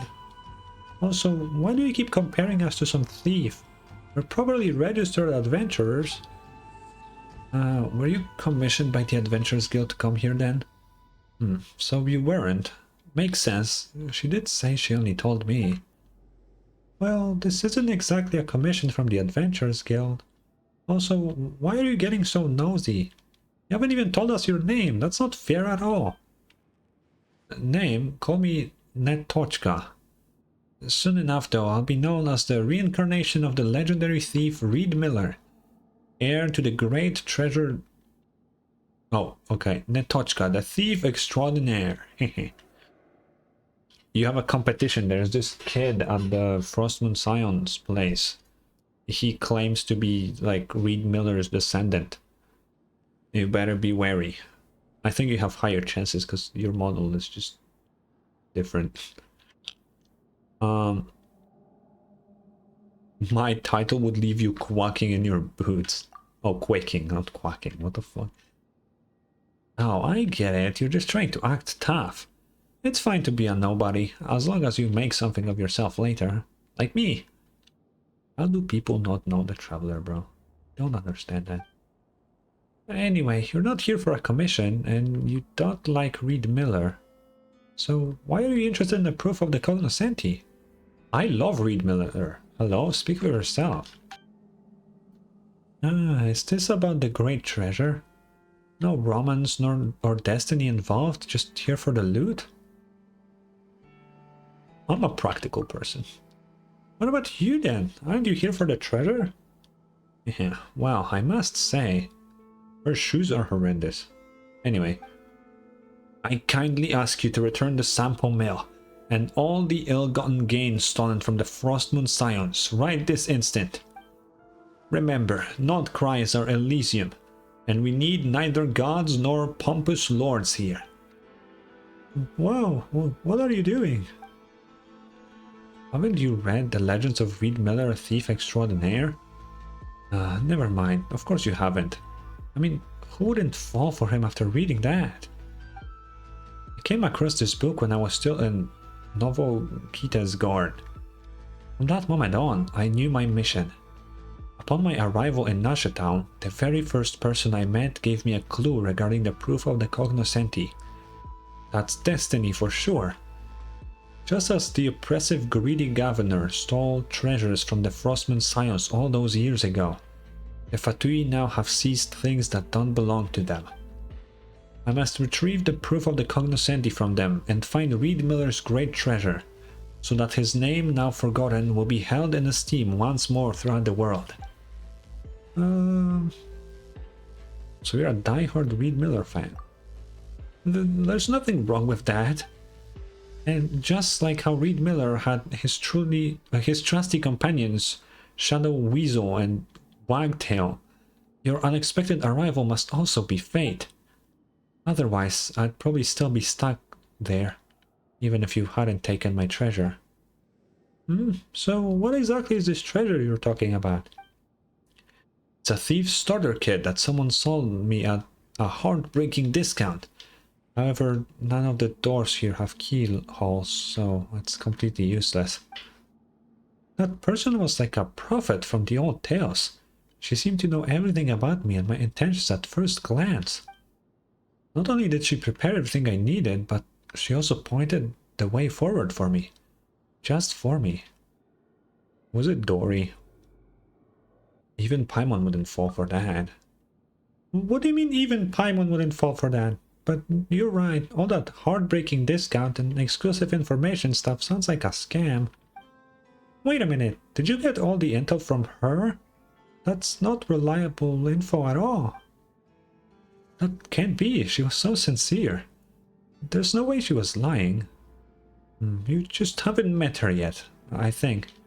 When we get back to Nashatown, I'll introduce you. As for Raskolnikov, well, why don't you get Raskolnikov? I do know him. We knew each other back on Novokitesgard. But never mind him for now. We just need to find the proof of the cognoscenti. So let's get moving. It's like we're Reed Miller, the thief extraordinaire, and his two sidekicks. Shadow Weasel and Wagtail, come again. I call dibs on Shadow Weasel? No, I'll be Reed Miller. No way, I was here first, so I should be the one playing Reed Miller. Well, Paimon is the most unique character amongst us, so it makes perfect sense for her to play Reed Miller. What kind of roleplay is this anyway? You're right, it is quite juvenile. Then let's go with Netochka, the thief extraordinaire, and her merry companions, Goldfinch and Snowy Owl. Yay, code names. You think that's better, Traveler? Alright then. Snowy Owl doesn't sound too bad. It's all mysterious and wise and stuff. So it's settled in? Now we can focus on finding the proof of the cognoscenti. Earlier, I heard that the chest was sent to the dormitory. Those two Fatui didn't follow Raskolnikov's orders. They're definitely in for big trouble. He's always been a meticulous guy. Everything has to go exactly as he plans. You could call him a perfectionist. No matter what trouble comes up, he always manages to handle it methodically. Some people really admire that trait. Anyway, though, enough about that. We've got that proof to find, and I still remember the direction those two Fatui went. Follow me!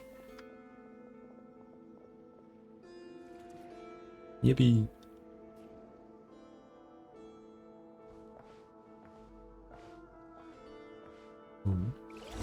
Looks like we're in for Oh!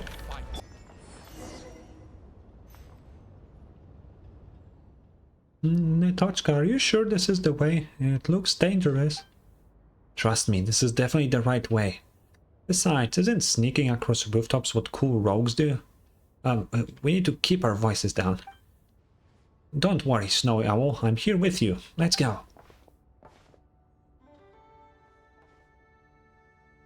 Sneaky. I leave the one on the right to you, Goldfinch. Great. Oh. It's like Assassin's Creed, like we should have hang from here. Thanks for changing my camera as I'm explaining game. That's very nice of you. Oh, I didn't expect the Moonstriders to come in handy so soon. I'll take care of the top. Watch this. Piece of cake. Are you all okay?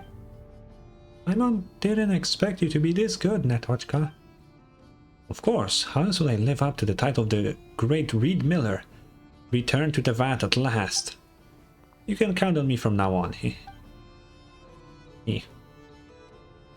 So why did she jump up there? What was the purpose?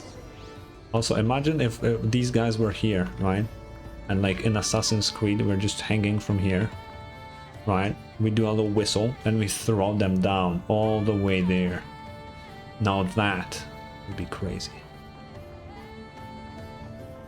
Wait, is that the weird port thingy that we don't have on the map unlocked yet? Yeah, because it's like way... Why is this so zoomed in? It's like way here. I really wonder when we will get that.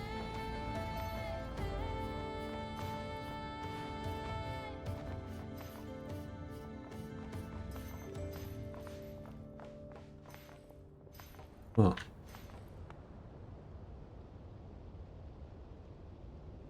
Acid what?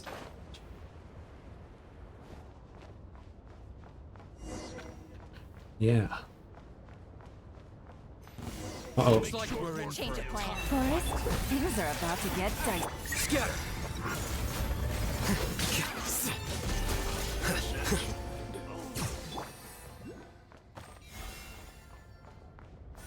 Na, na, na.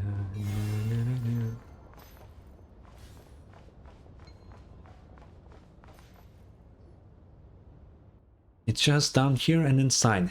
I'll split off now. Goldfinch, Snowy Owl, don't get lost now. Okay, and she's gone. Looks like she's having the time of her life. Traveler, let's hurry and catch her up. Oh, catch up, not her up. What? No.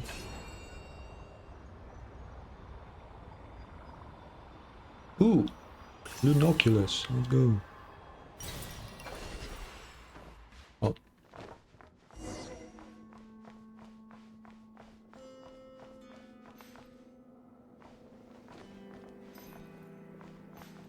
It's not wild, it's yellow. Is she stuck? Oh. Okay, let's see. Strange blueprint. That's just what the place looks like. Whoa, a floor plan? Do we really get our hands on some top secret info this easily? I mean, it's a map. I would thought grabbing an important item like this would come with some kind of dramatic scene. It's a map. Bro, what? A container, there's just here for some reason. Reminds me of that time Nod-Krai read as a beat, pushing us out during our previous attempt at hiding inside one. Yeah. Uh-huh. There's clearly no chest on the bed, so maybe under it. Whoa, no chest inside, and completely spotless to boot. Where the chest at? It seems the proof of the cognoscenti isn't here. At least the chest containing it isn't. But look, at least we found a floor plan of this place. I'm not sure how useful it will be though. How terribly careless of them. Right? How could they just leave something like this out in the open? But if it's not here, where else could it be? Should I check the archives again? Or... Ah, seriously? I've been itching to see him in... Oh, wait, eat crow? What the fuck? Of course it's real. You know that Pershing Raskolnikov is like. You really... You think he's going to let someone get away with a fumble like that? Tell me about it. I had a minor slip-up at work before. It wasn't a big deal, but I got slammed over it. Are they getting closer or something? We can't let them see us. Let's improvise and hide. Gotta look for a good spot. I'll hunt under the bed. Like a true monster.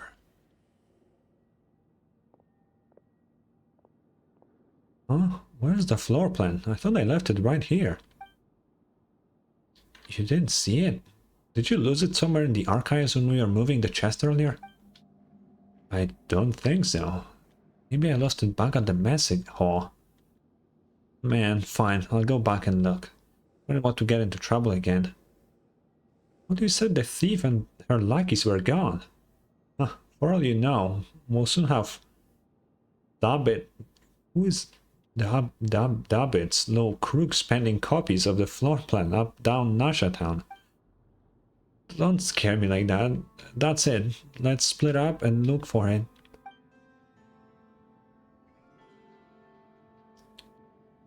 Oh. That's good to know, Acid. I thought they were literally eating crows. Cool.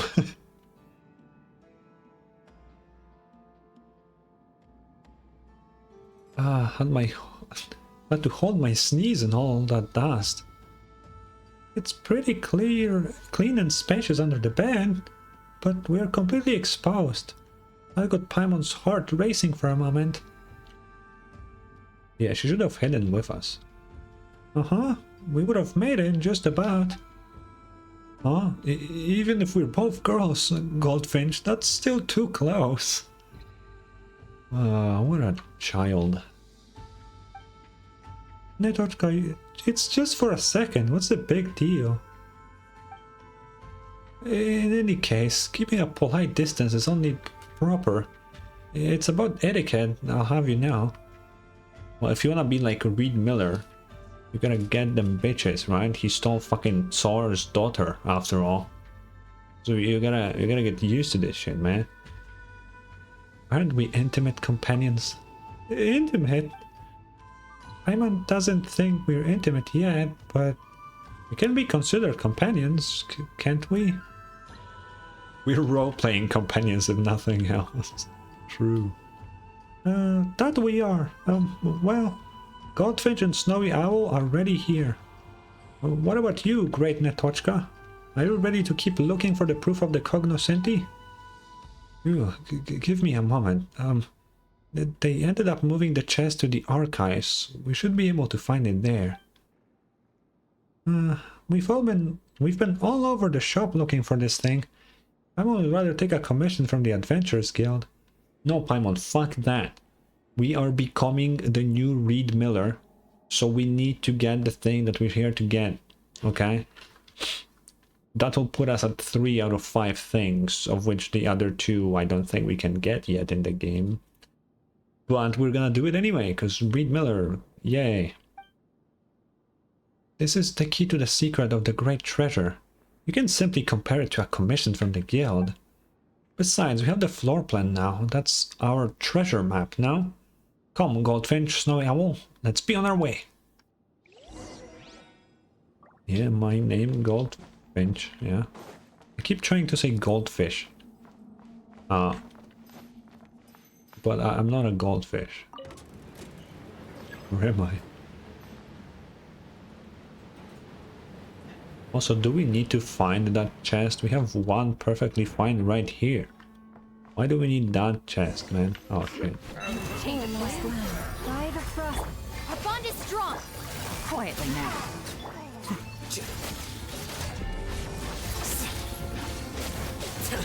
How bold. Oh, this guy was a sergeant. Wow, he was a bitch. Busted. How are you still alive, bro?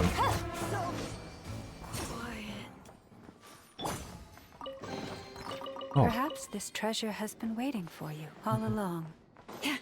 perhaps it has, Llama. Thank you. Look for clues in the archives. Wait. Music disc.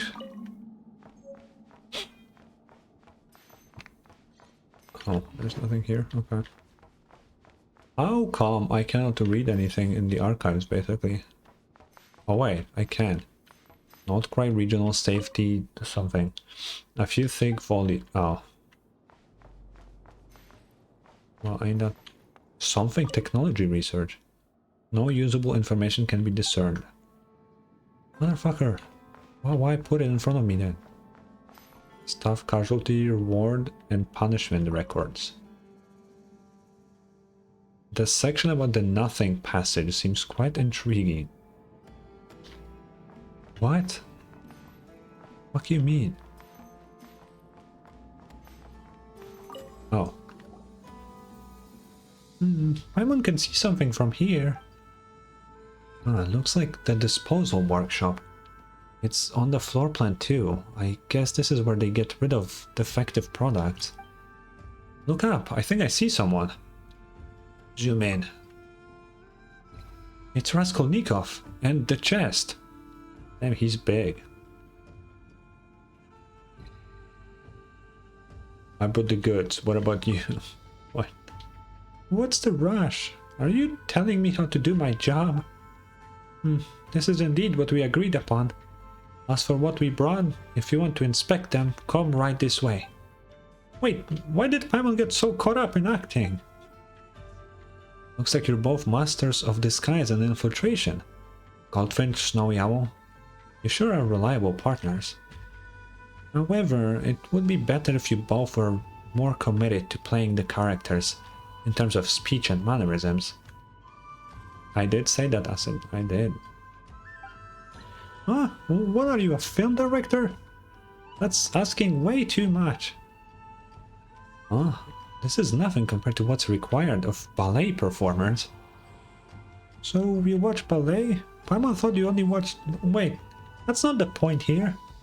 Anyway, let's put the roleplay aside for now.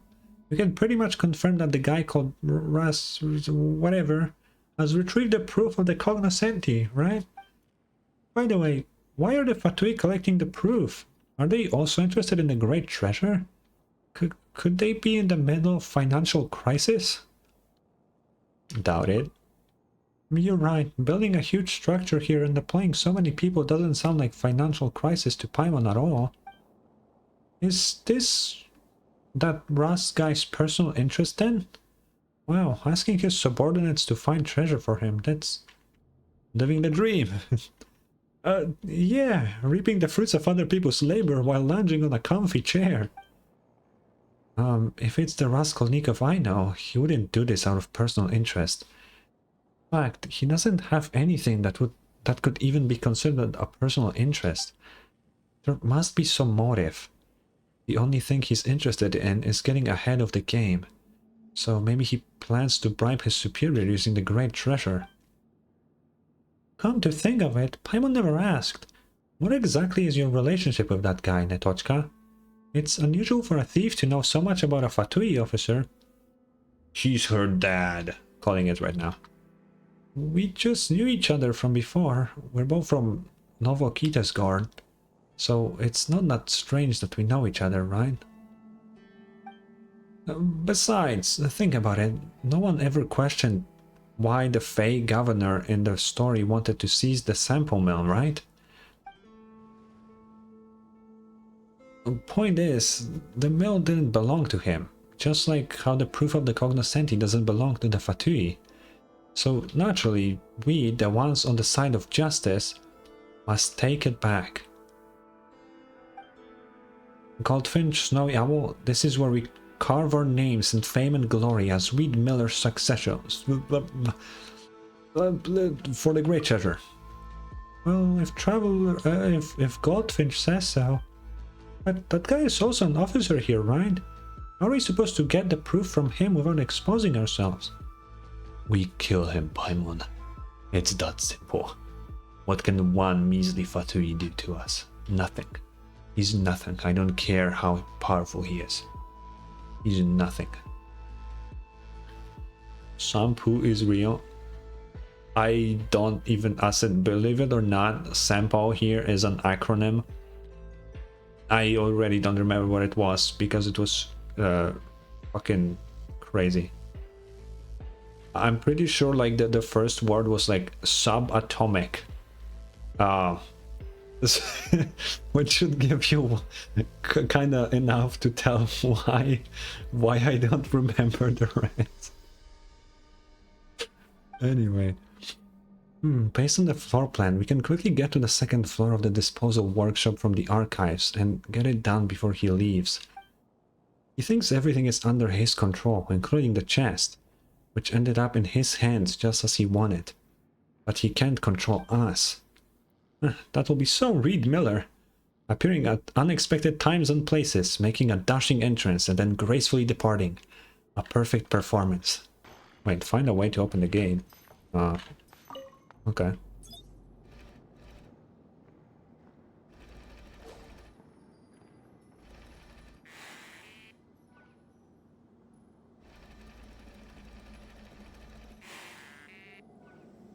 Maybe... I always wanted to be a Roomba.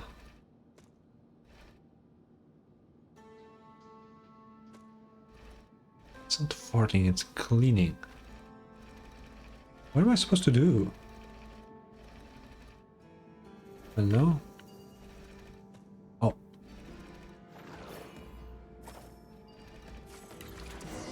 How did he not see that? Dissipate. Forest? Here you are. Oh. Well, that was fast. The world wishes you well.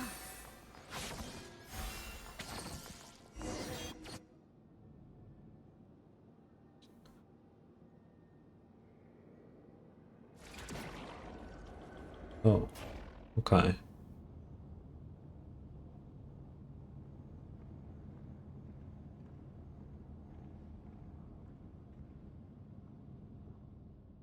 Why did the robot need to do that? To open the door for us? What do you mean? It was on the other side of the closed door, man. The classic video game thing. Huh? How did we end up on the other side?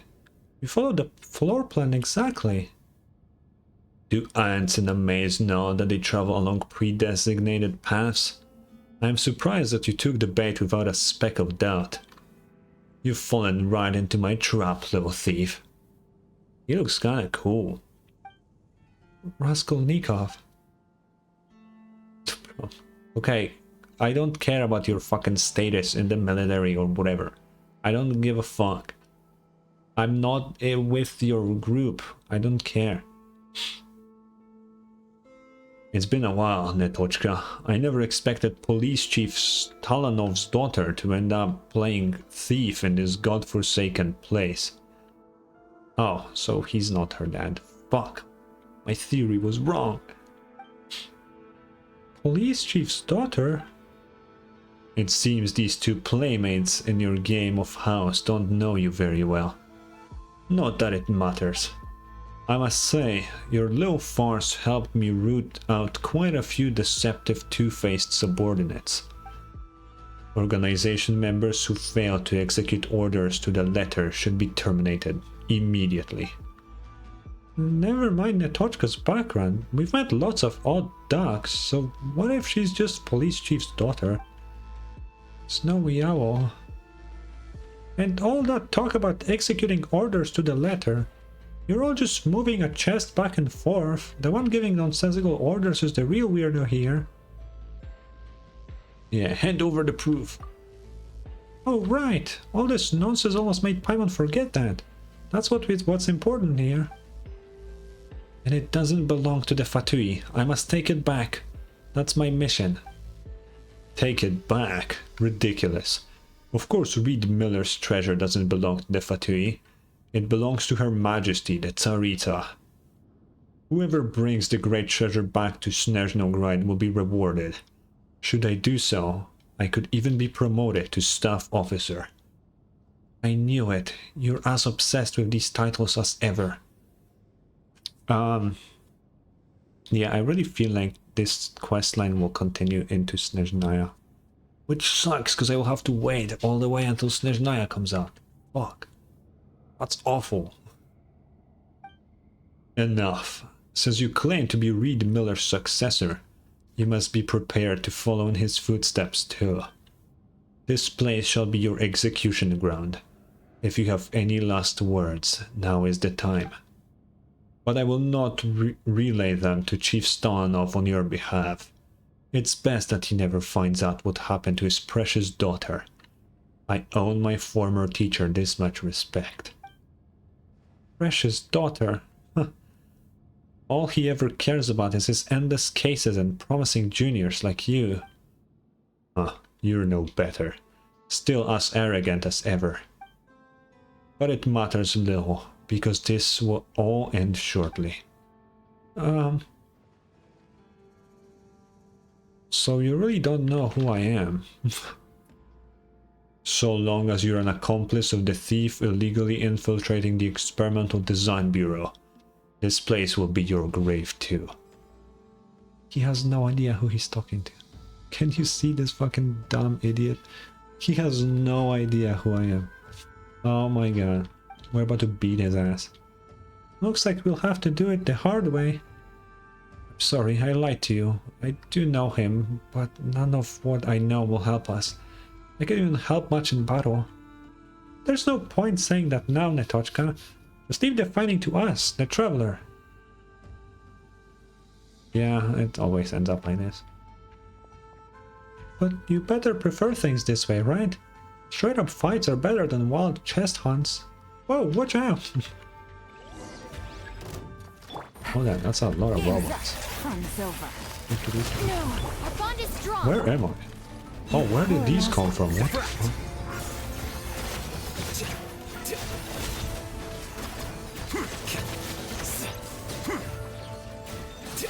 So how many opponents do we exactly have here?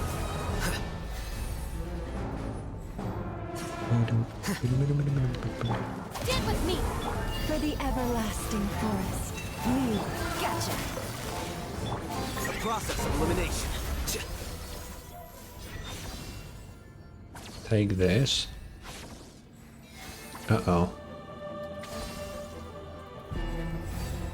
Things are about to get dicey. Quietly now. I'll settle this. Dissipate. You poor lost lamb.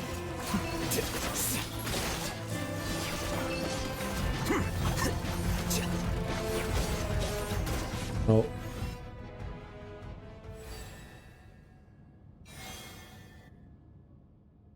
Goldfinch, just a little longer.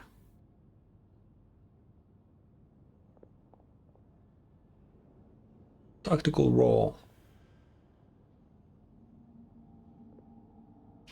There we go, Goldfinch. The hammer's yours.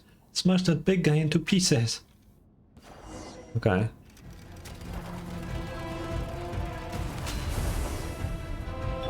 Oh.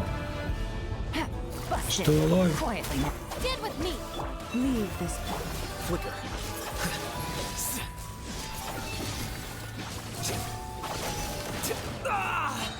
Bruh.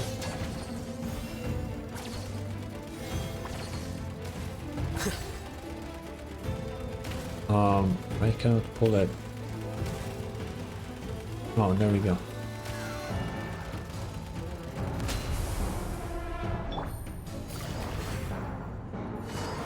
Our bond is strong. by the Frostmoon of old.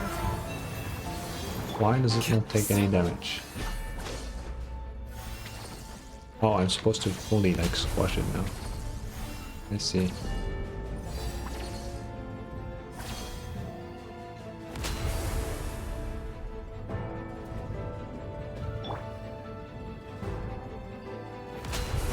Maybe. Oh, I completely broke that thing. What? How? Oh, Paimon knows. This is what they call turning their own blade onto them. It seems I've miscalculated. The proof of the cognoscenti that you seek is in my hands. If you want it, follow me outside. I'll be waiting for you at the highest point of the Experimental Design Bureau. He ran away? But that coward!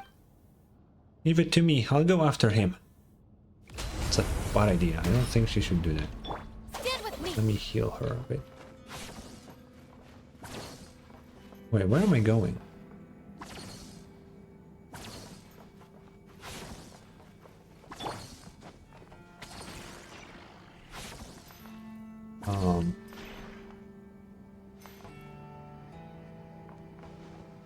Wait, what?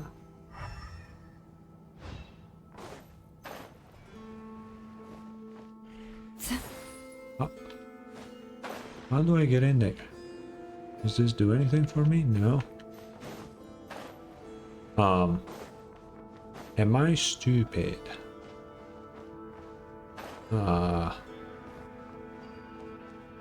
Oh, I'm supposed to push. Okay.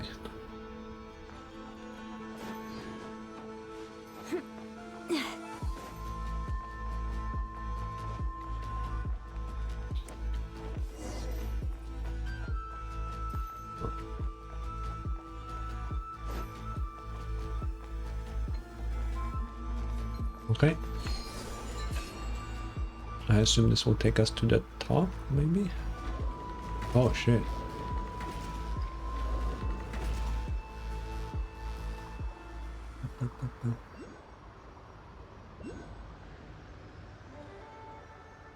Yes, but not be— oh, I see.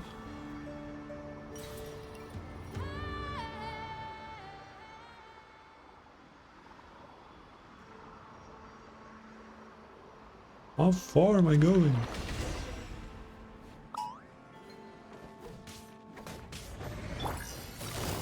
Busted.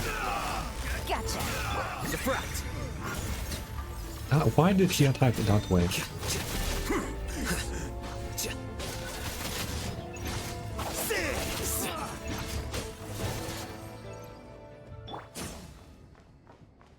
Oi.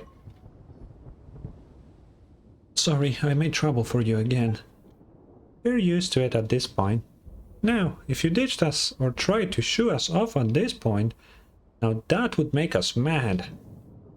Okay, then thank you for keeping me company. That's more like it. Speaking of, didn't that Rust guy say he'd meet us at the highest point? Why is the lift malfunctioning then? What should we do? Do we try to fix it?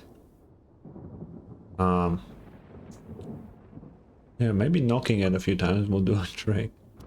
I doubt it. I doubt it's that easy to fix. That scared Paimon. She thought it hit her for sure. Oh, it's like the things that the researcher guy did. Yeah. Oh, we can jump up. Oh, true. We did something similar when we collected data for Fangle. But what about Netochka? How do they remember this? Wait, I'm so glad that now world quests kind of intertwine with each other. Because this quest was like a random little side quest. And they bring it up in this big one. Now, I love this. You knew about this strange lightning too?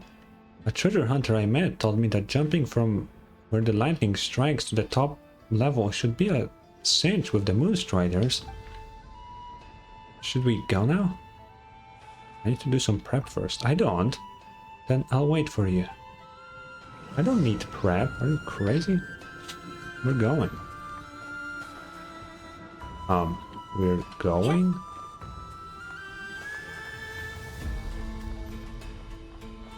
Oh, I need to find a... Okay. Oh, bro's locked.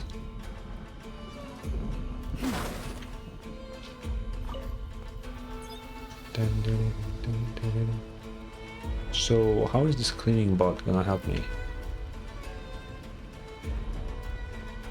Oh. Everything should be fine now. Let's go. Then I'll be off. Don't fall too far behind. Oh yeah, the robots emit Kuvaki. I forgot about that. Yeah. That didn't do anything. Now this did something.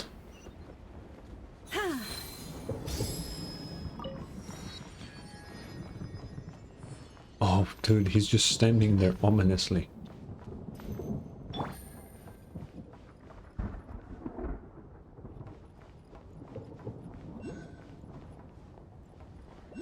Take it easy. Natochka, you go. I'll catch up. I require this thing. Okay, let us go.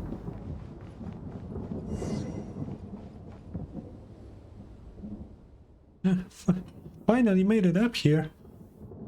He's alone? Paimon thought he ran so fast because he was going to call for reinforcements. Then he will have to pay the price for his arrogance. Looking down on us, we'll show him. I'll fight with you. If you want the proof of the cognoscenti, you must defeat me first. That is, if you can. We can. Busted. Our bond is strong. You poor... Here you are.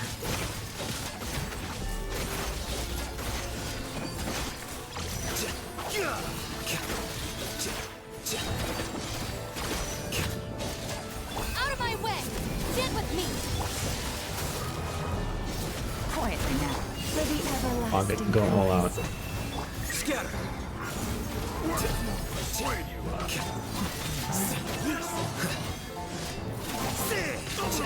What the fuck? He healed?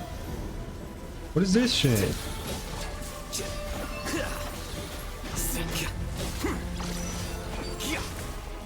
What the hell, bro? Forest, protect us. Flicker.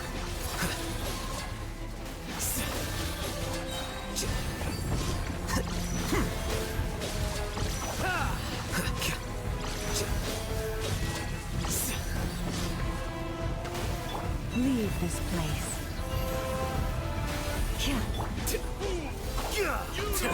How bold. Things are about to get dicey. Gotcha! I'll settle this! By the Frostmoon of old, you poor... The process of elimination.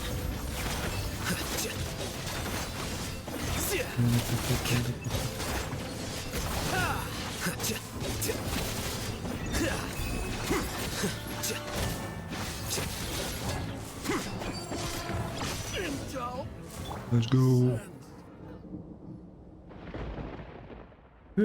We won. Now hand the proof over. Come and get it yourself. Didn't expect you to admit defeat so easily. And there really weren't any reinforcements. Yeah, that sounds suspicious. Could this be the trigger for an even bigger trap? Didn't you say we'd get promoted if you brought the great treasure back to Snezhnograd? Why are you giving us the proof so easily? When did I ever say I would be the one to do that?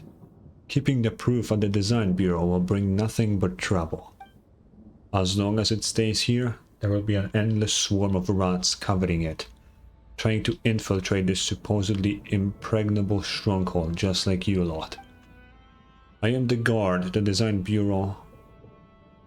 I am to guard the design bureau to ensure its efficient operation, but orders from my superiors must be obeyed. This already constitutes insubordination, of course. But due to my failings, the proof of the cognoscenti that we spent so much manpower to find was ultimately stolen by a petty thief. Now you can go back to Nasha Town, or wherever you want, to announce your victory. Did you lose to us on purpose? Losing to an opponent who has deep ties with the Harbingers brings no shame upon me. I'm impressed you managed to find such help. So he did know about us. Crazy. I knew you were exceptionally skilled, Goldfinch, but... a fool blessed with blind luck. I've always hated your kind. Forget it. Take the proof of the cognoscenti. The Experimental Design Bureau will no longer devote manpower to searching for this accursed thing. We won't meet again. But if you insist on future unwelcome visitations, I'll show you what I'm really made of. Huh. This curtain call is completely different from what I imagined. Even with the proof of the cognoscenti, I need some time to think about all this. If only he were the big bad governor oppressing the innocent, then I would have... Now I'm made to look like an unreasonable child. I'm sorry for dragging you into this farce. Say, do you really have connections to the Harbingers? That's a surprise. If you told me earlier... If we could have been called Traveler the Thief Extraordinaire and her merry companions, or Paimon the Thief Extraordinaire and her merry companions, or something similar. Right, speaking of which, you should take the proof of the cognoscenti. Yes, it's much better in your hands than mine. Why do you sound so defeated all of a sudden? Yeah, why are you giving up already? And didn't something like this happen just a moment ago? You and that Russ, whatever guy, you think in circles around with each other and act like everything's settled afterwards. And that makes Paimon feel kinda uneasy. Even if we did get the proof, it's like a sneeze that just won't come out. I just suddenly realized that compared to Raskolnikov and all of you, I'm just an insignificant character in the story, like I've always been. I wish I could become Reed Miller, a true protagonist with an adventure to call my own. Someone who can claim the spotlight and receive the adoration of all. So I told myself it was my destiny to become Reed Miller's successor, to turn my fantasy into reality. I came here in search of clues about the great treasure. Back in Nashatown, Hidimbi gave me some clues on the proof of the cognoscenti and said it was special. Oh, I was special. That she had chosen me. I was so happy at the time.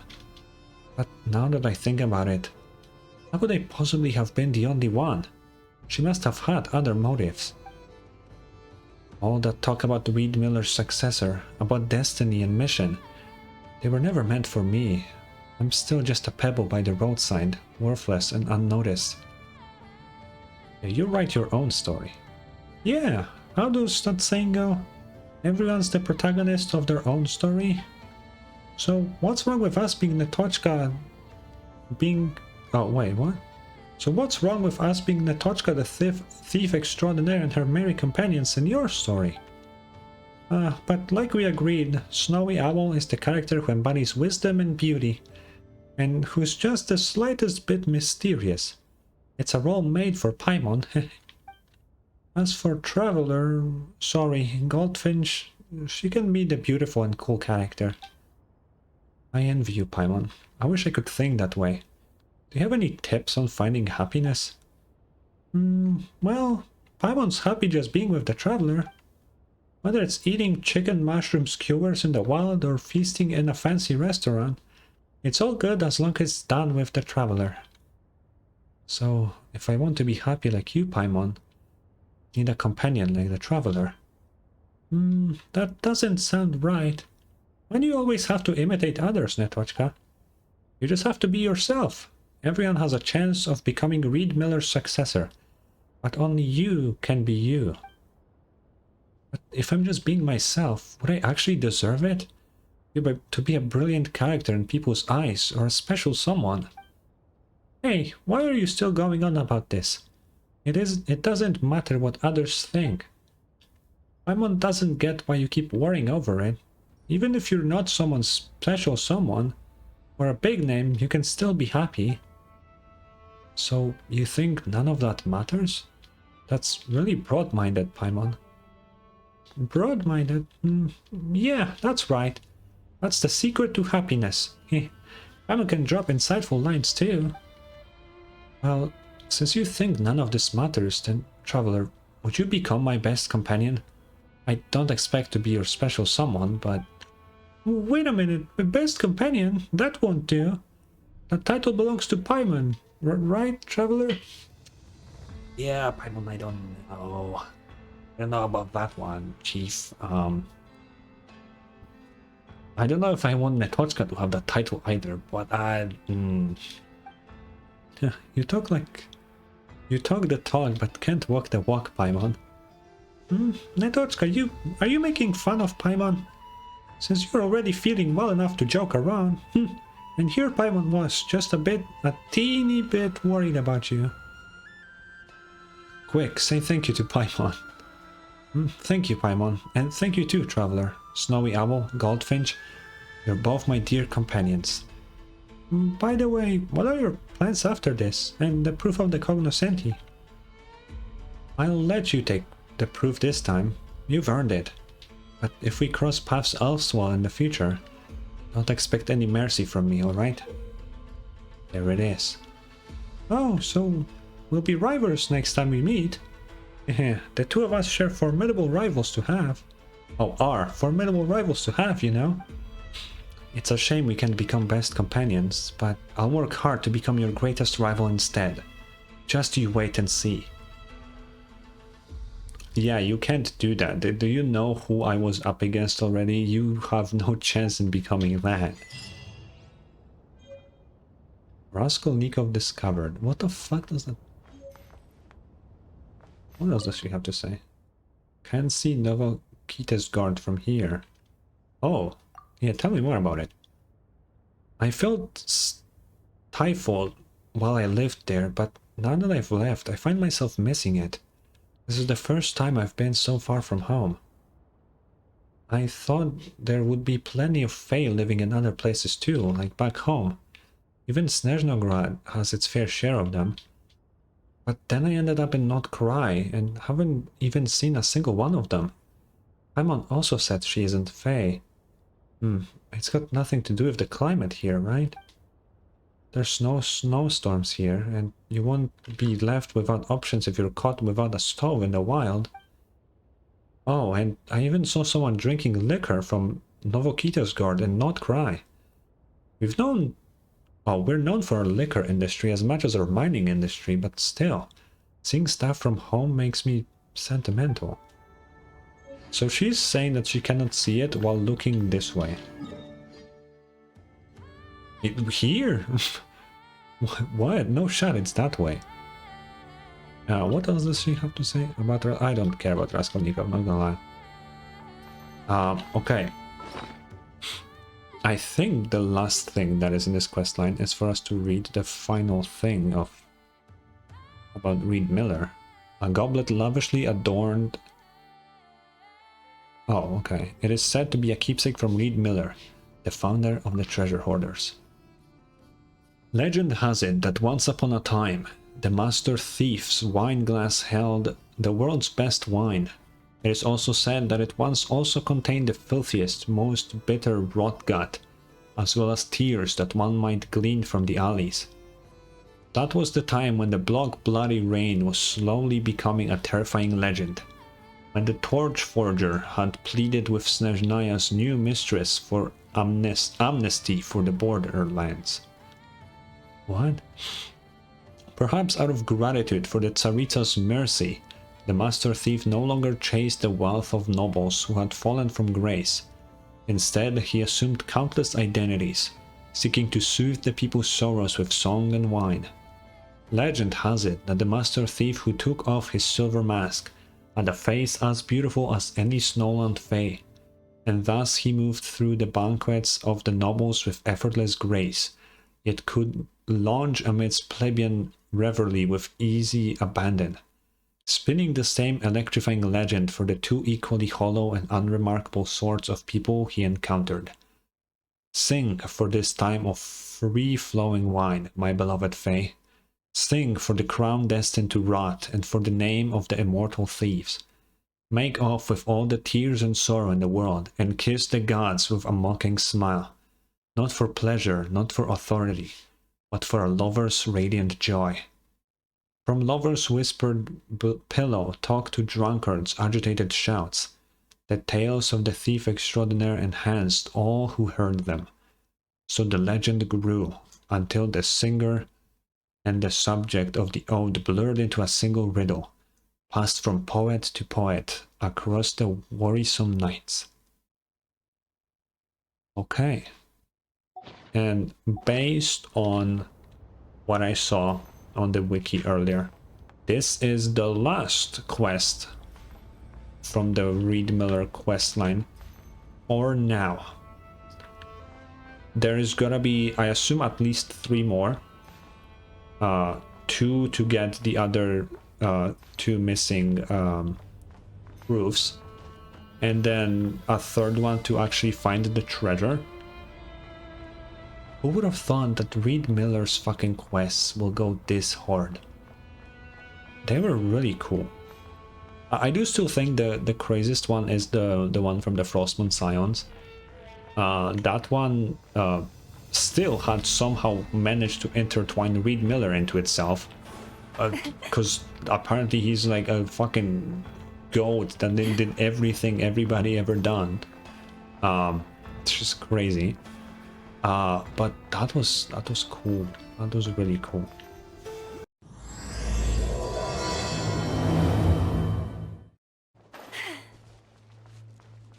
Oh. Thank you, Paimon. I saw that. Where's this barrier thing? Okay, I mean, there's nothing this way. Oh, what the hell?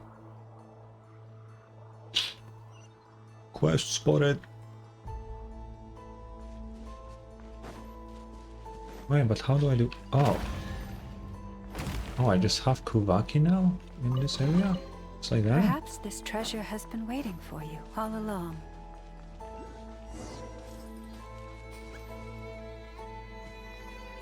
Well, I know how these puzzles work. Oh, what is this? Antoshka. Anton! Zenless Zone 0. No way. Obviously, there's no connection at all other than the name. I'm just making sure. I mean, Zenless so far, as much as we know, is absolutely not connected to the Honkai-verse whatsoever. Genshin is. That's why I'm calling it the Honkai-verse, because that's the predecessor. Zenless is like its own thing, so obviously nothing matters. Plus Anton's last name is different, but it's fun to see the same names in different games. Just like the Tsarita will be named Bronya. Mark my words. It's gonna happen. What do we have? By the grace of the Tsarita, if you dare to use that blasted authorization terminal to lock my pill outside one more time, I'll shove your ID card so far that wretched machine that even those silver... You know he wanted to say that he will shove it up his ass. Just didn't have the balls to say it. What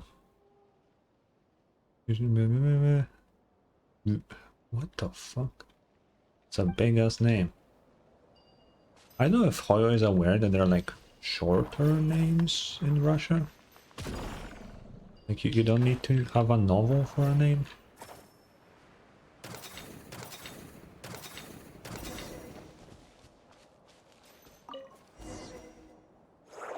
Defeat opponents? What is this ball of whatever the fuck it is? You know, these enemies will absolutely suck balls in the abyss because there's no Kuvaki in the abyss. Like you cannot do nothing. Okay, I saw something to read here, I think. Private notes. Oh, Jesus Christ. Let me just read it quickly. It's faster to read it without actually saying it out loud. If there's something interesting, I'm gonna mention it. Okay. Didn't seem like a crazy important note. Oh, wait. Notes 3? Where was notes 2? Wishes you well. Anyway, let's just look at this. Okay, so he's obviously from Snezhnaya, of course. Okay, so this professor is dead. Okay, these guys are also dead.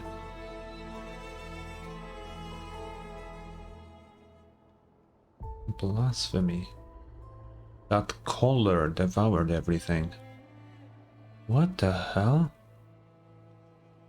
They were inside those damned rocks at first. Those rocks that fell from the moon. Okay. I don't wanna die, oh god. What happened here? What color? What the fuck just... There's some color that like devoured everything. They summon a black... Is that the thing? They like summon a black hole or something? I wanna see if there are notes too, because if we have 1 and 3, there's gotta be 2 somewhere around here, right? Unless 2 shows up later and explains kinda the in-between of what the fuck happened. Yeah, let's keep going. Maybe we'll find them. What is this thing though that we're following?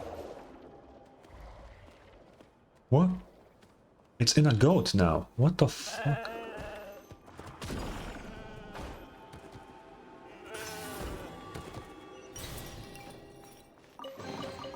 Take heart. You toil not in vain.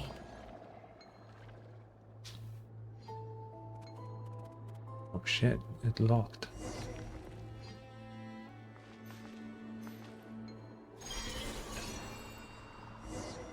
Oh, the orb opened it for me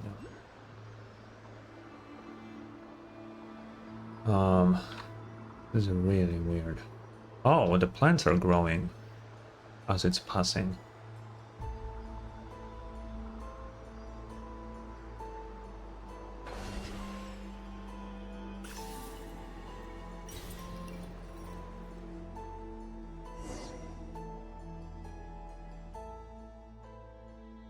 Okay, it stopped.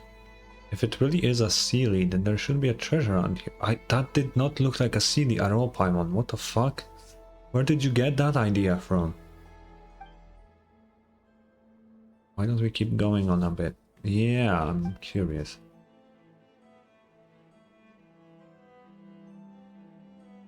I've got another idea, just come with me, Paimon? No, we're going. Wait, what the fuck is the game loading now?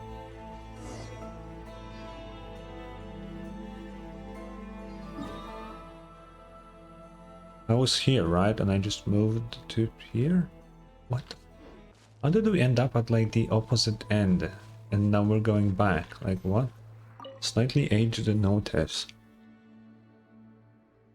Imperial Edict. The strengthening of order. Okay. Unauthorized entry prohibited. Okay. Oh. Okay, well. They're just telling us not to go here, but... Now there's a red orb.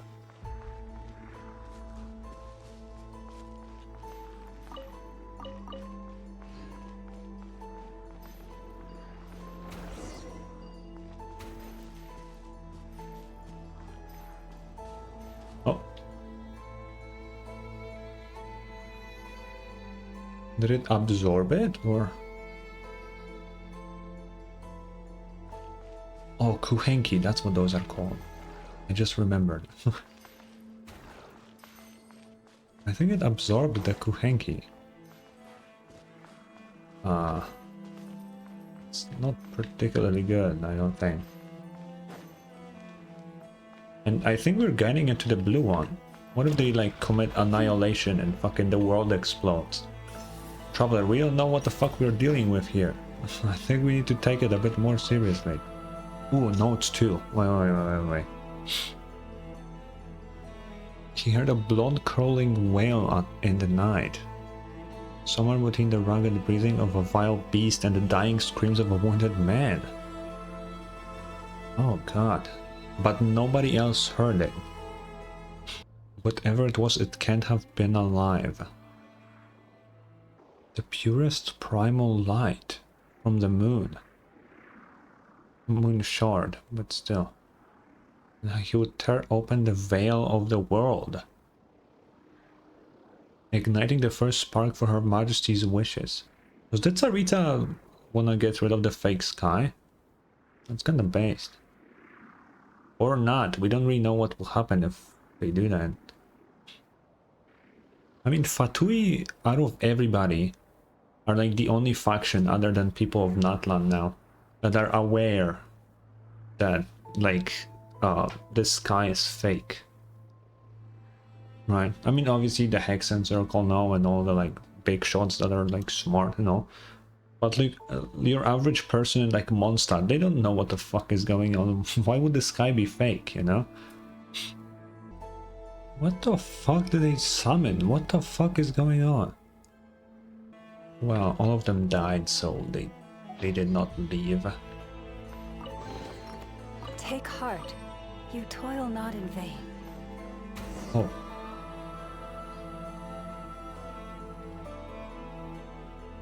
It took over a robot? Do I have to kill it, or is it chill? Oh, it seems to be chill.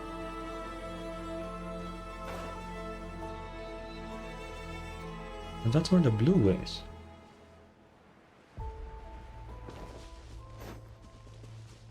Oh, it pulled up a shield.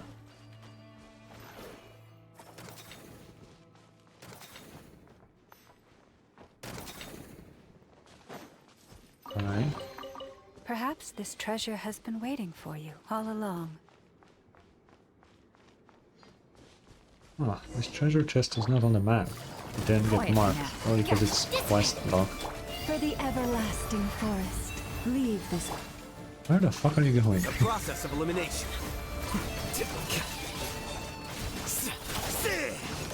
I can't see. Oh, I got him. Perhaps this treasure has been waiting for you all along.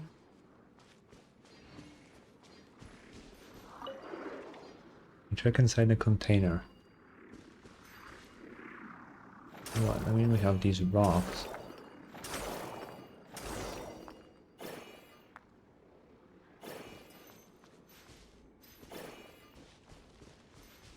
Is that it? They just wanted the rocks? What's this? Oh, that's more notes. The energy contained within the ancient moon's remnants seems to possess a will of its own. When exposed to trace amounts of abyssal energy, it appears to exhibit survival and defense instincts. Are you telling me Kuvaki is sentient? Like, what the fuck? Okay, so pure Kuvaki, straight from the moon, is close to a primordial form of life? What the fuck are these random notes telling me right now? What the fuck? I have already taught it to replenish its energy by killing and consuming living things. Now we know what happens when they said that everything got absorbed by like a collar. Whoever wrote this taught it to kill people. Wow, what a fucking great guy that is. Now I'm even more afraid of fucking combining the blue with the red here. Why are we doing this? Oh, now it went here? Where the fuck is it going?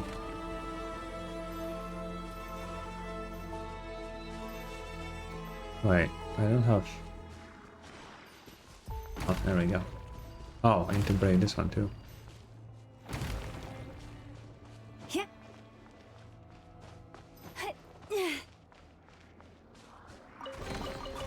The world wishes you well.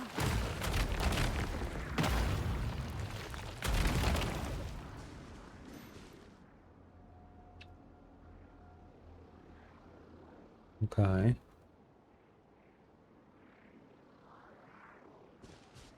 The animals seem to be escaping from this thing. Shoot down the bots. What fucking what?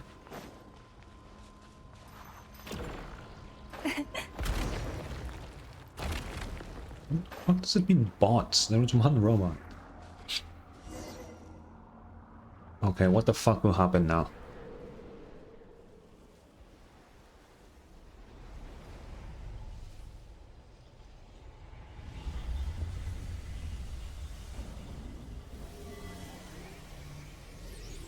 Follow purple. Oh. Do we make a black hole?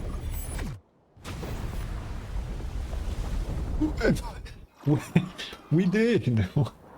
What the fuck is happening? What in the shit is going on? Find a way to leave the mysterious space?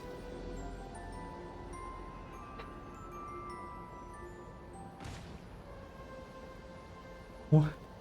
Where am I? What the fuck did we just do?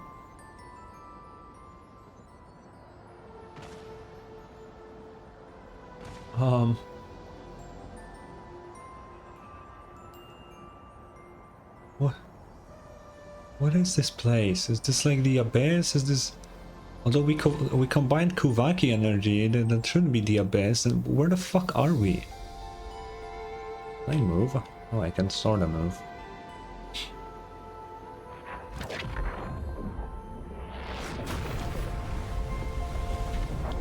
What am I looking at?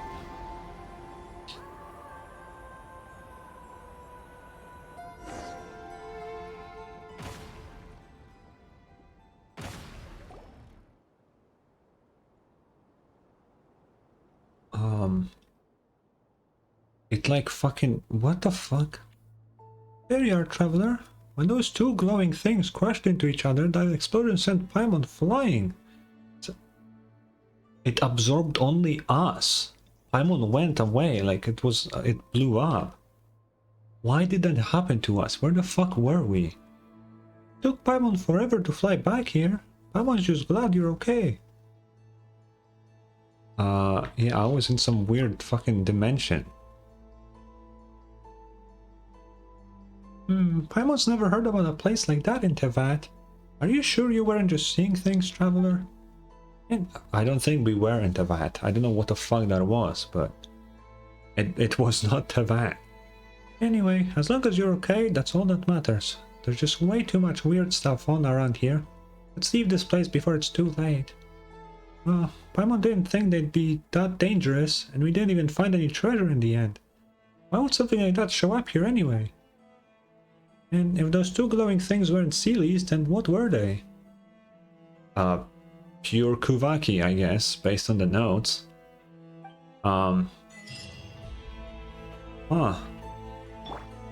What the fuck happened to this space? What is this? That was the most random, craziest side quest I've ever seen. What was that?